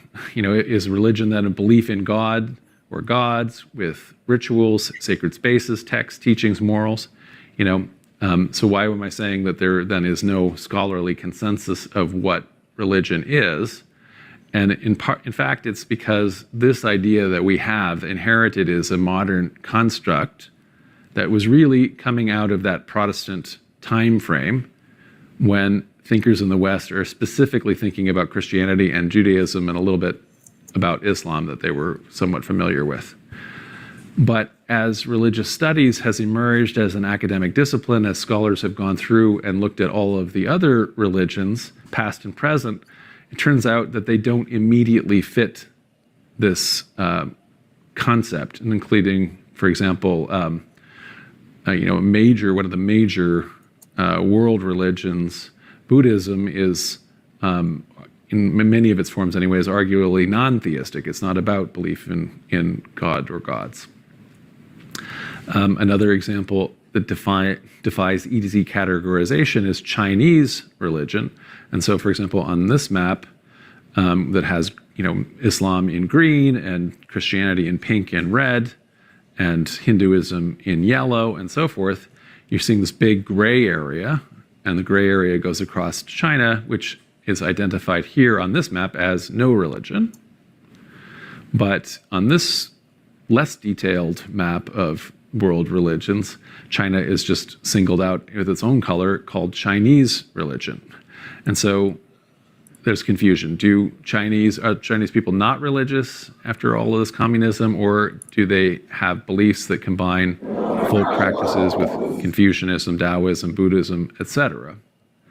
And so in 2010, a study by Purdue found that 56% of people in mainland China practice ancestor religion, and a study in Peking University in 2012 that only 6.3% of Chinese people identify as atheists, and that some 80% practice some kind of Chinese folk or popular religion, including the worship of various gods or the veneration of forces. So there definitely is something going on here that is different from, I think, what would fit most of our definitions of atheism that got lumped into that category we did at the beginning. And so therefore, if we take this one map with its gray, what's going on here in post-communist Eastern Europe, where people are maybe really are in a post-professed religion state and are post-Christian, that's different potentially than what's going on in China, where there is a folk religion that doesn't fit a lot of our definitions of what a religion is, based on the fact that we're looking at it through the lens of what a church is. So this week is the Encounter World Religions Discovery Week. And so my congregation launched this as a program over 20 years ago. And it has now spun off and is an independent charity called the Encounter World Religions Center. And so every year, people come to Toronto, one of the most diverse cities in the world, and learn about world religions. And then they meet local adherents in their own place of worship, like the Hare Krishna temple here, where we were meeting here the local leader in Toronto. And among the different sacred spaces that we visited, one of the years that I was part of the Discovery Week was a First Nations lodge, and a Native elder taught about his own personal quest to recover Native religion. And it's a difficult task, because European colonization did its best to stamp out Native traditions and convert Natives to Christianity and so forth. And so this elder told a story of how he had gone to all of the elders in many of the First Nations here in Canada, asking them what was the word for religion in their particular Indigenous language, only to be told again and again that there really is no such word in a literal sense. And he went on to explain that lack of a word for religion did not mean that First Nations peoples in Canada were not religious. Rather, it meant that the peoples did not conceptually separate religion from the rest of their lives. So everything from fishing to planting to weaving, it's all intertwined with traditional spiritual practices. And so again, with Europeans, natives who had holistic traditions, they now separated religion. This new idea, it gets imposed because this is an idea that the settlers bring with them from Europe. So settlers draw a circle around things that they privilege, beliefs, ideas about spirits, the supernatural, oral traditions when you lack a book, so that you can find things about mythology, ideas that you're going to tell stories about the Great Spirit and so forth. Ritual things that you do. Those all get labeled as religious by the settlers, because that's a conception that that's our European society brought to North America. So First Nations languages aren't alone in lacking a word that corresponds to religion. There's no equivalent in the biblical Hebrew or the Arabic of the Quran, and even English lacked this word. So prior to the 16th and 17th century, the word religious in English had meant someone belonging to a monastic order, as opposed to what we now think of as religion. And so that's also true when we go back to Roman paganism, as we now call it, polytheism, which is also kind of an imposed modern term for the traditional religions. They were not focused on belief in Jupiter or the other gods. They weren't about, they revered Homer and Hesiod, but the religion was not about studying texts. There was mythology, but that wasn't the focus. Rather, there was a holistic understanding of what it meant to be, in harmony with the gods. And when things were going bad in your life, rituals and other things that you had to do in order to propitiate them, and or else just simply accept your fate. So the Romans used the word religio broadly to mean duty, conscientiousness, or obligations. And so it really wasn't about doctrine, interpretation, or belief, interpretation of text. Rather, like I say, it involved, your religion in antiquity involved everything from your house to your job to recreation. It's all together in it. I think a lot of times people think that that paganism was really a lot of fun, and that Christianity was a really wrong turn, where everybody became really dour and Protestant and Puritan and hating sex and stuff like that. But in fact, actually, there's just a lot of worry and doubt and fear and all kinds of rituals that you had to go through when you lived within the pagan worldview. So, nevertheless, like I say, everything was religious. So entertainment was religious. Aristophanes' play, that's part of a religious festival. So watching TV, making TV shows and watching them, that would have been part of religion. Same thing, the gladiator battles, they seem very secular and even irreligious to us. In fact, the games are part of religious festivals, as is everything else. And so, now they're viewed as wholly secular, but in a sense, big sports games are also religious. And indeed, last year, I went to a football game with my friend Randy. I'm not a fan of any of these things, and I hadn't actually ever been to a game like this before in person. But you could see, how much, how much the whole effect with the fans and the crowd and everything like that, people acting on each other. There was an experience that could easily be defined as religious.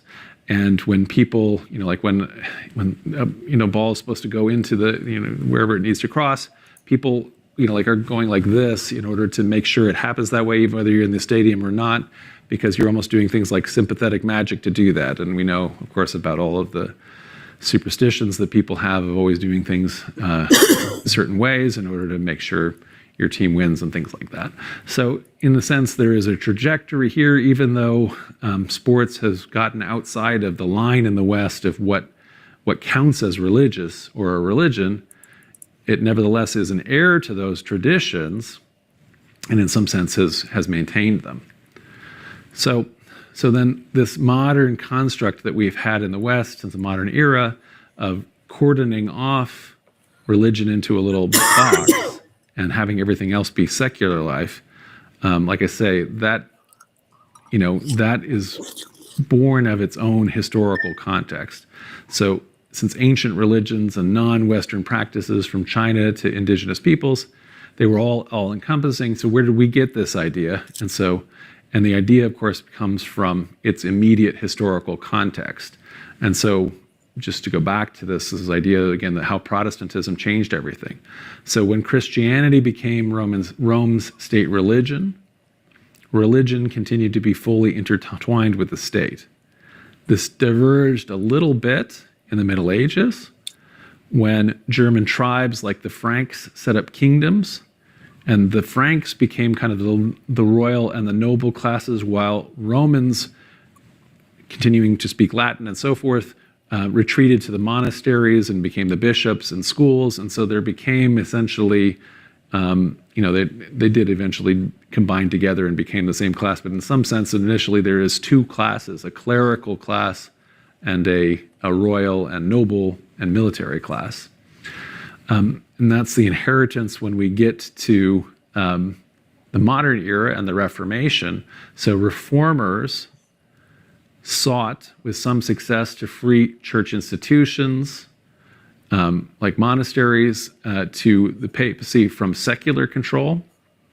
Nevertheless, it's really during the split of the church during the Protestant Reformation that Protestants began framing this new idea of what constitutes a religion.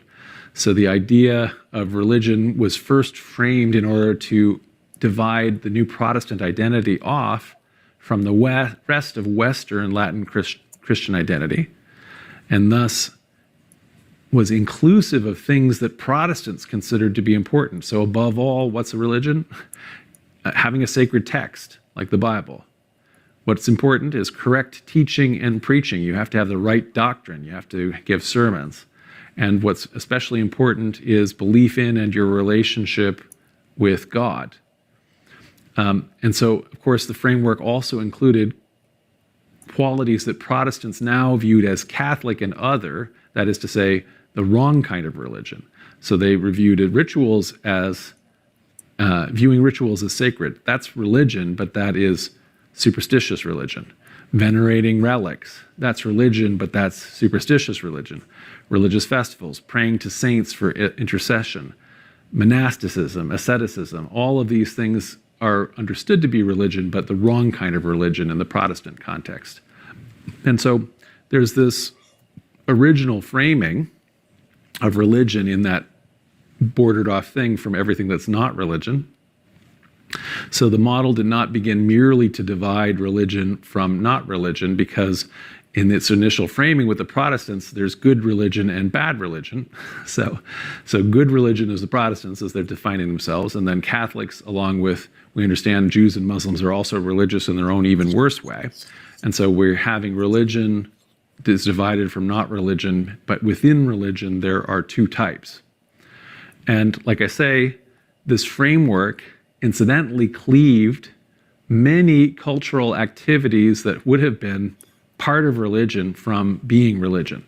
So now that we are saying religion is only what's going on in this circle, things like your job, the government, playing in sports, storytelling, things like ultimately the calendar and holidays are often not religion. They can become secular now in this new conception of religion as being cordoned off in this little space.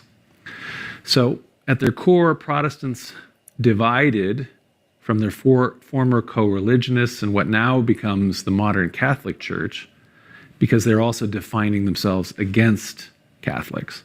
And so by labeling much of what went before the Christian traditional inheritance of superstition, Christians ended up baking in their own trajectory of purging. If we're getting rid of veneration of saints, we might be getting rid of more things. That's a path we're on to get rid of stuff. And indeed, once you purge down your sources of authority from all of the traditional sources to just sola scriptura, again, your trajectory has been purging, and so you might end up deciding, well, let's purge Scripture too. And this especially happens when it turns out Scripture may not be what you thought it was. So as the academic disciplines of history and literary criticism and even archaeology get going, and people do textual studies of the Bible, and they start to realize, wait a second, this is not able to be a historically accurate narrative, then maybe it's not what we thought it was, and maybe that's also something that needs to be purged, as with the other superstitions that we've gotten rid of. So, like I say, a next logical step for some then, is to go from that part where you had, well, there's good religion and bad religion, and you might now then, as a next step, say, well, maybe actually all religion is bad religion, and what's good is not religion. And I think, again, this is something that especially grows out of its Protestant context, because the whole conception of putting the religion in this little box like this is actually born out of the Protestant context. So, and I think the same thing can be said in terms of having a fixed versus a flexible definition of God. So just like religion is based on this outdated and provincial context, that is Europe in the 16th century, I think our definition of God, especially the modern popularized view that people have of God, that's similarly distorted, by an overemphasis of taking biblical portraits and reading them literally. And so if we were to return to that more flexible position of ancient and medieval theologians, that would allow us to not have to uphold this kind of problematic conception of God that is, I think, at the heart of many complaints that agnostics or atheists might even have about God. So in other words, if what we have is an actual picture of God, one particular conception of God that's being rejected, the same way that we might say we're rejecting the flying spaghetti monster, well, it would turn out that actually there is room within Christianity to reject that portrait. I reject that portrait. Meanwhile, in the secular realm, once you get to that place where traditional religion has been thrown off, that doesn't necessarily mean that you are free from real religion or lived religion. So again, religion, the boundary of religion in your life, in putting a little cordon around it, is an artificial construct. And so people who are not part of an organized religion, who are nominally secular, they sometimes end up developing all kinds of practices or act in certain ways that we would consider religious and even superstitious. So there's plenty of nominally secular people who they encounter something multiple times and they say, the universe is telling me something. I saw this massage or whatever place multiple times and I said I needed to do this. And of course that could simply be effective advertising, not the universe trying to tell you. Another popular nominally secular idea is this idea of manifesting, that you can will something to happen by simply thinking about it or speaking about it and so forth. Bill Nye parodies this in a funny video. Another thing that tends to happen because of the idea of equating Christianity with this one particular vision that many people don't like for very good reasons. then people look around and say, well, wait a second, some of these alien traditions, some traditional Chinese practices or Buddhism seems pretty cool. Taoism seems pretty cool. As we've deconstructed our Western practices, people nevertheless are looking for meaning, and people are attracted to physical magic ideas and would like these things to work. And so that's led to a rise in popularity of Eastern traditional practices.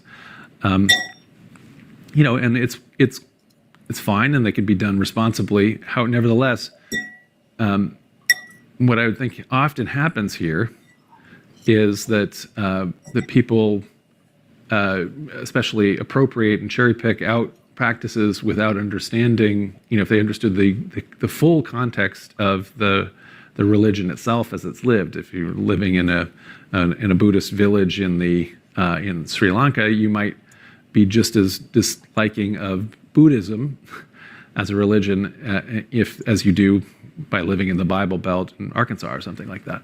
Whereas if you instead are pulling out the philosophical ideas of Buddhism and you really like those, you could similarly pull out the philosophical ideas that are embedded within the Christian tradition while still disliking some of the lived religion. So that's why I would say that there is actually still potential, even as organized religion is in massive decline in the West. It may not be meaningfully possible to separate religion from the rest of the culture, but organized religions do have a real, if declining, role in the West. And in some cases, this is good because in a lot of cases, churches have done bad things and are responsible for a lot of bad. But nevertheless, I think all human institutions can be vehicles for good or ill. And that's true also for organized religion. So, for example, historically, Black churches have been a huge source of generating leaders in the African American community, and their decline is a problem, in that community. Lots of these organizations are clearly bad. So this televangelist who's busily telling his followers to send him money because he needs a bigger jet. So organizations that exist for the enrichment of leaders, those are harmful to the people who, whatever he's selling them, the prosperity gospel, they're losing money that they otherwise need. Organizations that promote anti-science understandings, they can leave adherents ill-equipped for reality-based problems when they come. Certainly organizations that use God's name to discriminate and cause direct and indirect harm, they're all can be bad. But this is why I'm involved in a church, is because I believe that they can also be good. They don't have to be bad. And so, for example, a lot of our focus here in Toronto, we talked about the Encounter World Religion program that we started, another charity that we've started here 50 years ago was to provide social housing. And earlier this year, we broke ground on a new project, a new building that will house a couple hundred new people who might otherwise be in danger of being homeless. And so, anyway, this is not. So this is an argument about how religion can also be a force for good, even if in some cases it has also been a force for bad. And so, in that sense, in this diagram, people, let's say, who are wandering around, even though they're nominally not religious, and they are imagining that the universe is telling them something, or that because they've seen something coincidentally, or in some cases people have, really believed that they're going to manifest something and clearly don't. That would be like one of these little hexagons of superstition that exists in this field outside of the little circle that we have of religion that is held by people who are nominally not religious. And that same kinds of superstition that exists within religion, including what I would call the majority of religion, which is more fundamentalist. And then the little cordon within that of what I hope anyway, the religious practice of what we're trying to do here, what I'm calling here rational religion. Nevertheless, we have superstitions that we have to deconstruct still. Everybody does. So there is no one, incredible good group. We always want to be, a member of some kind of a tribe that is the perfect tribe, and you end up finding out, you'd never want to be a member of a club that would have you for a member. So this was my take on the question: is atheism a branch of Protestantism? Obviously, the answer is no, but nevertheless, much of the ideas in the Western atheist movement have grown out of a trajectory that was born in the Protestant Reformation, and a trajectory that Protestants have of purging what were seen as superstitions that first included much of Christian tradition, ultimately includes all of overt and explicit Christian tradition. And we'll have to have in the future a lecture also on the Enlightenment and on deism, so that we can see sort of the exact transitions. But hopefully this sets kind of a general and broad context. So I'm going to get some water while Leandro gets your questions.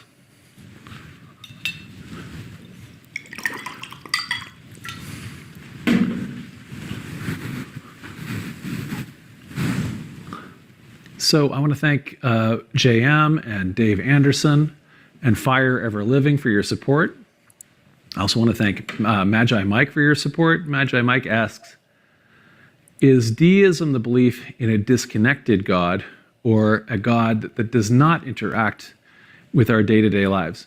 So ultimately, I think deism becomes that, but there are different formulations of deism. Deism is a belief, I think, that where you're taking some of those arguments of what God should be understood to be, that are kind of drawn originally from Plato and Aristotle, but become formulated by medieval thinkers who say that God is that than which nothing greater can be conceived, or that God, if you don't believe anymore in the first mover, that God is the source of being and creation. That God is transcendent and maybe is not able to be, certainly not able to be grasped, but maybe not able to be communed with in any kind of meaningful way. And so I think that is part of deism, like you're saying. And so you can also have within that the analogy of the watchmaker God. So again, this was when deism was around. When you have something that is an artifact at the time, like this incredible device of the watch, the mechanical watch, then you tend to think of that kind of creation. You say, well, that's an analogy for the universe.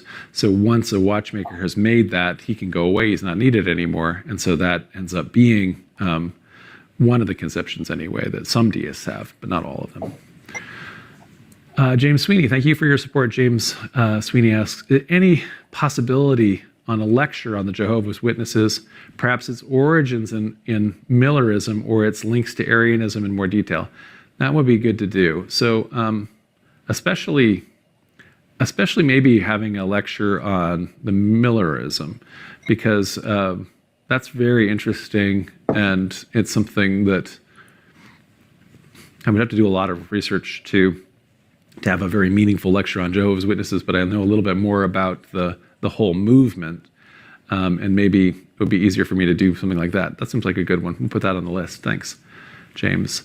The NA Work says, could we call the Reformation the product of the confluence of the invention of the printing press and the subsequent proliferation of literacy? So I think that it would hardly, it wouldn't have taken off, it wouldn't have done the same thing without having that invention. So there is a complete information revolution, and people like Luther are very good at making use of it. So it's like somebody who's an actual, in the current era that we have, somebody who really gets social media compared to somebody who's still working, very old school and, sending out paper newsletters or something like that. And so the idea that Luther nailed these theses to the wall, that may or may not have happened. That's a kind of a legendary thing. But what is actually important is that he published these and he sent them around, and they were in the vernacular, and they were things that people got excited about. And so really that is one of the key issues that allowed the Reformation to really take off. There had been a lot of these ideas that had been swirling around for centuries in Western Europe. The Waldensians had a lot of the Protestant ideas a couple centuries earlier, the Hussites and so forth. But now they really are able to proliferate. The other key thing is the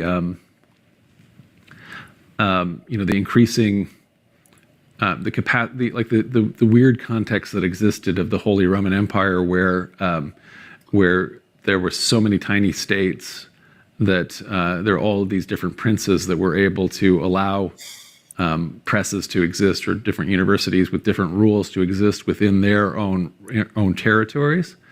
And so that is another thing that there have been places like that where there's a lot of division. Italy was divided up into city-states too, because again, it's that legacy of the Holy Roman Empire.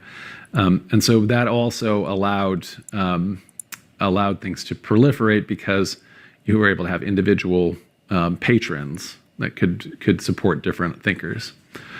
Mark Kern, would you comment on Jesus as a metaphorical character representing not an actual dude from that time and place, but rather representing you and I as our highest selves, or as our God self, with Satan representing our ego self? Well, that's an interesting conception. Yeah. So in terms of Christ as a metaphorical character, the one that I mentioned already was in the lecture was the Logos as God visible, God made visible in the world. And so therefore, everywhere we see God's presence, you're actually seeing the Logos, and that's metaphorically or symbolically represented in artwork by showing Christ instead of picturing the unseeable God. But the other half of that, of the conception of Christ being fully human and fully divine, and having the body of Christ, the church be the body of Christ, and Christians having Christ in them, and they being in Christ, and all being one in Christ, could be, like you're saying, Christ not again as some dude in some time and place, but rather as being God manifest in the world in us specifically, when we are then being our highest selves, or our God self, as you're saying. So yes. Patty O'Reilly says, if God can see everything and everywhere, why can't he find Adam and Eve in the Garden of Eden? Why can't he find Abel when he asks Cain, where is your brother Abel? So exactly. So Patty, this is the point. If you are reading those texts literally, then that challenges, again, that's giving you a portrait of God that you're inferring anyway, that he can't see everything and everything because he doesn't know where Abel is, or he can't find Adam and Eve. You're inferring anyway, by reading that literally, a portrait of God that contradicts Christian theology. And so that would be, in my view, an argument about why, I agree with Philo of Alexandria here, that why you can never read such texts literally like that. And I would read, like Philo, I'd say that it's absurd to read them that way. The Martian, thank you for your support and who's also offering that support for all the charities that we support in Canada, as opposed to John and Leandro's retirement fund. That's fine. Well, very good. That's where it goes. Greg S. says, if Tolkien is the legitimate authority on what made Middle-earth canon because he originally produced it, then shouldn't the church be the legitimate authority on what the biblical canon is? So the church, in the sense of the original ecumenical council, that's actually all the ecumenical councils, the church fathers is what defined what goes into the Bible. And so to the extent that the original Roman imperial church has continued to exist, which it has, but it has fragmented. So the various national Eastern Orthodox churches are all legitimate heirs of that. The Roman Catholic Church is a direct heir. The Anglican Church in the UK is a direct heir, even though it broke its communion from Rome. It nevertheless is in essential continuity back to that ancient church, and so every one of those churches definitely can decide what the biblical canon is, and they all have decided for themselves what it is. Essentially, they haven't changed anything in all of those cases. Well, I mean, actually, the Anglicans, I think, maybe have. I don't know if they did actually. So the Protestants pulled a lot of books out of the Bible. I guess the King James Bible is often printed with the Apocrypha, but and so in that case, the Church of England will have slightly decanonized some of it, and so it would have determined its own canon. So yeah, each individual church can decide what its canon should be. I would say yes. Michael Lowe says, "Isn't the rejection of the church fathers contradictory with Scripture alone, since they defined the canon?" So I would say that, yeah, that part of the problem with sola scriptura is, I think, a kind of a misunderstanding of what the Bible is. So I think that at a certain point, the Bible is an inheritance that has been around for so long that people really kind of see it as one thing, as if it just dropped out of heaven that way, as opposed to what it really is, which is a collection of texts, not one author of which is imagining that they're going to have their text put into, a full Bible. Certainly not any of them were thinking that. So I think that the Bible, when it's looked at, by biblical authoritarians, it's largely looked at from a perspective of imagining that it is something that it actually isn't. Ron Wagner says, "So could religion be defined by a shared belief by many people in something? Doesn't have to involve belief." Is what I'd say. So, because in fact, a lot of religions are actually focused much more on practice than on shared beliefs.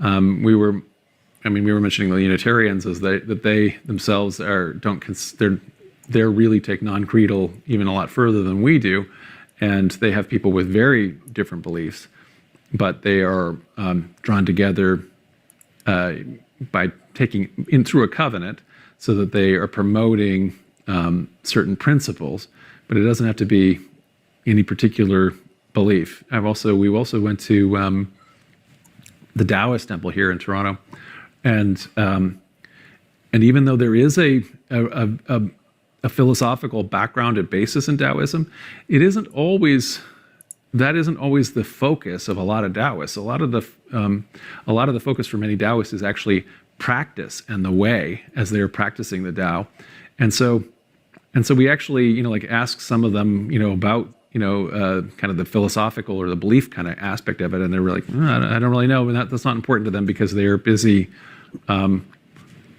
practicing the way. So it doesn't have to be belief.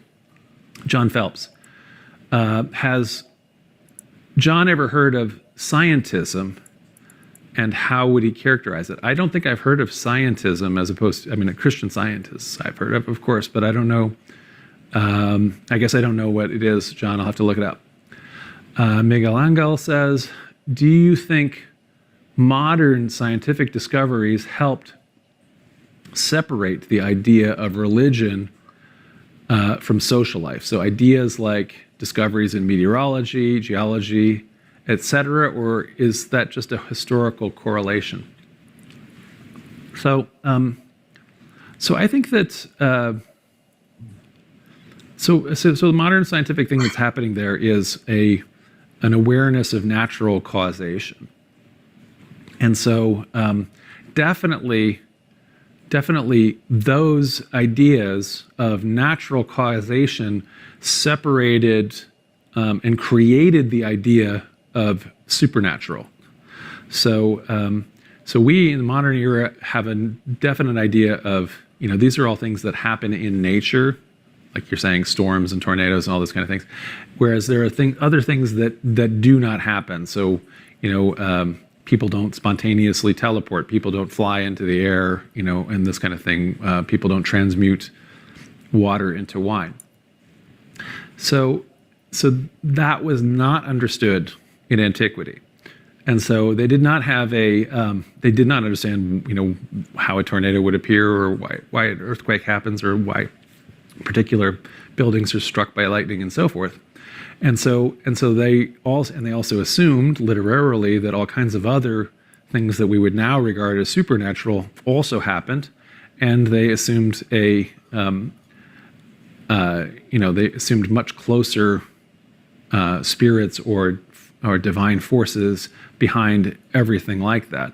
All of the medieval pictures of the wind are showing angels turning cranks and things like that in order to make kind of these physical things happen.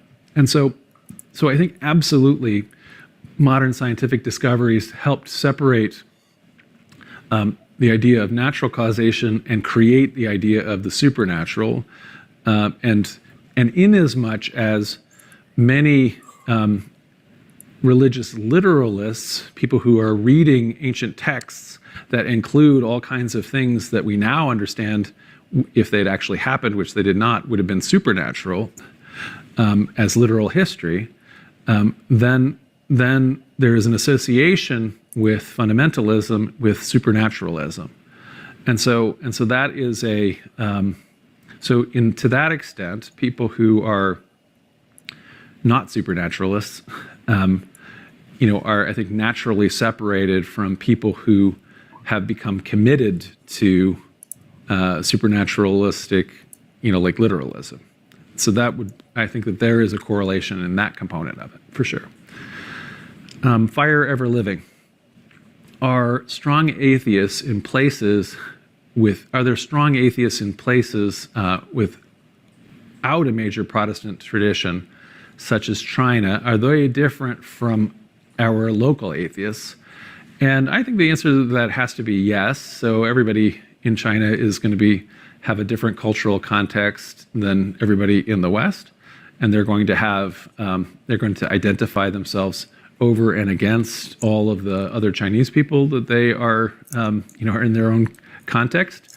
And so when they are identifying themselves as a hard atheist, which may be informed from their background within Chinese communism, or may not be, they maybe they're because they're a scientist and they've had that kind of a tradition that does kind of go back to maybe some of the Western and Protestant influences.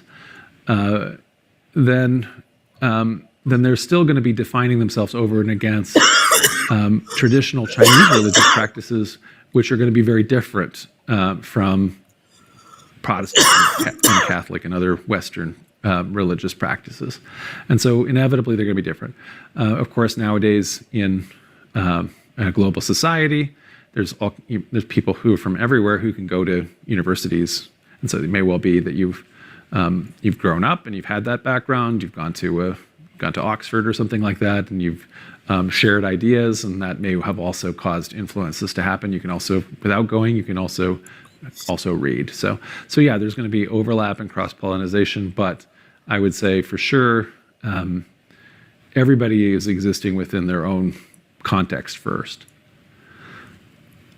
Mike says, here are some of the people who have contributed to lectures outside of YouTube Super Chats recently. So I want to support and thank those. Mike or Landra, can you call that up so that I can see it?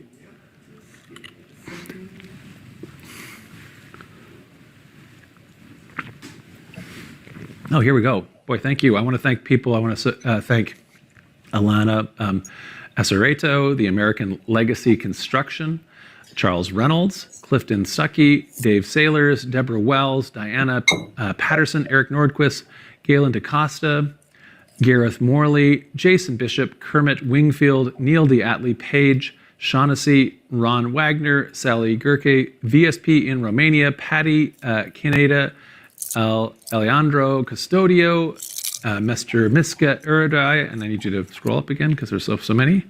So after, yeah, that's good. And Mr. Randy Thor. D&D Nerd says, I really want to know what John thinks of my theory that many stories within the Pentateuch were meant to be comedy. Samson, for example, reads exactly like comedy. So yeah, you mean the Pentateuch and the Deuteronomic histories. So Samson is from the book of Judges, and yeah, I think that there are lots of comedic elements. We've talked about how some of the sources for what becomes the Bible are not written by priests, but are in fact courtly literature. So they would have been designed to entertain courtiers and maybe the kings of the kingdom of Judah. And so as a result of that, they have all kinds of themes that are, racy, heroic, and in some cases funny and witty. So there are all kinds of, in the Pentateuch, there's all kinds of puns where people say wry or kind of witty, pun things that are meant to be, funny or interesting. And certainly the story of Samson, one of the reasons why it's, good enduring literature is, Samson is such a blockhead, right? And he keeps on going back to the same error over and over again. And so it is a funny story. And so that's one of the reasons why I think the Bible has had such staying power because of that. So.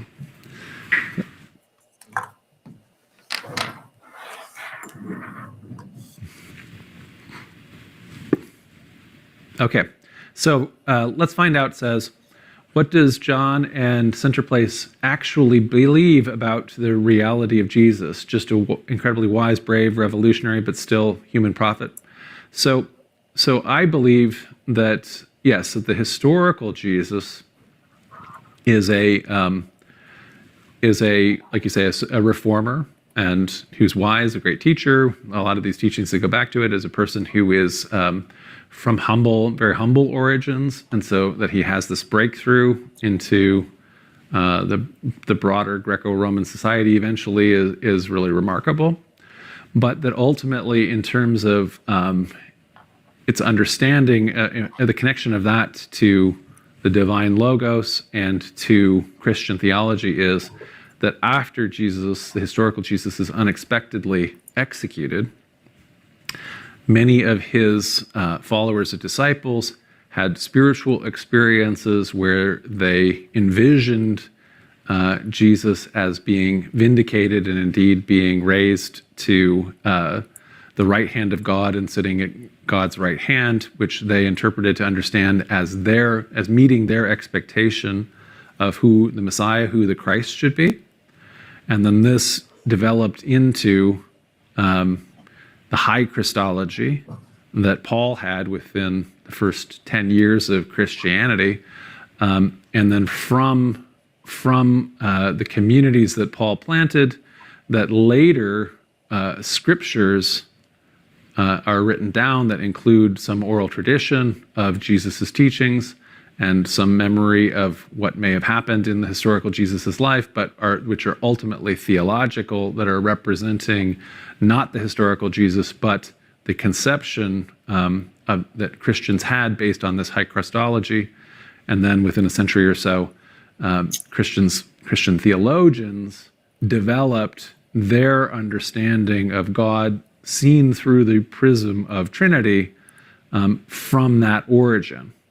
But not, for example, because the Jesus, as we read about in Scripture, especially like the Gospel of John, is actually walking around in actual history and doing those things.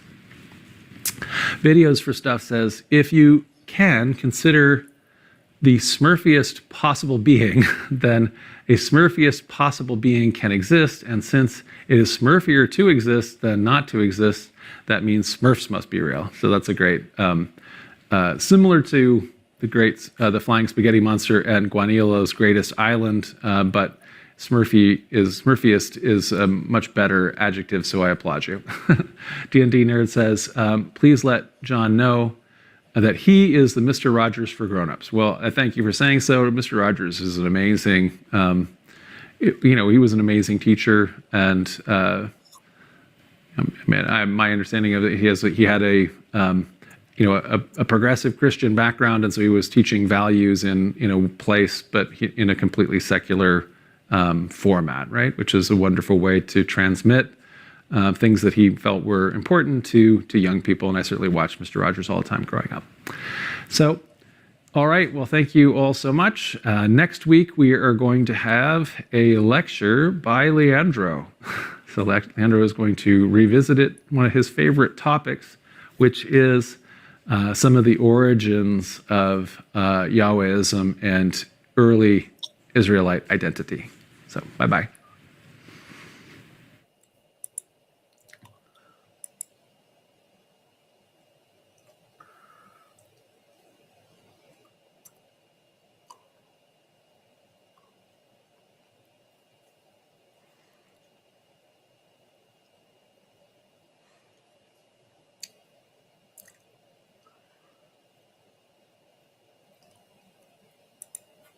There's a story that Judaism doesn't like to tell, a story that is too embarrassing, too catastrophic to process, but dangerous to forget.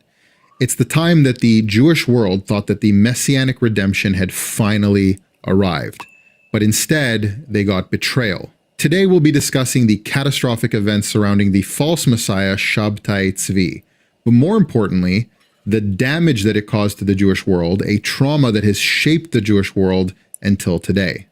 And by the way, don't forget to like and subscribe and leave a comment. It's totally free. Nope. In the 1600s, the Jewish world thought that it was finally over. The exile, the humiliation, the silence from heaven.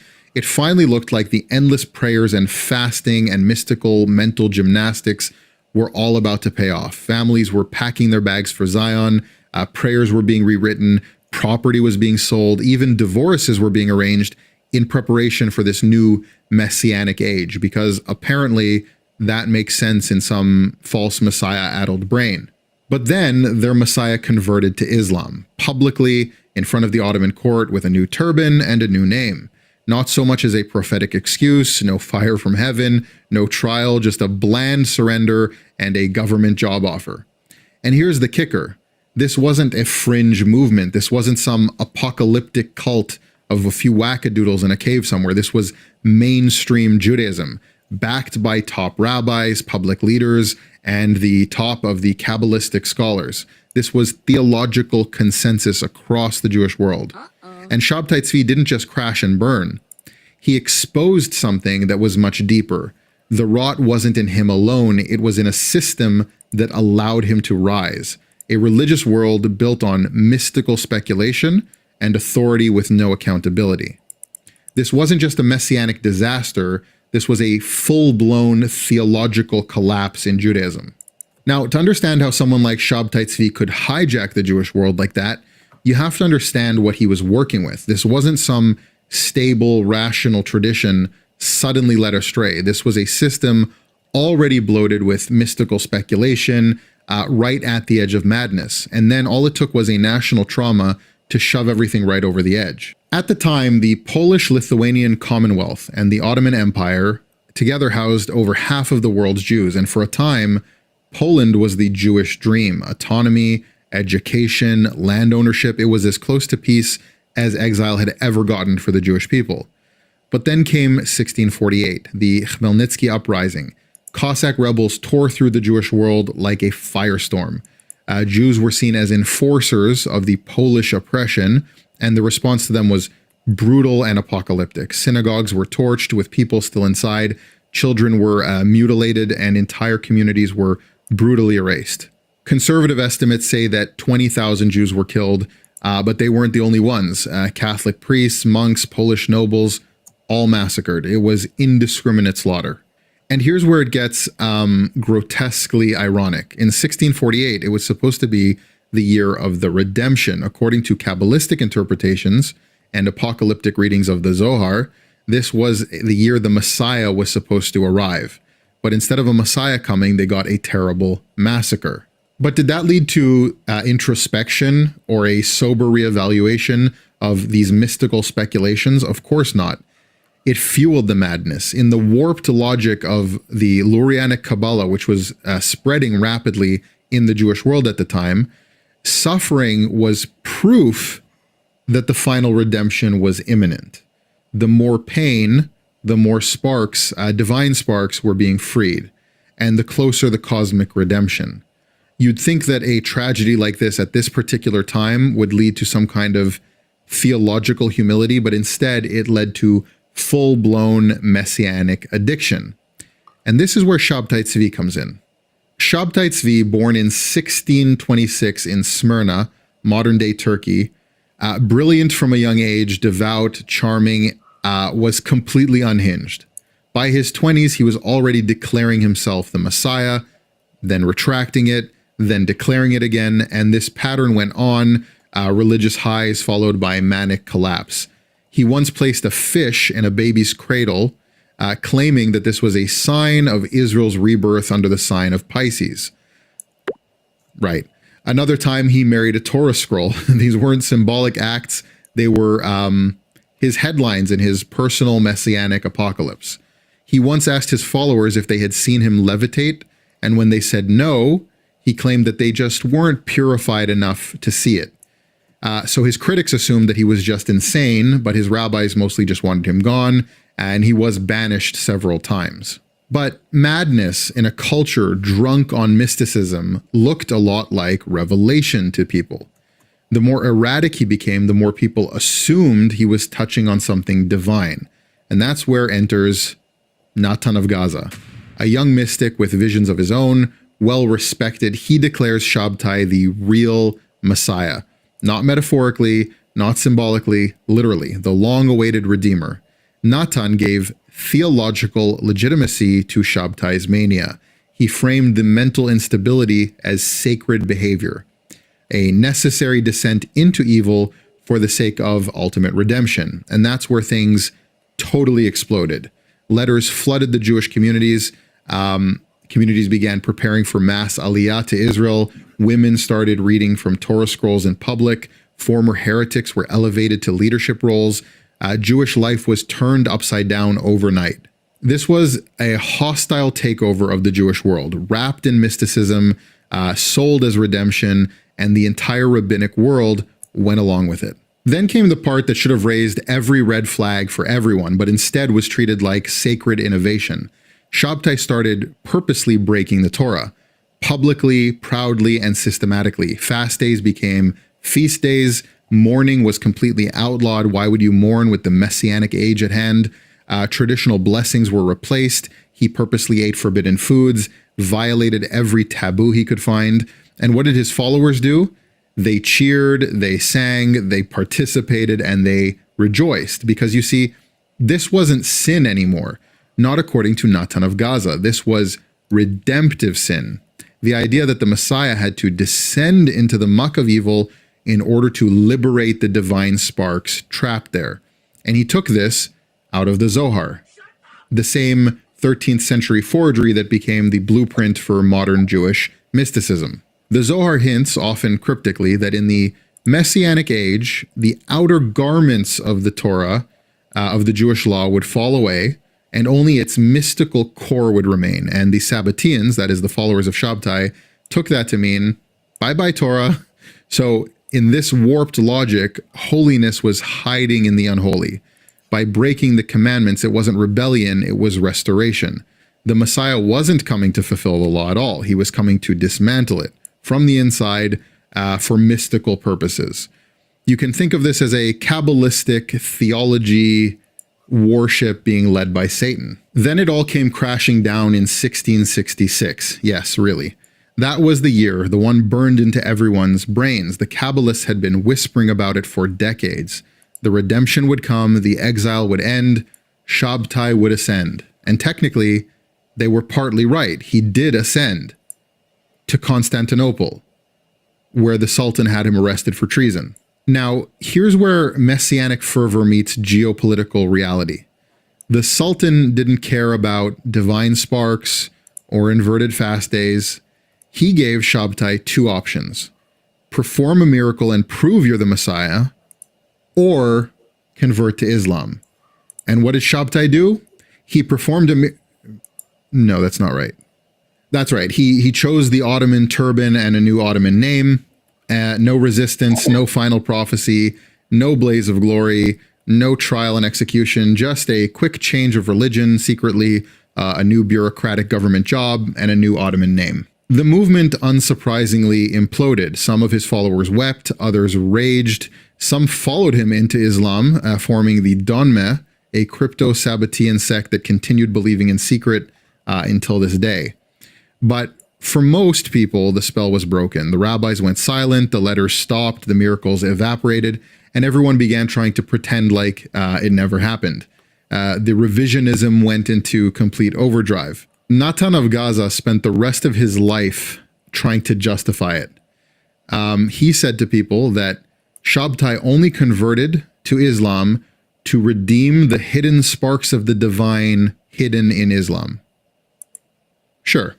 Meanwhile, the man who had been hailed as the Redeemer of Israel died in lonely obscurity a decade later. No Elijah, no return, just another failed prophet with delusions and followers too embarrassed to admit that they were duped. But what's worse than a false Messiah? A religious system that refuses to learn from it. The Jewish world at first tried to bury this, scrub it from memory, edit the text, burn the letters, pretend that none of it ever happened. But it did happen, and it left a wound in Judaism so deep that no amount of halachic hair-splitting or cultural liberal Jewish nostalgia could heal it. A wound that still exists to this day. Because this wasn't just a Messiah gone rogue, this was the entire religious framework, rabbis, mystics, legal authorities, all in on a major fraud. They gambled everything, and they lost badly.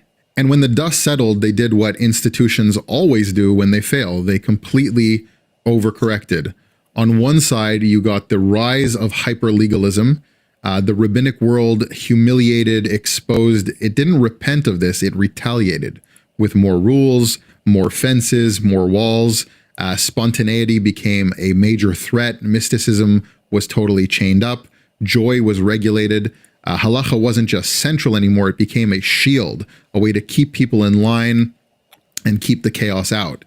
And slowly, what passed for Judaism became cold and dry and obsessed with not repeating the past, at the expense of never understanding why it happened in the first place. And on the other side, you got secularism. Many Jews just walked away. If the rabbis could be that wrong on something that big, what else had they gotten wrong? Slowly, Judaism stopped being a covenant and just became a culture, a heritage, a hollow tradition recited in Yiddish accented English over bagels and sarcastic humor. This was the Haskalah, the Jewish Enlightenment, the start of Jewish liberalism. Men like Spinoza, Mendelssohn, Herzl, not just secularizing, but trying to build something new out of the ruins. A Judaism without messiahs, without God, without anything divine. Just a cultural glue to keep a post-traumatized people from disappearing.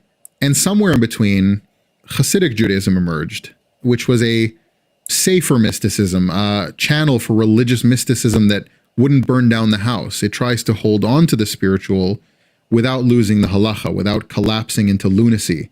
And it almost succeeded. Now, I say almost because then there's Chabad. Now, I want to say that Chabad didn't start this way, but today Chabad dresses itself in sophistication and outreach, but underneath, it's still whispering the same old promises, the same dangerous longings for a Messiah that's never going to come. the Lubavitcher Rebbe, Menachem Mendel Schneerson, dead for decades now, still has followers calling him the Messiah. Some say he never died, others say he'll rise again.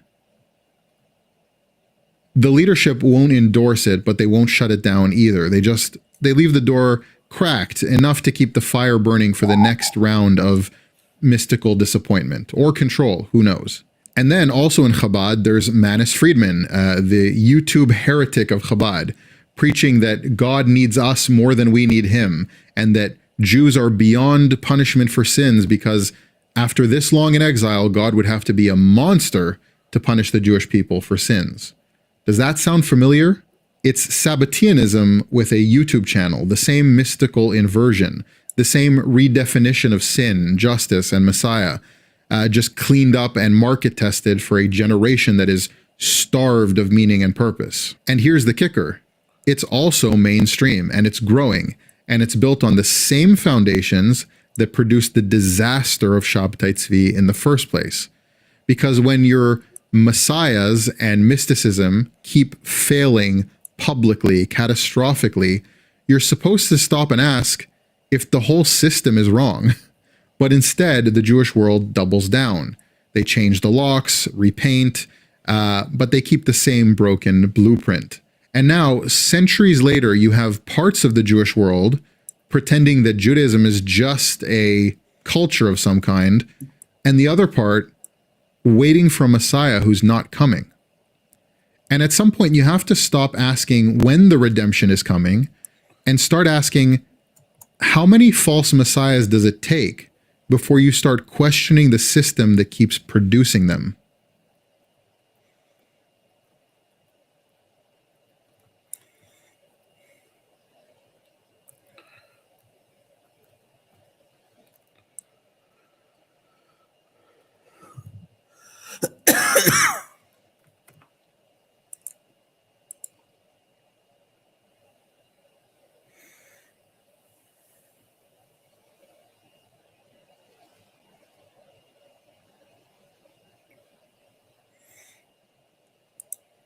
He's not gonna come here and talk demonic about the damn Catholic Church, and he gonna get Come away on, with Monk. it for that. Come on, Monk.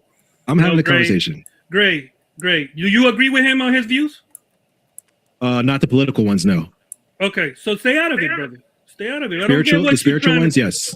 So you believe the Catholic Church is demonic? I wouldn't say that. I wouldn't go that far. No, I wouldn't say that it's demonic. So what's the problem? So tell me your problems. So I want to, because I like to hear this craziness. Yeah. It's misguided and lost. It's misguided and lost. It's misguided and lost. The Catholic Church is misleading. It's misleading. Here we got another one. I can't focus on. Okay, this guy had issues with some craziness he heard from the SDA, but yeah, he can't defend the Sabbath. He gets mad. He manifests. So now I got Gray. Saying something. Then I got Scott Warrior over here jumping in. So okay, you forgot about me. You forgot about me. No, Syrup, I already beat you down to them first. So what? Okay, who's gonna bring up what is the issues y'all got? Say again. I think y'all sacrificed to Mary.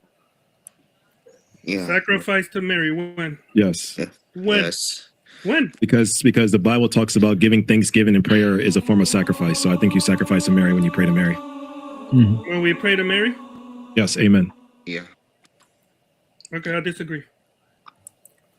And that's your response? The Yeah, Vatican is the Babylon in Revelation. No. Yeah, that's not Mary. No, I don't. Yeah, that's not the church either. CK, so stop. Well, the Catholic Church is part of the daughters of Babylon. Okay. So SF Monk, we put our contentions on the table. So now let's discuss them. Okay. You can't just say nah. So you think that we give gifts to Mary? Is what you said? I think you give thanksgiving and you give prayer, and the Bible said those are forms of spiritual sacrifices. Were you here? Great. Well, I just want to make sure. Were you here when I went through my belief and I put all the verses on why I support intercession of the saints, or no? Do you pray to Mary? I pray to Mary and a whole bunch of saints. Yes. Okay, so prayer in Scripture is deemed a spiritual sacrifice. Do you thank Mary for things? Do you give thanksgiving to Mary? Do you say, Mary, thank you for something? No, I say, God, thank you. I pray for Mary for her intercession. So you never thanked Mary for anything? No, I thank God for everything, brother. What Okay, so do Catholics thank Mary for things? Do Catholics as a whole thank Mary? None of the Marys I know. None of the people I know. What are you talking about? Okay. Okay, We, but you we get do everything pray, through God. but you do pray to Mary, right? Yes, we do. So that is a spiritual sacrifice according to scripture. Show me. We can see it in Hebrews 13. Put it. Hold on, let me bring it up. Give me some time. I literally put up in a few verses. Yeah, in that's CK's why last one. I avoid asking for verses because we already been through this. But I want you to put up the verse you believe says that. Can I say something? Yeah, go for it while I look up these verses. Scott, Chapter and the verse. daughters are the Protestant. What? When in Revelation, when it's saying the daughters of the Yeah. daughters of are the Protestant. The Protestants. Yes. I mean, Hey, can we bring up the definition of prayer? the daughters CK, you running the the script- daughters you of running the It's not all about it's context, every CK. false religion. So a Protestant. Who's running the screen on the stream? The daughter must be part of the church. CK got the sticks. CK always has. CK, put up the definition of prayer. Holy Spirit, get Just the because I demon out want of to him. make sure I got the info. Yeah. No, put it up, put it up. according I to want you who? put it- According to who is it? It doesn't matter. The dictionary. Put a dictionary up. Put definition of prayer. Yeah, just put it up. I want to be transparent. I don't want to do it. I don't want people to say I'm lying. Even the But I want to because he's And this jumping is to a the verse Christian to say King's that's best what friend now. prayer is. So we're gonna see what he's talking about. Yeah. Is Mary called the Queen of Heaven in Yes. Catholicism? Yep, Okay. she is. Alright. And do Catholics believe praise it. Mary? And hold on, do Catholics praise Mary? Do they say? Yeah, we I call literally her one of the blessed, Catholics say, We "Praise be call her- Jesus and Mary." Praise be Jesus. They We- literally say, we- "Praise be Jesus and Mary," right? We call her blessed. CK, Did you say- how long we gonna wait? Don't save these dudes, brother. Okay. Isn't prayer just a request for help or something like that? No, he said it was something else. He said it was something else. We're gonna see. We're gonna see. We're gonna see. We said it's something else according to Colossians or Colossians. CK, Cool. don't It save could these be. dudes, brother. Colossian. Colossians. Say Colossians, Colossians. Okay, I've been hearing so many things kills lately. the conversation. This literally kills the conversation when y'all ask for CK to put this up. Just say what the definition is, bro. Or like I can read the definition of prayer if you want. Chat.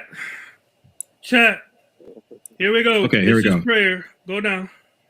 A reverent petition made to God, a god, or another object of worship. That's one. That's one version of prayer.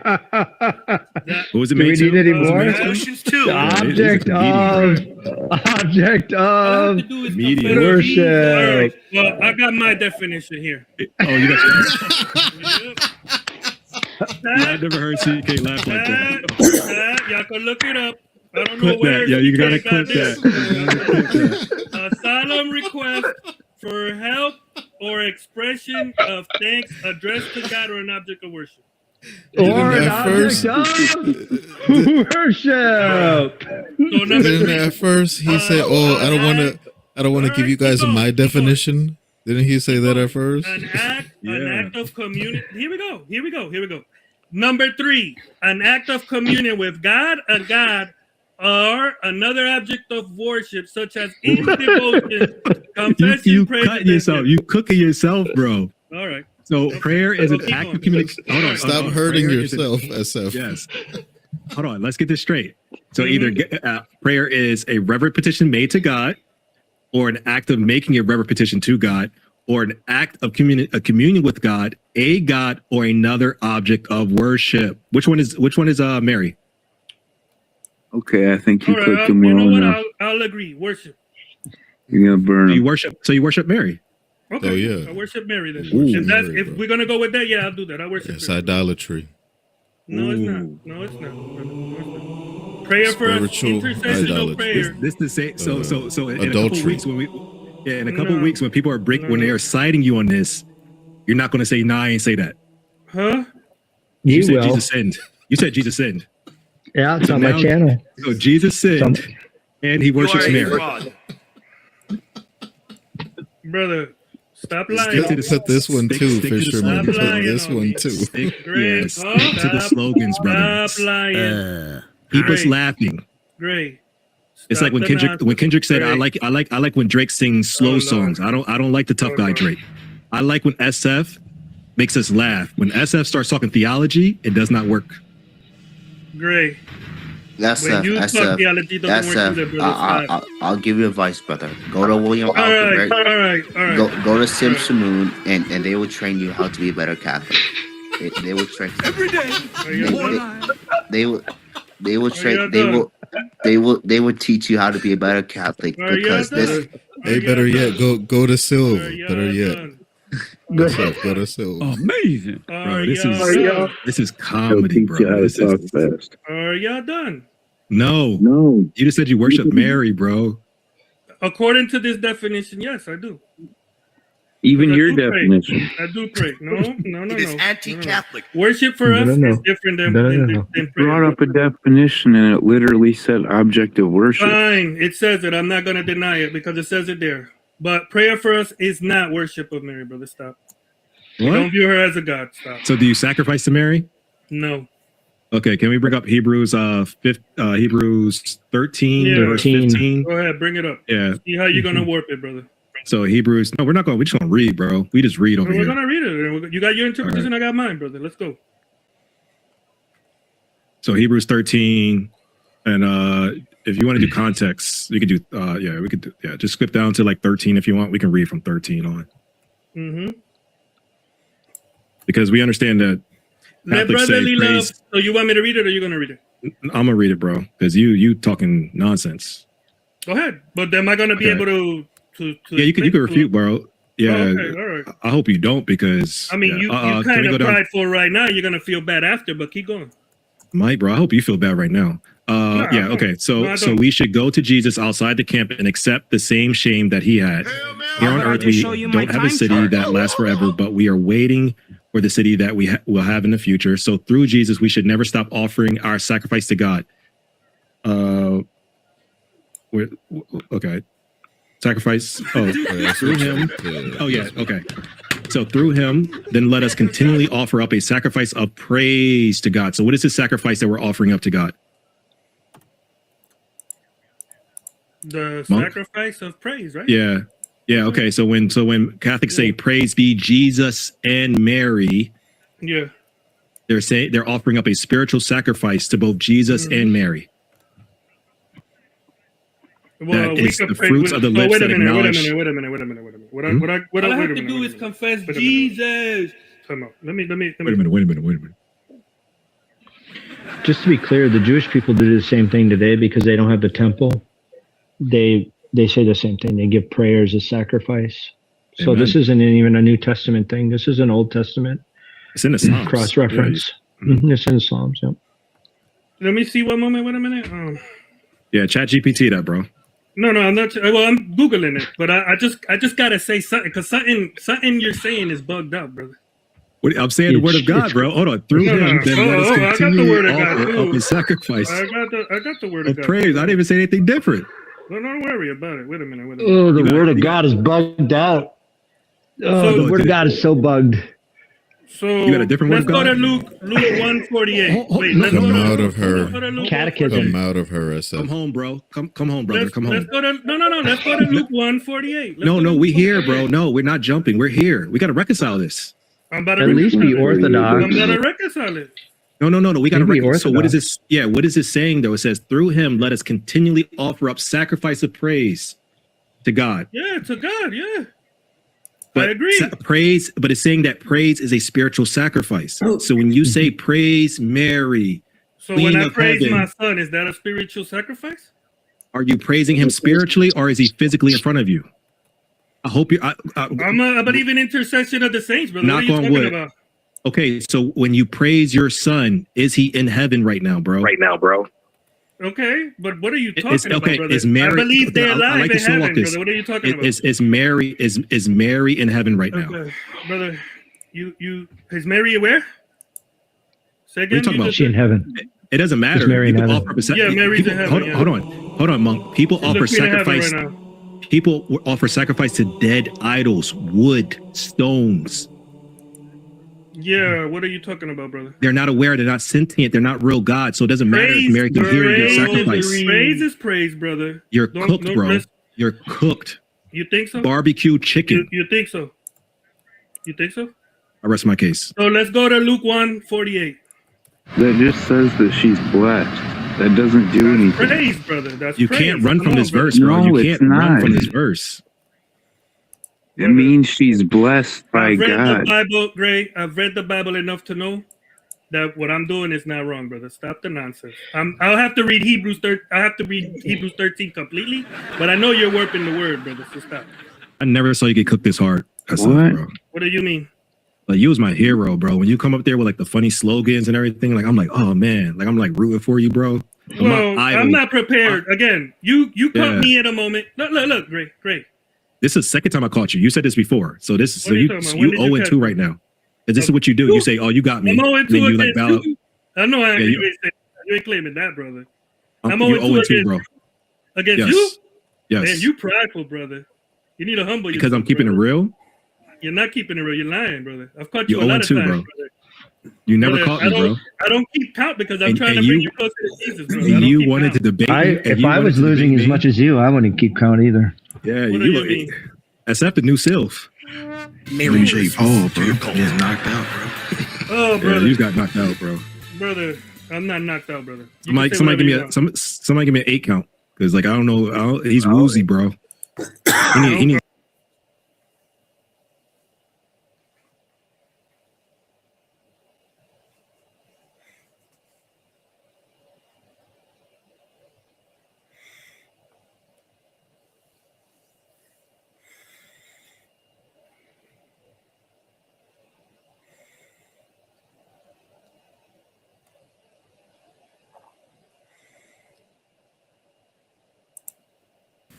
Part of Jesus of Nazareth's claim to fame are the many miracles associated with him, from turning water to wine, resurrecting the dead, including himself, somehow, healing the sick and exorcising demons. These, among other supernatural feats, are taken to be evidence of Jesus' unique status as a human being generally, and as a Messiah specifically.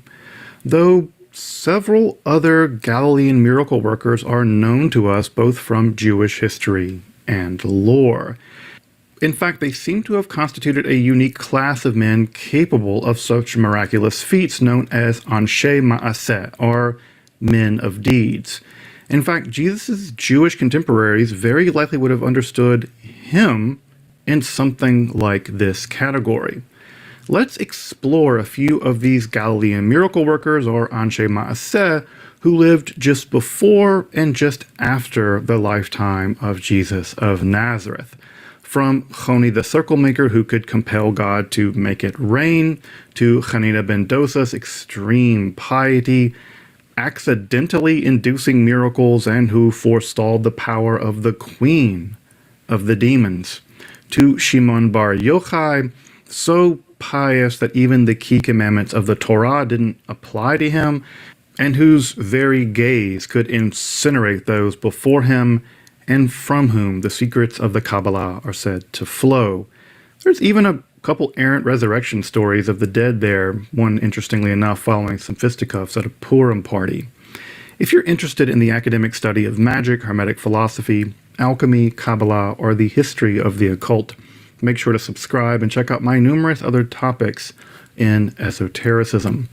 Also, if you want to support my work of providing accessible, reliable, scholarly, and free content on topics in esotericism here on YouTube for free, I'd hope you consider supporting my work on Patreon with a one-time donation via PayPal, or perhaps with the super thanks below the video.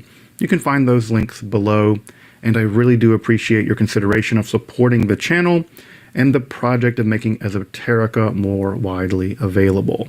And now let's turn to the Anshe Ma'aseh, the Jewish miracle workers in the generation around the lifetime of Jesus of Nazareth. I'm Dr. Justin Sledge, and welcome to Esoterica, where we explore the arcane in history, philosophy, and religion.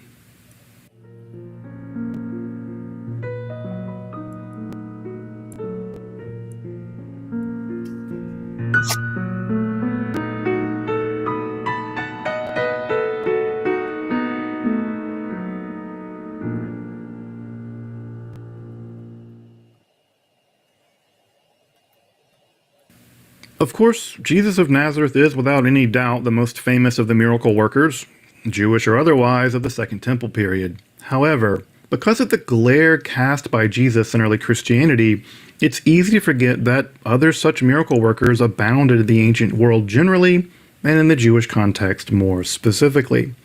And that context actually makes this episode all the more fun, because it's a collaboration with Andrew over at Religion for Breakfast, where he'll be discussing the concept of Jesus as a magician, or how Jesus would have been understood perhaps as a miracle worker, or perhaps even a goess, by his contemporaries.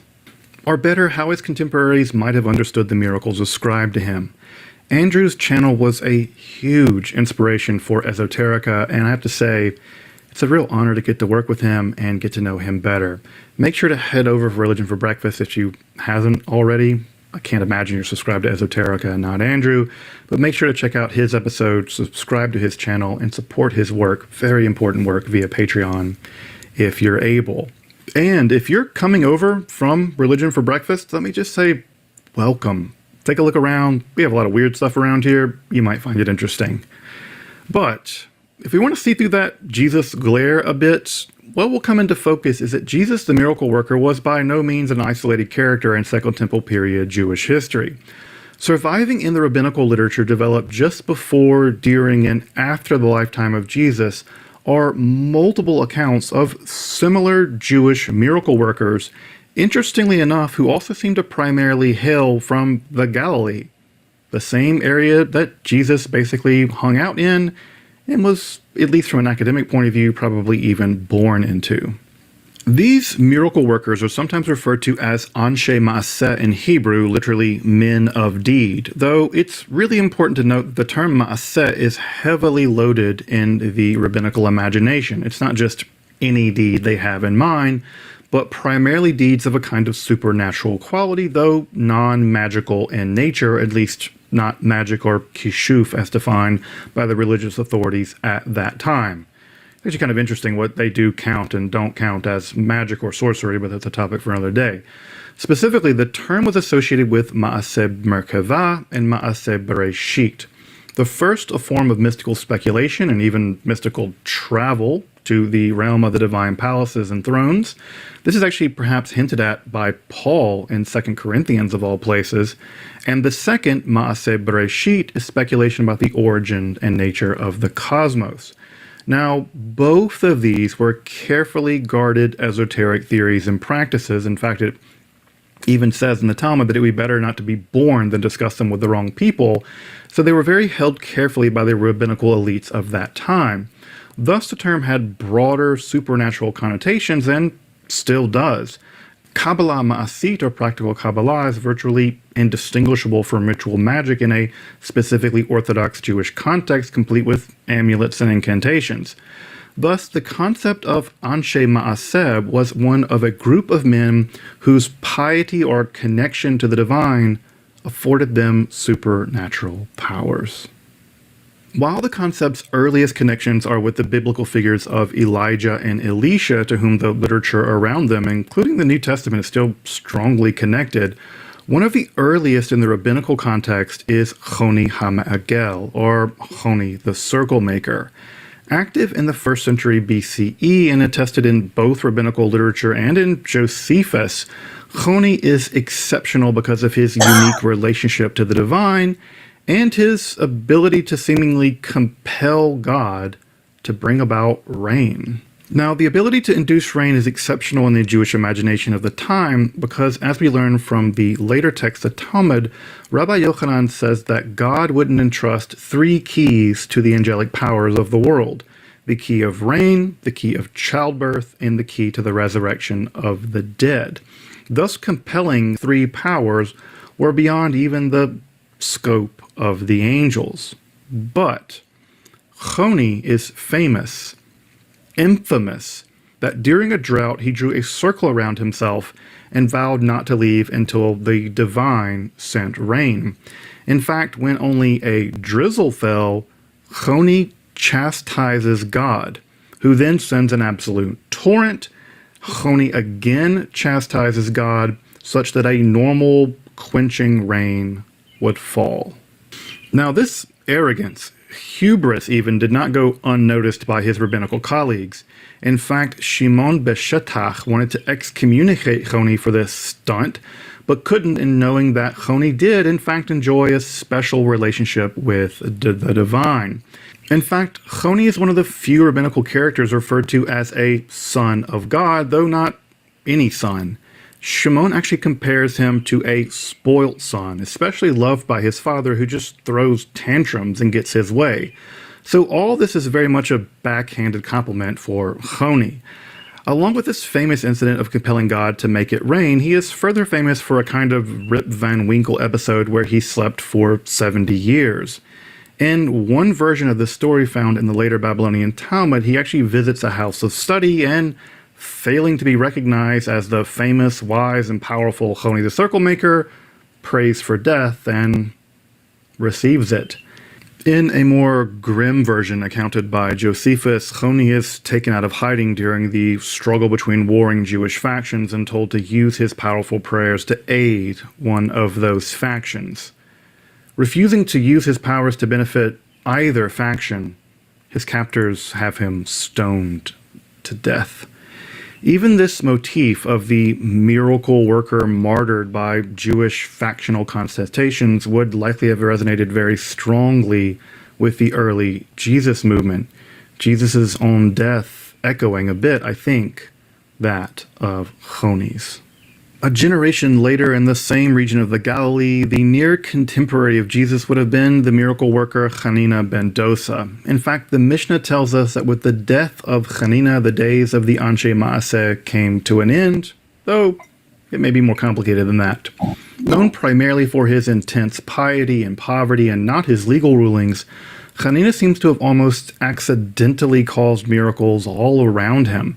And conversely, with the impertinent, arrogant Choni, the literature calls actually overly familiar with heaven. Choni is a little arrogant.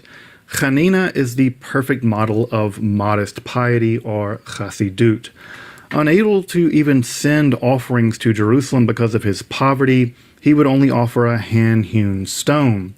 Unable to even pay the tiny amount to have others take it to Jerusalem for him, God actually sends 5 angels, and on account of his piety, magically teleport him from the Galilee to the Jerusalem temple. Again, an instance similar to those in the New Testament where pious poverty produces miraculous effect. In another tale, we learn that Hanina and his wife were so poor that they subsisted on carob beans even on Shabbat, setting fires in their ovens only to keep up appearances. When a nosy neighbor intruded, loaves of bread and dough miraculously appeared. Of course, the miraculous production of loaves again echoes other tales in the New Testament.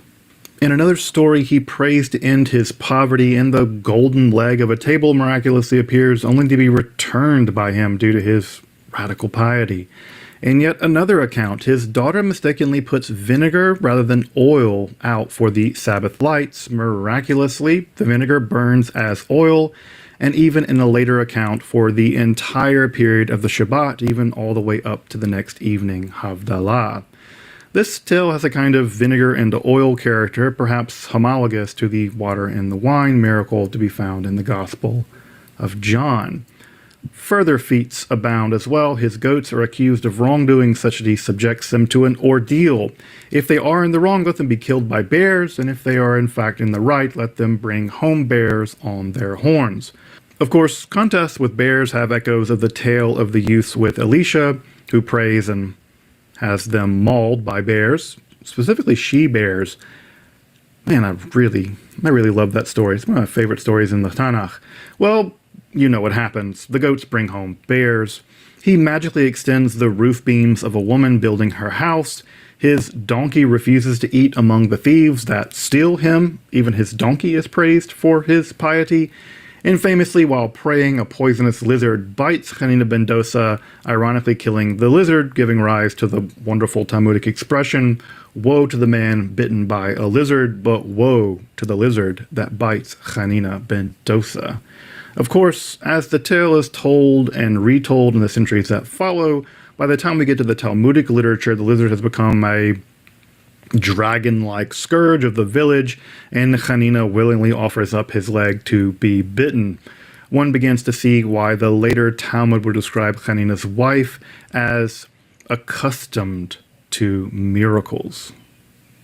His prayers were also said to be particularly effective in healing disease, even at a distance, all the while disclaiming any prophetic powers on his behalf. Rather, Hanina claimed that if his prayers were fluent, healing would follow in his experience, and on 2 occasions in the text, his prayers seem to be effective when all else fails. Even recognized scholars' prayers seem to be nothing compared to the power of Hanina's. And finally, we're even told of an instance where Hanina encountered the queen of the demons. The queen of the demons, Agrat, the daughter of Machalat, with her host of 180,000 angels of destruction who rampaged all day and all night. Encountering Hanina, she says that were it not for his merit in heaven, she would have killed him. He replies that if he has any merit in heaven at all, let her never pass through regions inhabited by people ever again.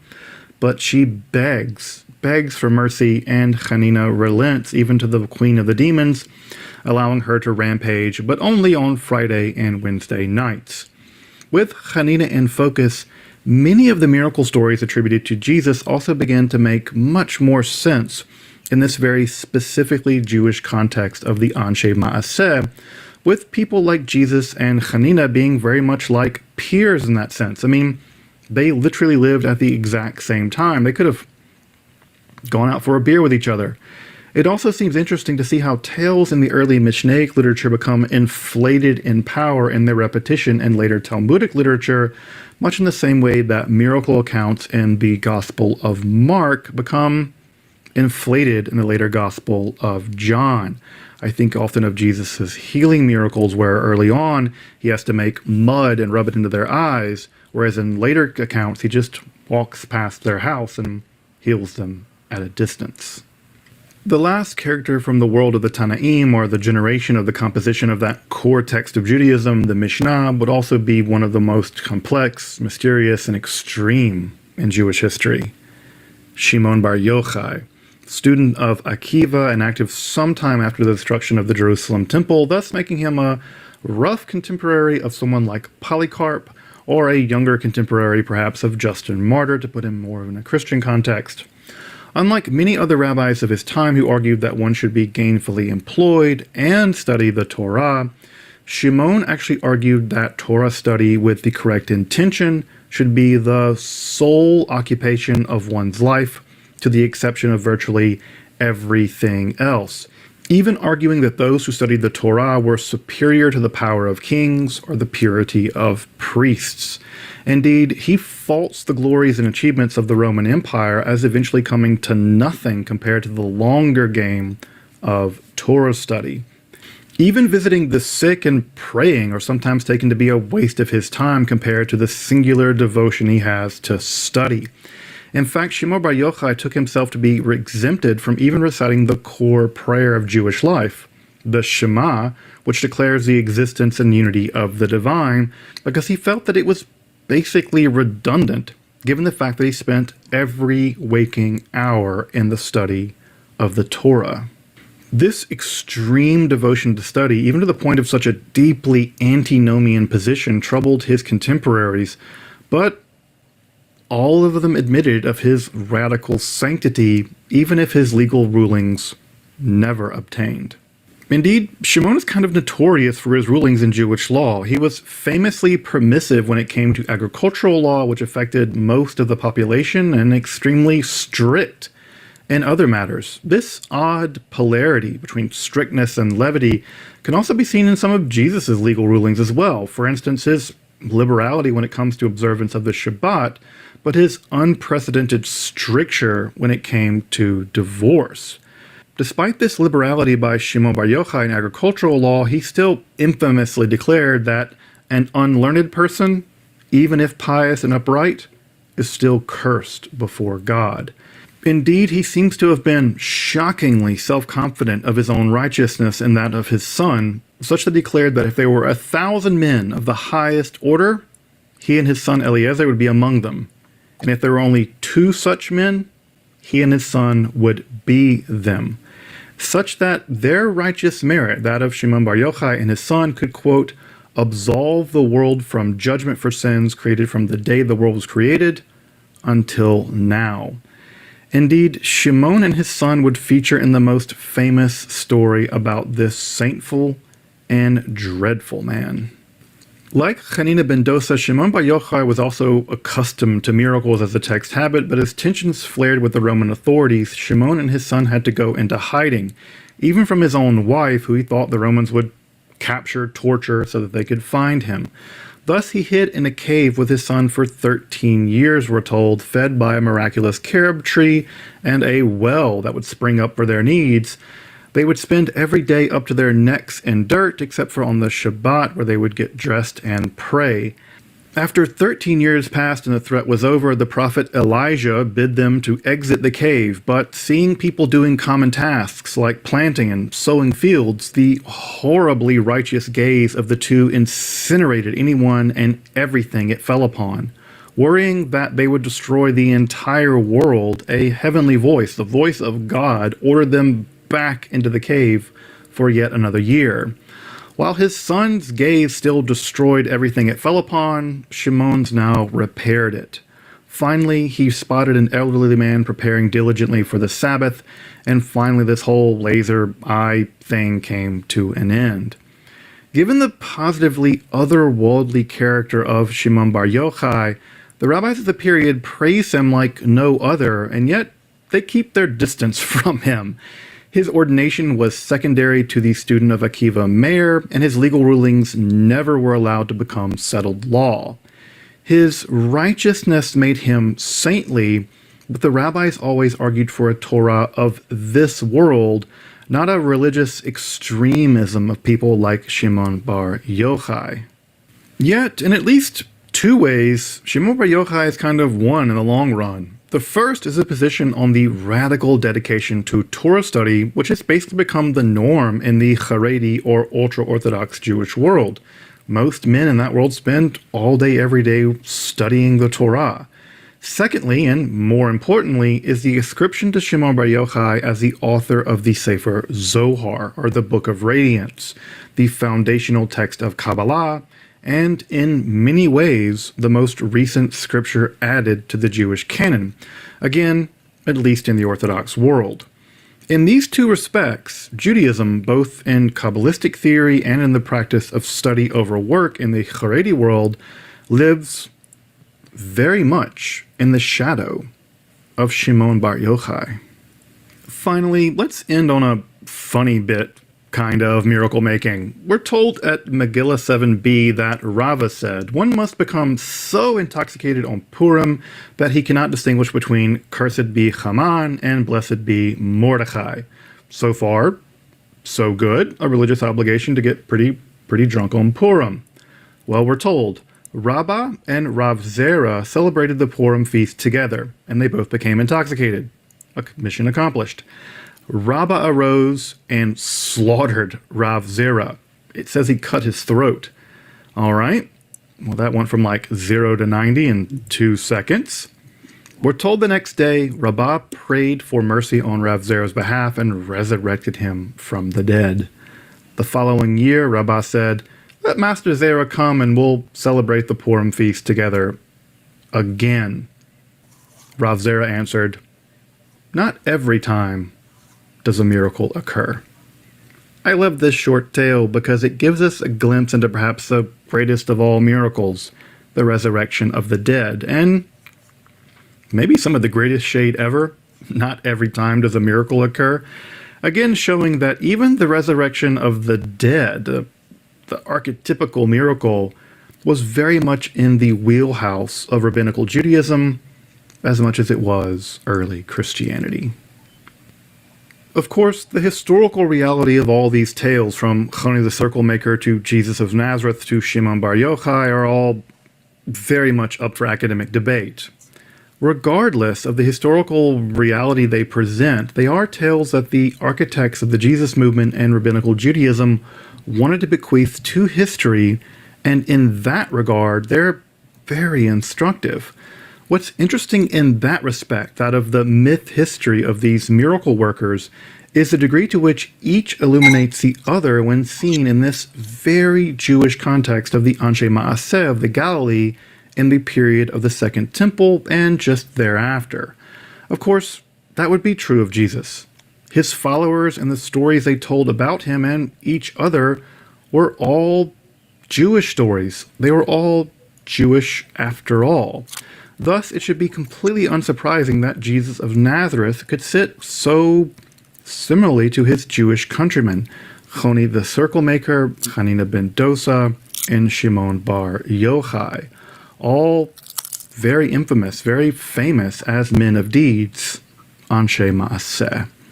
Again, make sure to check out Andrew's deep dive into Jesus as a goes, or a magician, or a sorcerer. Again, I can't imagine that if you're watching Esoterica, you're not already a subscriber of his trailblazing channel.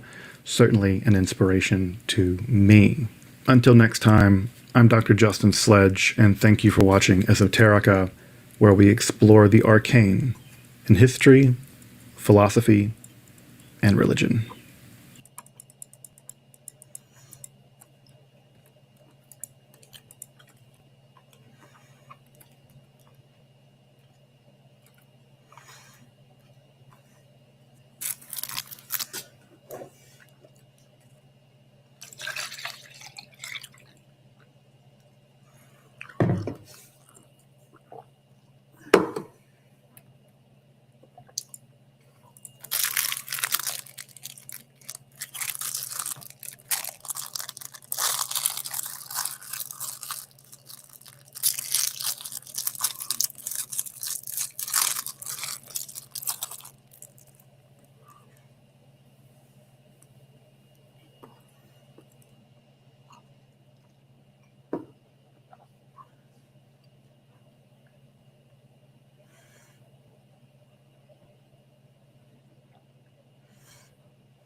I don't know about you, but I've always wrestled with this question.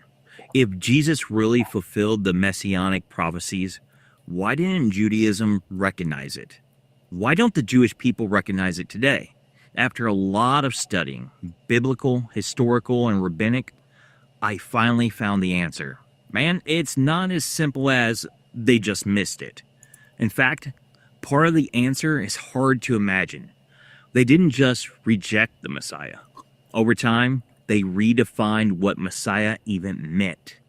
This shift didn't happen all at once, and it wasn't just because of Jesus. It was because of what Jesus represented, a Messiah who didn't match the nationalistic hope they had, a Messiah who suffered instead of conquering, a Messiah who was crucified, something they considered cursed. And in response, the leaders of post-temple Judaism didn't just move on. They restructured Judaism from the ground up to protect it, not fulfill it. They systematically changed long-held beliefs about the Messiah. They reinterpreted messianic scriptures, and eventually replaced the framework of biblical prophecy with new ideas of interpretation. They didn't necessarily change the scriptures themselves, but they did retrain people on how to read them. That is what we're going to look at today on Between the Lines. Welcome to Between the Lines, where we dive deeper into scripture and uncover what's hidden between the lines. I'm Chris Adams. Thank you for joining me, and let's get into the message. If you haven't caught up, now's the time to go back and listen to the last few episodes, because this is where everything's been building. We looked at the many signs and wonders God gave Israel about the destruction of the temple and the end of animal sacrifices. We've explored what happened in Judaism after the temple fell and how that reshaped its core beliefs that are still held today. And now we're going even deeper into something that touches the heart of both Judaism and Christianity. How Judaism redefined its own understanding of the Messiah and even rewrote how people read the very scriptures that pointed to him. Tacitus and Suetonius, two Roman historians, noted that during the first century there was a powerful wave of messianic expectation sweeping through Israel. The scribes, the scholars, and everyday people were actively waiting for the Messiah because the scriptures had told them he was coming. And not in vague terms. Prophecies in Daniel, Isaiah, and Micah pointed to a specific kind of Redeemer who would come at a specific time. They were looking for a divinely anointed leader, someone who would restore Israel's sovereignty, defeat its enemies, and usher in an era of peace and righteousness. And many believed Daniel's timeline pointed to their own generation. In fact, the Jewish historian Flavius Josephus mentions that the widespread expectation of a world ruler coming from Judea stirred many to believe their generation was the one. And under the crushing weight of Roman rule, that hope became desperation. So desperate, in fact, that several men rose up claiming to be, or being hailed as, the Messiah. Now, I want you to hear this clearly. Before Jesus even began his public ministry, figures like Simon of Perea and Anthrongus declared themselves kings after the death of Herod the Great. Both gained huge followings, and both were swiftly crushed by Rome. Then came others, Judas of Galilee, Theudas, and the unnamed Samaritan prophet Josephus tells us about, who led a crowd up Mount Gerizim claiming he would uncover sacred objects buried by Moses. He was killed too. His followers were scattered. In total, from about 100 BC to 70 AD, there were at least 6 major messianic claimants who led large uprisings. But none of them fulfilled what the scriptures actually said about the Messiah, and none of them survived. Nearly every man who claimed to be the Messiah before Jesus, or was seen that way, did so in a military sense. And you can understand why. They were living under the constant pressure of foreign occupation. They were oppressed, they were desperate for deliverance. And they believed that deliverance would come through force, not forgiveness. So when Jesus came, calm, peaceful, talking about loving your enemies, he didn't look like a deliverer. And for many, he didn't even look like a contender. But the problem wasn't that he failed to match prophecy. The problem was that people weren't looking at the prophecies, the scriptures. They were looking at their own opinions. We still do the same thing today in several areas of life. They were expecting a warrior. What they got was a servant. And for many, that was simply unacceptable. But Jesus wasn't the last man to be heralded as the Messiah. About 100 years later, another figure would rise up. And this time, he wouldn't just challenge Rome. He would force Jewish leadership to redefine what they believed the Messiah should be, and what they could never again allow him to be. His name was Simon Bar Kokhba. Born Simon ben Kosiba, he was later given the title Bar Kokhba, son of the star. That title came from messianic prophecy found in Numbers 24:17. A star shall come out of Jacob. And his followers believed he was that star. And more than that, they believed he was the one they had been waiting for. He rose to prominence about 132 AD, and this just wasn't a rebellion.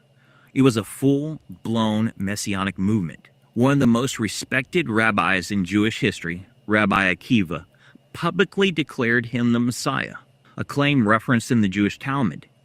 And he wasn't alone. Many top rabbinic leaders supported Bar Kokhba, convinced he was the one who would finally drive out the Romans. Akiva even said, "This is the King Messiah." And for a brief moment, it looked like they were right. Bar Kokhba led what's now known as the Bar Kokhba Revolt, or the Second Jewish Revolt. He established an independent Jewish state that lasted for about 2.5 years. He minted coins, he organized an army, he held territory, and he inspired thousands. But the world around him was still on fire. Emperor Hadrian had banned circumcision, which the Jewish people saw as a direct assault on their covenant. He also announced plans to build a pagan temple to Jupiter on the ruins of the Second Temple. It was more than political. It was personal. The message from Rome was brutal.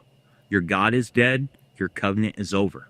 And with that, war exploded.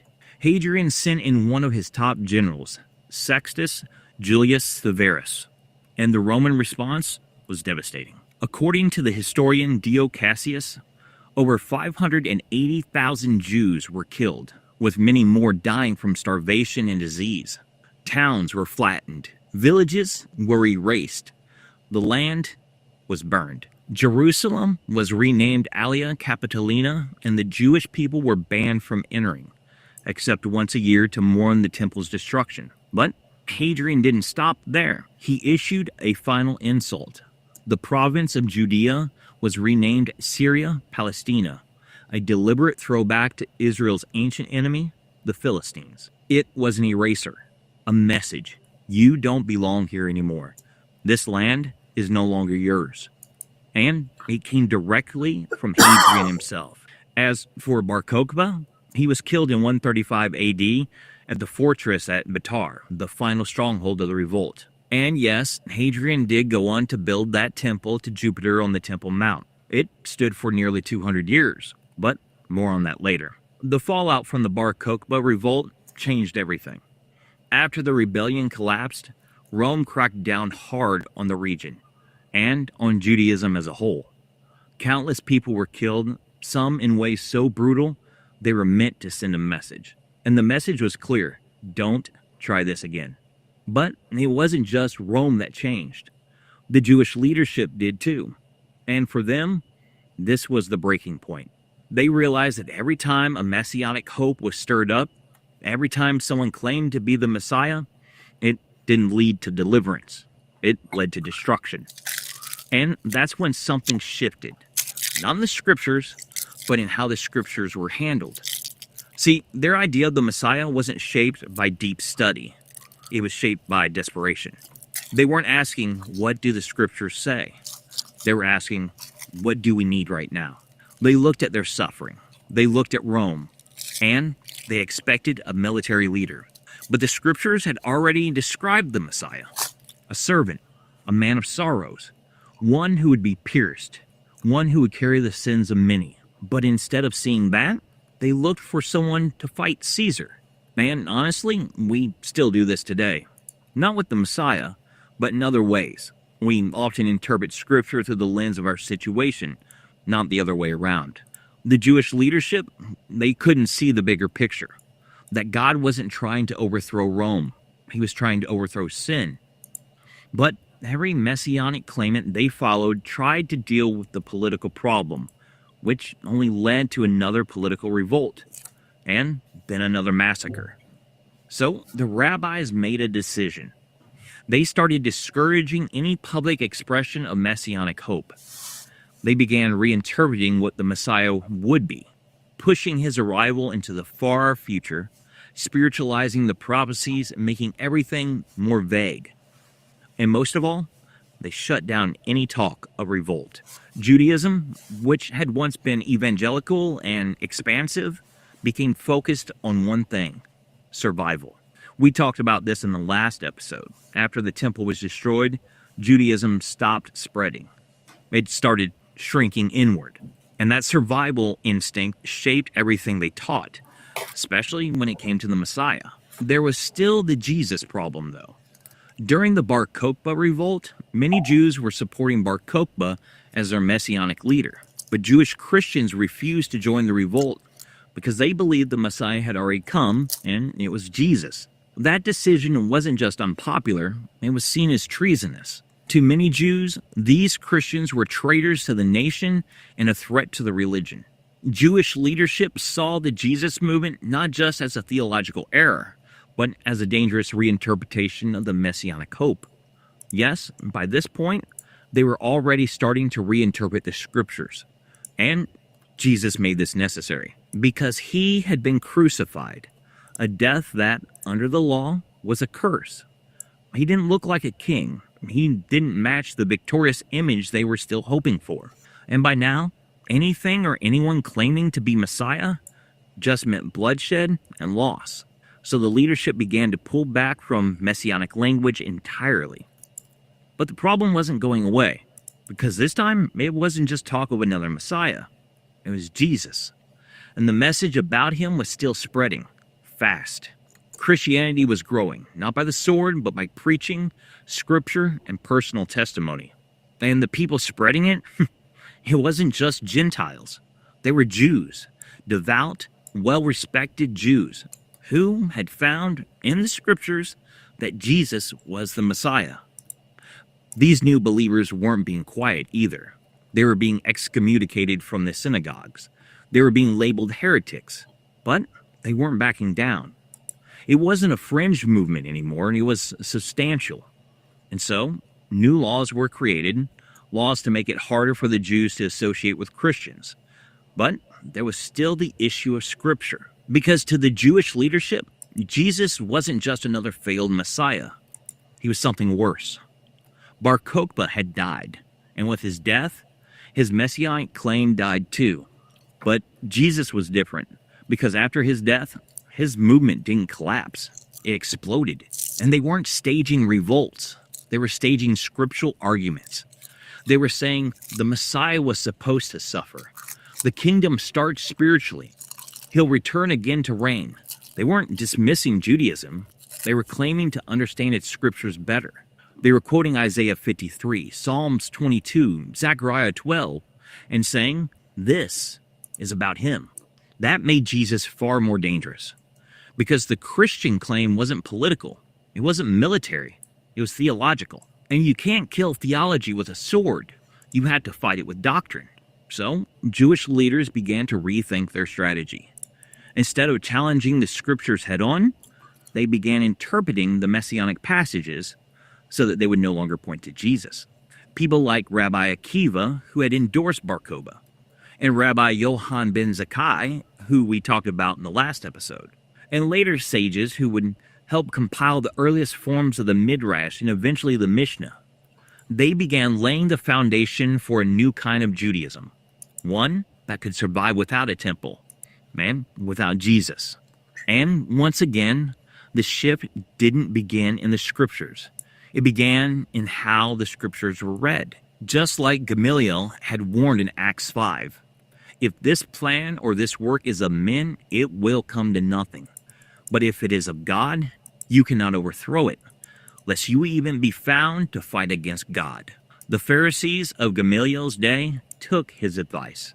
But this wasn't Gamaliel's day anymore, and these weren't the same leaders. Before we jump into how the rabbis began to interpret messianic scriptures, let me encourage you. If you're enjoying this and want to hear more episodes like this, go ahead and hit that subscribe button, tap the notification bell, and let me know what you think of this episode so far. Man, if it's touching you so far, why not share it with somebody? Here's the thing. Most people who listen to multiple episodes never actually subscribe, and they end up missing out when we drop new ones. We're about to go deep into some specific examples of the prophecies that were reinterpreted and why it matters right now. Okay, back to it.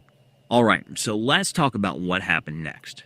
Once the temple was gone, Bar Kokhba was dead, and Jewish leadership had turned fully inward, something had to be done about the messianic prophecies. They couldn't erase them from Scripture, but they could reinterpret them. And that's exactly what happened. For centuries, many messianic prophecies were understood as pointing to a singular, suffering figure, the Messiah. But now, with Jesus still being preached and Rome still in power, those same texts began to be read differently. Take Isaiah 53, for example. It had long been seen by Jews and early rabbis as referring to a suffering Messiah. But after Jesus came, and especially after Christianity started using it to point to him, things changed. The passage was reinterpreted. Now the servant was no longer the Messiah. He was Israel, the Jewish nation itself, suffering on behalf of the world.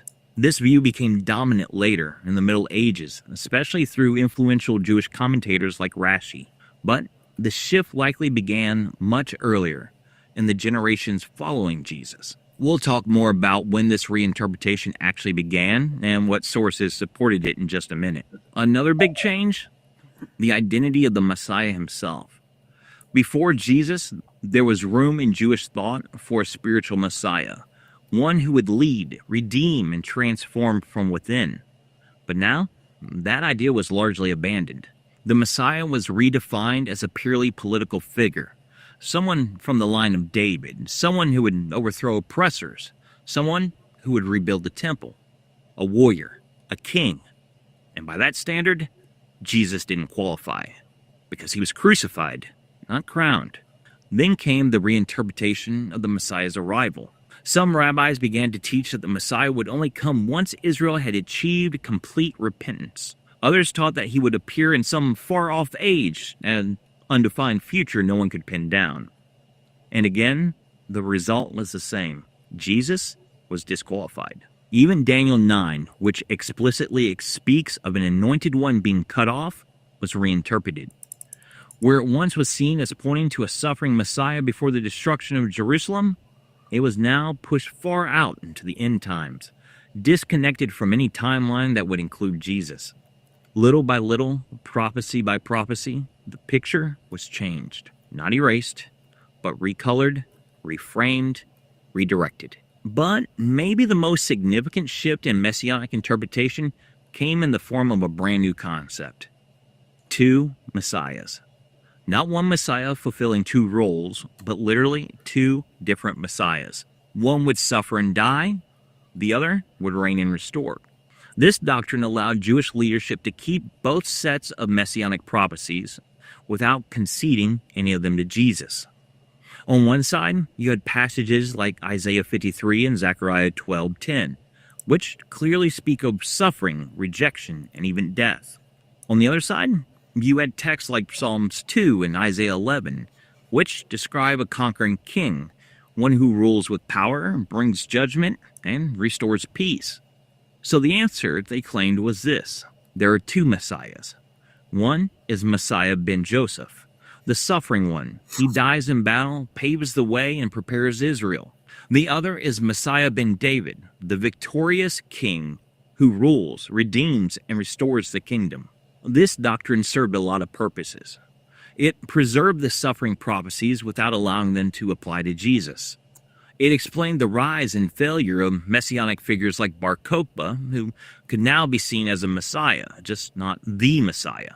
It also pushed everything safely into the future, pacifying the public and giving teachers theological breathing room. And for those who were still wrestling with Isaiah 53 or Daniel 9, this view gave rabbis a way to say, yes, Jesus suffers, but that's not the final Messiah. That's not the real one. So Jesus, at best, became a failed prototype, a Messiah-like figure who just didn't finish the job. And because he didn't overthrow Rome, rebuild the temple, or bring universal peace, he couldn't be the true Messiah, at least not in the way they had redefined it. Now, this idea didn't come out of nowhere. There were some isolated groups, especially in the Second Temple period, who had messianic expectations involving two roles or figures. Some of the Dead Sea Scrolls, for example, speak of a priestly Messiah and a kingly Messiah, but this wasn't the mainstream view. Before Jesus, the overwhelming consensus was that the Messiah would be one person, one figure who would fulfill both the suffering and the reigning roles.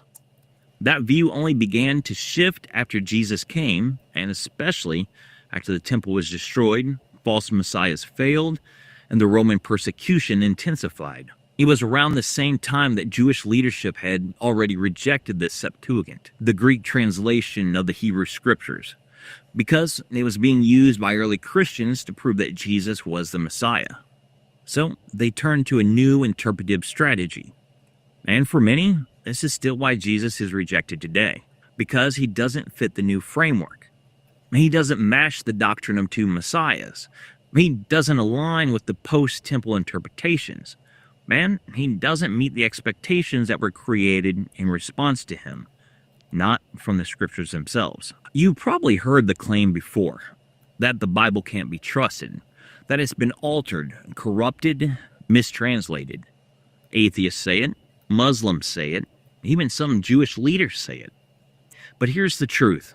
The evidence says otherwise. The New Testament is one of the most well-documented and historically preserved texts in the ancient world. Its manuscripts are more numerous and more consistent than nearly any other work from antiquity. So, where did the idea of corruption come from? Some of it started early. Not with changing the text, but with changing how the text was interpreted. In the first century, Jewish leaders began to distance themselves from the Septuagint, the Greek translation of the Hebrew Scriptures. It had been widely used by Jews across the ancient world. So, why was it abandoned? Not because of language purity, not to reclaim Hebrew roots, but because Christians were using the Septuagint to show that Jesus fulfilled prophecy. And as that message gained ground, some rabbis began accusing Christians of distorting the Scriptures, of forcing the text to point to Jesus. But that wasn't true. At the time, the rabbis didn't say the prophecies were false. They claimed they were being misunderstood. So instead of returning to how the Scriptures had traditionally been read, many began offering entirely new interpretations. Interpretations that conveniently left Jesus out. This was a trend noted by Rabbi David Barron in Visions and Prophecies of Zechariah, where he explains how rabbinic reinterpretations shifted in response to growing Christian claims. And this shift wasn't the result of newly discovered scrolls or being linguistic methods. It came from a growing concern. Jesus seemed to fulfill too much. And that was dangerous because by then, messianic movements had become synonymous with disaster. Bar Kokhba, crushed. Theudas, executed. Others, scattered and silenced. And Jesus? His followers were still growing, still preaching, still using the Scriptures to prove he was the one. That couldn't be ignored. So a new strategy emerged, not to change the text, but to change its meaning. The goal wasn't to erase prophecy, but to reinterpret it in a way that removed Jesus from the picture. And this reshaping of interpretation would go on to define Rabbinic Judaism. It marked a turning point away from the temple, away from Messianic urgency, and towards a text-centered survival structure. They moved the center of Judaism from sacrifice to Scripture. But they also moved the meaning of that Scripture. So let's take a look at some of the key passages they reinterpreted. Prophecies that had clearly pointed to Jesus and how they were changed to point somewhere else. The whole chapter of Isaiah 53 points directly to Jesus, or the Messiah. And for centuries, many Jewish scribes and scholars agreed. Long before Jesus came, the dominant interpretation was that this passage described a suffering servant, one who would bear the sins of others, die unjustly, and then be exalted. Naturally, Christians see this fulfilled in Jesus, crucified, silent before his accusers in both the Sanhedrin and before Pilate, and buried among both the wicked and the rich, just as the chapters describe. Targum Jonathan, an early Aramaic paraphrase of the prophets, explicitly identifies Isaiah 52:13 as referring to the Messiah. It says, "Behold, my servant the Messiah shall prosper." Later rabbinic writings also reflect this view. Some rabbis connected Isaiah 53 to Messiah ben Joseph, the suffering Messiah figure who was expected to die in battle. So the idea that this passage pointed to an individual Messiah existed within Judaism, even before and during the time of Jesus. But as Christians began using Isaiah 53 to point to Jesus, the interpretation began to shift. The servant was no longer seen as the Messiah. He was redefined as Israel itself, collectively suffering at the hands of the nations. This wasn't the dominant view in the first century, but it became more common in rabbinic circles after the destruction of the temple. And by the 11th century, it became the mainstream view, thanks in large part to Rabbi Rashi, one of the most influential Jewish commentators of all time. Rashi interpreted the servant in Isaiah 53 as a symbol of the Jewish people, not the Messiah. Later commentators like Ibn Ezra, Radek, and Nachmanides responded to or built on that view. I'm sure I'm butchering those names, I apologize. And interestingly, Nachmanides actually disagreed with Rashi on this point, acknowledging that Isaiah 53 could refer to the Messiah, even though he firmly rejected Jesus as the Messiah. But here's the problem. That reinterpretation doesn't work, linguistically, contextually, or theologically. First, the grammar is clear. The servant in Isaiah 53 is spoken of in singular, personal terms. He was despised. He bore our griefs. He was pierced. He made intercession. When Isaiah talks about Israel in other places, he uses plural pronouns, you, they, or calls them explicitly by name. Isaiah 53 is different. It's personal, not collective. Second, the servant is described as sinless. Verse 9 says, he had done no violence, nor was any deceit in his mouth. That's a major problem if you're claiming the servant is Israel. Why? Because Israel, historically and scripturally, was not sinless. They broke the covenant, they turned to idols, and they stoned the prophets. Isaiah himself says in chapter 1, the whole head is sick and the whole heart faints. Israel can't be the sinless substitute. It needed a sinless substitute. And that's why Jesus came. Isaiah 53 also describes the servant as suffering on behalf of others, not for his own sin, but for theirs. Verses 4 through 5 says, surely he has borne our griefs and carried our sorrows. He was wounded for our transgressions. This is substitutionary suffering. One person suffering in the place of others. And if the servant is Israel, that raises some serious questions. Who are the we? Who is Israel suffering for? When is Israel going to die? Wouldn't that contradict God's promises to preserve and protect them? It just doesn't add up. And some rabbis knew it. Rabbi Moshe Cohen Ibn Crispin, again, I'm probably butchering that and I apologize, who was a 14th century scholar from Spain, said the interpretation that Isaiah 53 refers to Israel was forced by rabbis trying to counter the Christian argument. He believed the passage clearly pointed to a personal messianic figure. He didn't think the figure was Jesus, but he didn't believe it was Israel either. Man, he wasn't the only one. So no, this isn't about Christians twisting the Hebrew Bible. The text of Isaiah 53 speaks for itself. It points to a single, innocent, suffering figure who dies for the sins of others. And in all of history, only one person has ever fit that description. But Isaiah 53 isn't the only place where this theme shows up. There's another powerful passage in Psalms 22 that gives us a picture of something uncannily close to the crucifixion, centuries before crucifixion even existed.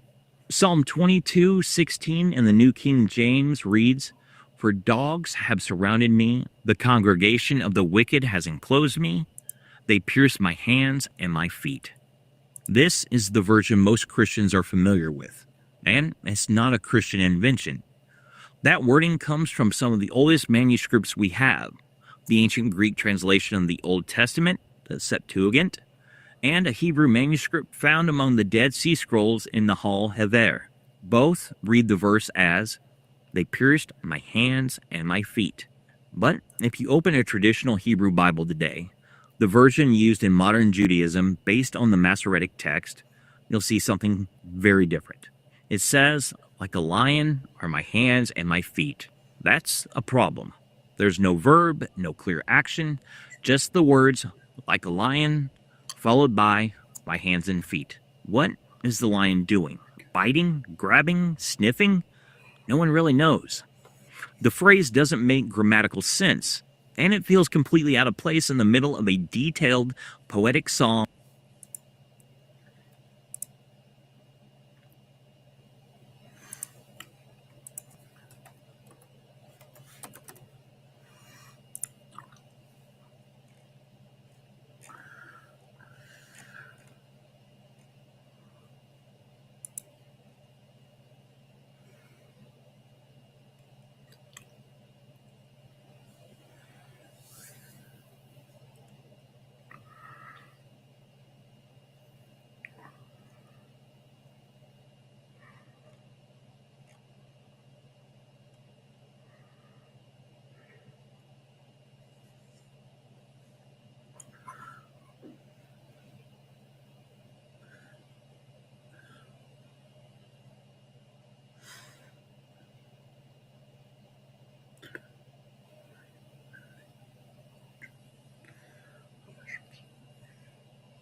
about suffering and death. So, what happened? The oldest Hebrew manuscripts, like the one found at Nahal Haver, use a word that means they pierced. And the Septuagint, translated by Jewish scholars around 250 BC, confirms that same reading. But here's what's important. This verse had never been a point of controversy before. In fact, there's no evidence that the like a lion reading even existed in Jewish textual tradition prior to the rise of Christianity. The reading only came under scrutiny after early Christians began pointing to this verse as a prophecy of crucifixion and as a direct evidence of Jesus being the Messiah. And because the fit was so specific, hands and feet pierced, garments divided, mocking crowds, Jewish scribes began reevaluating the passage, not because of the textual problem, but because it fit Jesus too well. Between the 6th and 10th centuries, as the Masoretic text was being standardized, Jewish scribes began preserving the version that said, like a lion. This version became the basis for most traditional Hebrew Bibles used today. And while there's debate about whether this change was deliberate or interpretive, the result is the same. The clear crucifixion imagery was removed. It wasn't added by Christians, it was already there, in the oldest and most reliable manuscripts of the Hebrew Bible. And it was edited out by those who didn't want it pointing to Jesus. Because when you read it plainly, he pierced my hands and my feet, you see a picture of the crucifixion, written centuries before crucifixion even existed. And this isn't the only prophecy that gives us a timeline. Another striking one, perhaps the most specific of all, is found in Daniel 9:26. In the New King James, it says, "And after the 62 weeks, Messiah shall be cut off, but not for himself. And the people of the prince who is to come shall destroy the city and the sanctuary.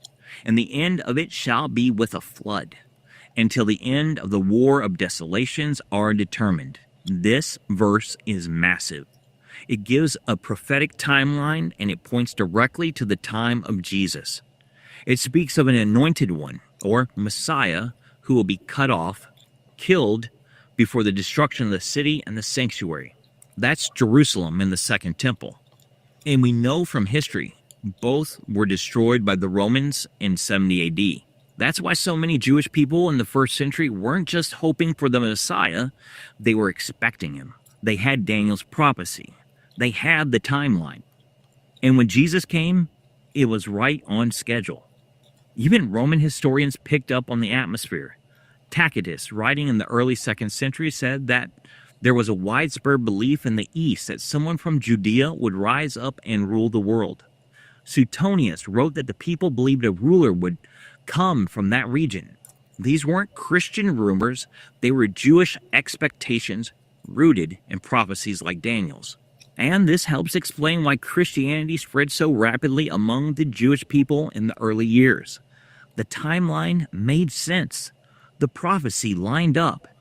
Jesus was cut off just as Daniel said, and the temple was destroyed just as Daniel said. But not everyone was willing to accept Jesus, and that's where the interpretation began. Jewish leaders who rejected Jesus couldn't ignore Daniel 9. It was too precise.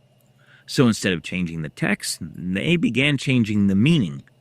Some redated the prophecy, some pushed it far into the future, others claimed that the anointed one wasn't the Messiah at all.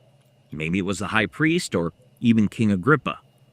The most influential voice in this shift was Rashi, the famous 11th century rabbi.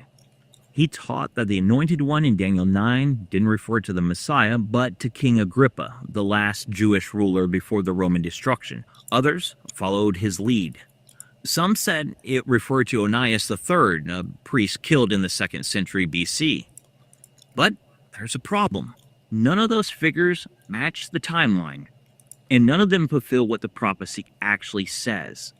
The Hebrew word used here for cut off isn't vague or symbolic. It refers to a violent death, a removal by execution, not exile or rejection.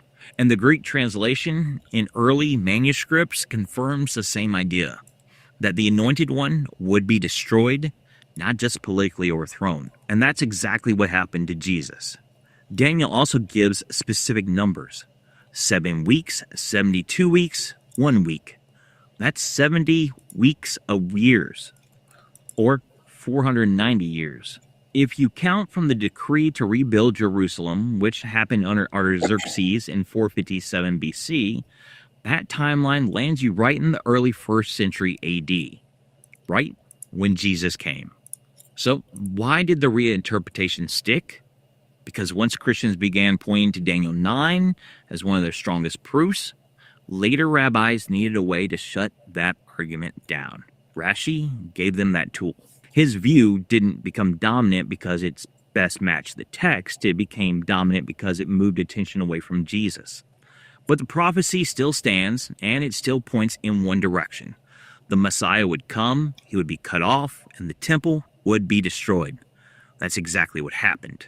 The timing fits, the language fits, the history fits, Jesus fits. And Daniel 9 isn't the only passage that lays it out. There's another one, this time in the book of Zechariah. It doesn't just describe someone being pierced, it tells how the people will respond when they realize who it was. And just like Daniel 9, it became a problem to those who didn't want it to point to Jesus. Now, I know this episode is going a bit longer than usual, but I didn't want to rush through something this important. We're almost done. I've only got 2 more passages to look at. These last ones are powerful, especially in what we see in Zechariah. So stick with me, we're about to land this thing.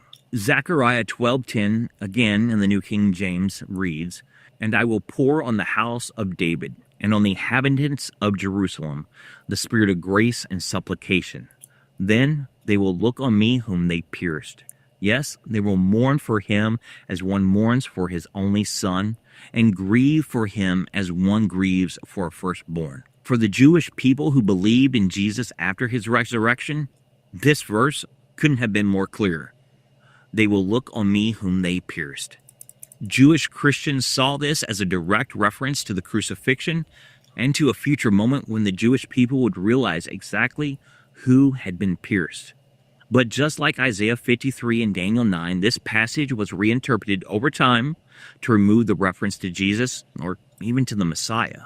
Instead of reading it messianically, some later rabbis said it referred to national mourning or grief over an unnamed casualty of war, possibly someone like King Josiah. Others said it was just allegorical, a poetic description of general grief for a collective loss. In other words, the verse was reframed to eliminate the idea of a pierced, personal Messiah. But here's what's important. For centuries before Jesus, and even in early rabbinic tradition, Zechariah 12:10 was seen as a messianic prophecy. We see this in the Talmud in Sukkah 52a, where rabbis debated what the mourning in this verse was really about. One interpretation says it's about the death of the evil inclination, but another, more dominant and early, says it's about the death of Messiah ben Joseph, a suffering messianic figure who dies before the final redemption. So this wasn't just a Christian interpretation. Early Jewish thought expected a Messiah who would suffer, be pierced, and be mourned. Later, as Christian teaching spread and began using this passage to point to Jesus, the interpretation shifted. And that shift wasn't just accidental. Rabbi David Barron, a Jewish scholar who wrote extensively on messianic prophecy, observed that the reinterpretation of passages like this one wasn't driven by the text itself, but by a growing need to refute Christian claims. And Zechariah 12:10, he said, was one of the clearest prophecies they had to deal with. The most influential change came during the medieval period, especially through Rashi, the famous 11th century rabbi. He taught that the one being pierced was not the Messiah, but someone killed during Josiah's reign, an unnamed casualty whose death represented general national grief. So, what's the problem with that? First, the grammar is personal and direct. They will look on me whom they pierced. God is speaking here. It's not symbolic. It's not poetic metaphor. It's personal. In the mourning, it's not for a general tragedy. It's compared to the loss of an only son, a devastating individual loss. Second, the one who is pierced is later looked upon and grieved over. He's not forgotten. He's not symbolic. He's revealed and mourned. That's exactly what Christians believed happened with Jesus. Pierced, killed, raised, revealed. So again, the text wasn't changed, but the reinterpretation was rewritten not to reflect what the scripture said, but to support a conclusion that had already been decided, that Jesus couldn't be the Messiah, even if the scriptures pointed directly to him. And if all this wasn't enough, there's still one more prophecy. This one doesn't just tell us what the Messiah would do or when he would arrive. It tells us exactly where he would come from. Let's take a look at Micah 5:2. Again, in the New King James, it reads, "But you, Bethlehem Ephrathah, though you are little among the thousands of Judah, yet out of you shall come forth to me the one to be ruler of Israel, whose goings forth are from of old, from everlasting." This verse is remarkable. It doesn't just give a symbol or a vague future hope. It names the town, Bethlehem, and says the Messiah will come from there. A tiny, overlooked village marked for the birth of a ruler. But this isn't just any ruler. It says his goings forth are from of old, from everlasting. In other words, he exists before he is born. And that's why this verse was already seen in the Second Temple period as messianic. It's why, when Jesus was born in Bethlehem, so many believed the prophecy had been fulfilled. Even in the Gospels, the religious leaders understood this. In Matthew 2, the wise men show up asking where the Messiah would be born. Herod consults the priest, and they quote Micah 5:2, this exact verse. That tells us that even in Jesus' day, this was recognized as a messianic prophecy. But as Christianity spread and began using this passage to point to Jesus, the interpretation began to shift. By the medieval period, some rabbis started downplaying the messianic reading. Some claimed it referred to King David since he was born in Bethlehem. Others said it pointed to a future leader from Judah, but not necessarily from Bethlehem. The most influential reinterpretation came from Rashi once again. He argued that this verse referred to Zerubbabel, the leader who returned from Babylon during the rebuilding of the Second Temple. But here's the problem. Zerubbabel was never king. He never fulfilled messianic expectations, and he certainly didn't match the phrase "from everlasting." That phrase doesn't describe just anyone. It doesn't mean important. It doesn't mean from a noble line. It means eternal. This ruler would exist before David, before Bethlehem, before time. And that's exactly what Christians believe, that Jesus, though born in time, is the eternal Word made flesh, the one whose goings forth are from everlasting.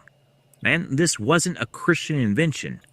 Targum Jonathan, the ancient Aramaic paraphrase of the prophets, written centuries before Rashi, paraphrases this verse as, "Out of you shall come forth before me the Messiah to exercise dominion over Israel." Not David, not Zerubbabel, the Messiah. So again, just like Isaiah 53, Psalms 22, Daniel 9, and Zechariah 12, the text wasn't changed. But the interpretation was rewritten. Not because of new discovery, but to defend a position already made. That Jesus couldn't be the Messiah, even if the scriptures said otherwise. Wow, this went longer than I expected, but there was just too much important ground to leave uncovered. After the destruction of the temple, Jewish leaders who rejected Jesus as the Messiah had to make a choice. And for many, the only way forward was to reinterpret their own scriptures. Not because the scriptures changed, but because they pointed too clearly to the Messiah they had refused. Now, don't get me wrong, this wasn't the only factor. There were other deep wounds too. Over the centuries, some who claimed to follow Jesus treated the Jewish people with horrific cruelty, even to the point of violence and mass slaughter. But let's be clear, those people weren't following Jesus. They were using his name while ignoring his teachings.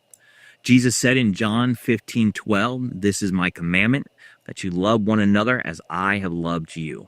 And that kind of love doesn't persecute. It doesn't hate. It tells the truth even when it's hard, but it's never violent. Now, I get it. In Jewish tradition, a rabbi is often judged by the behavior of his disciples.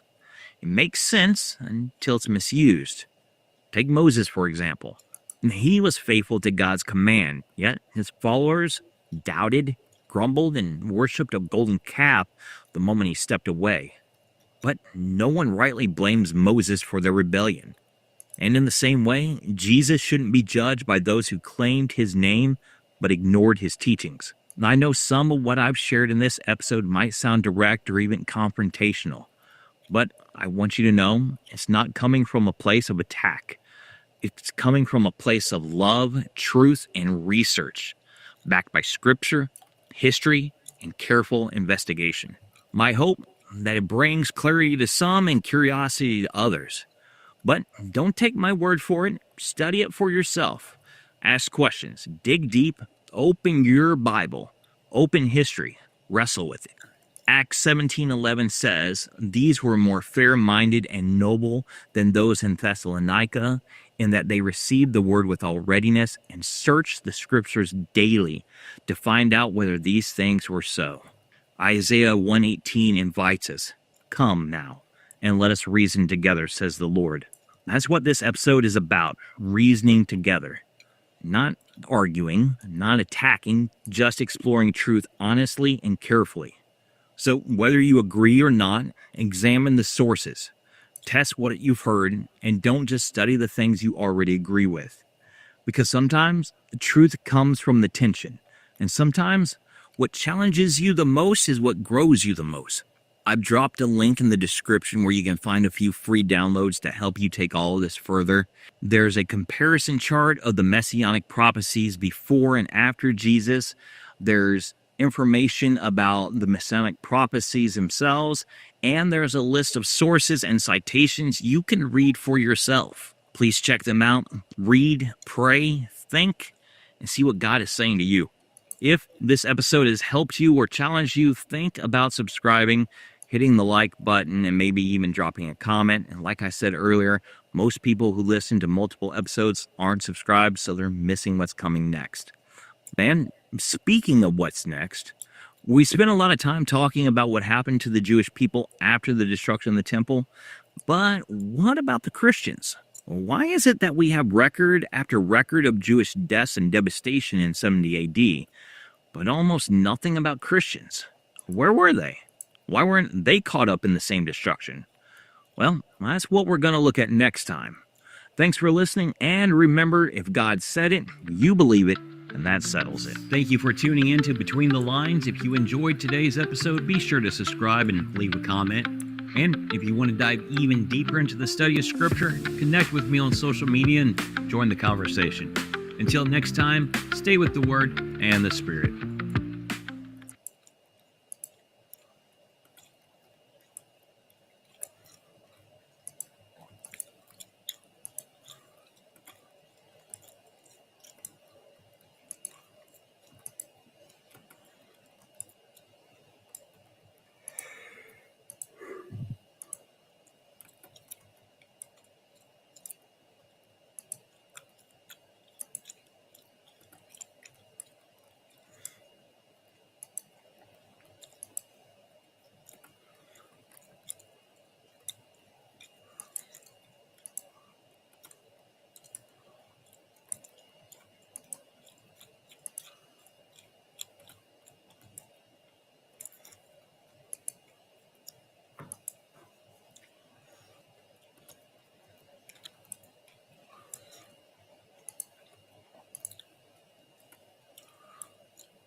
All right.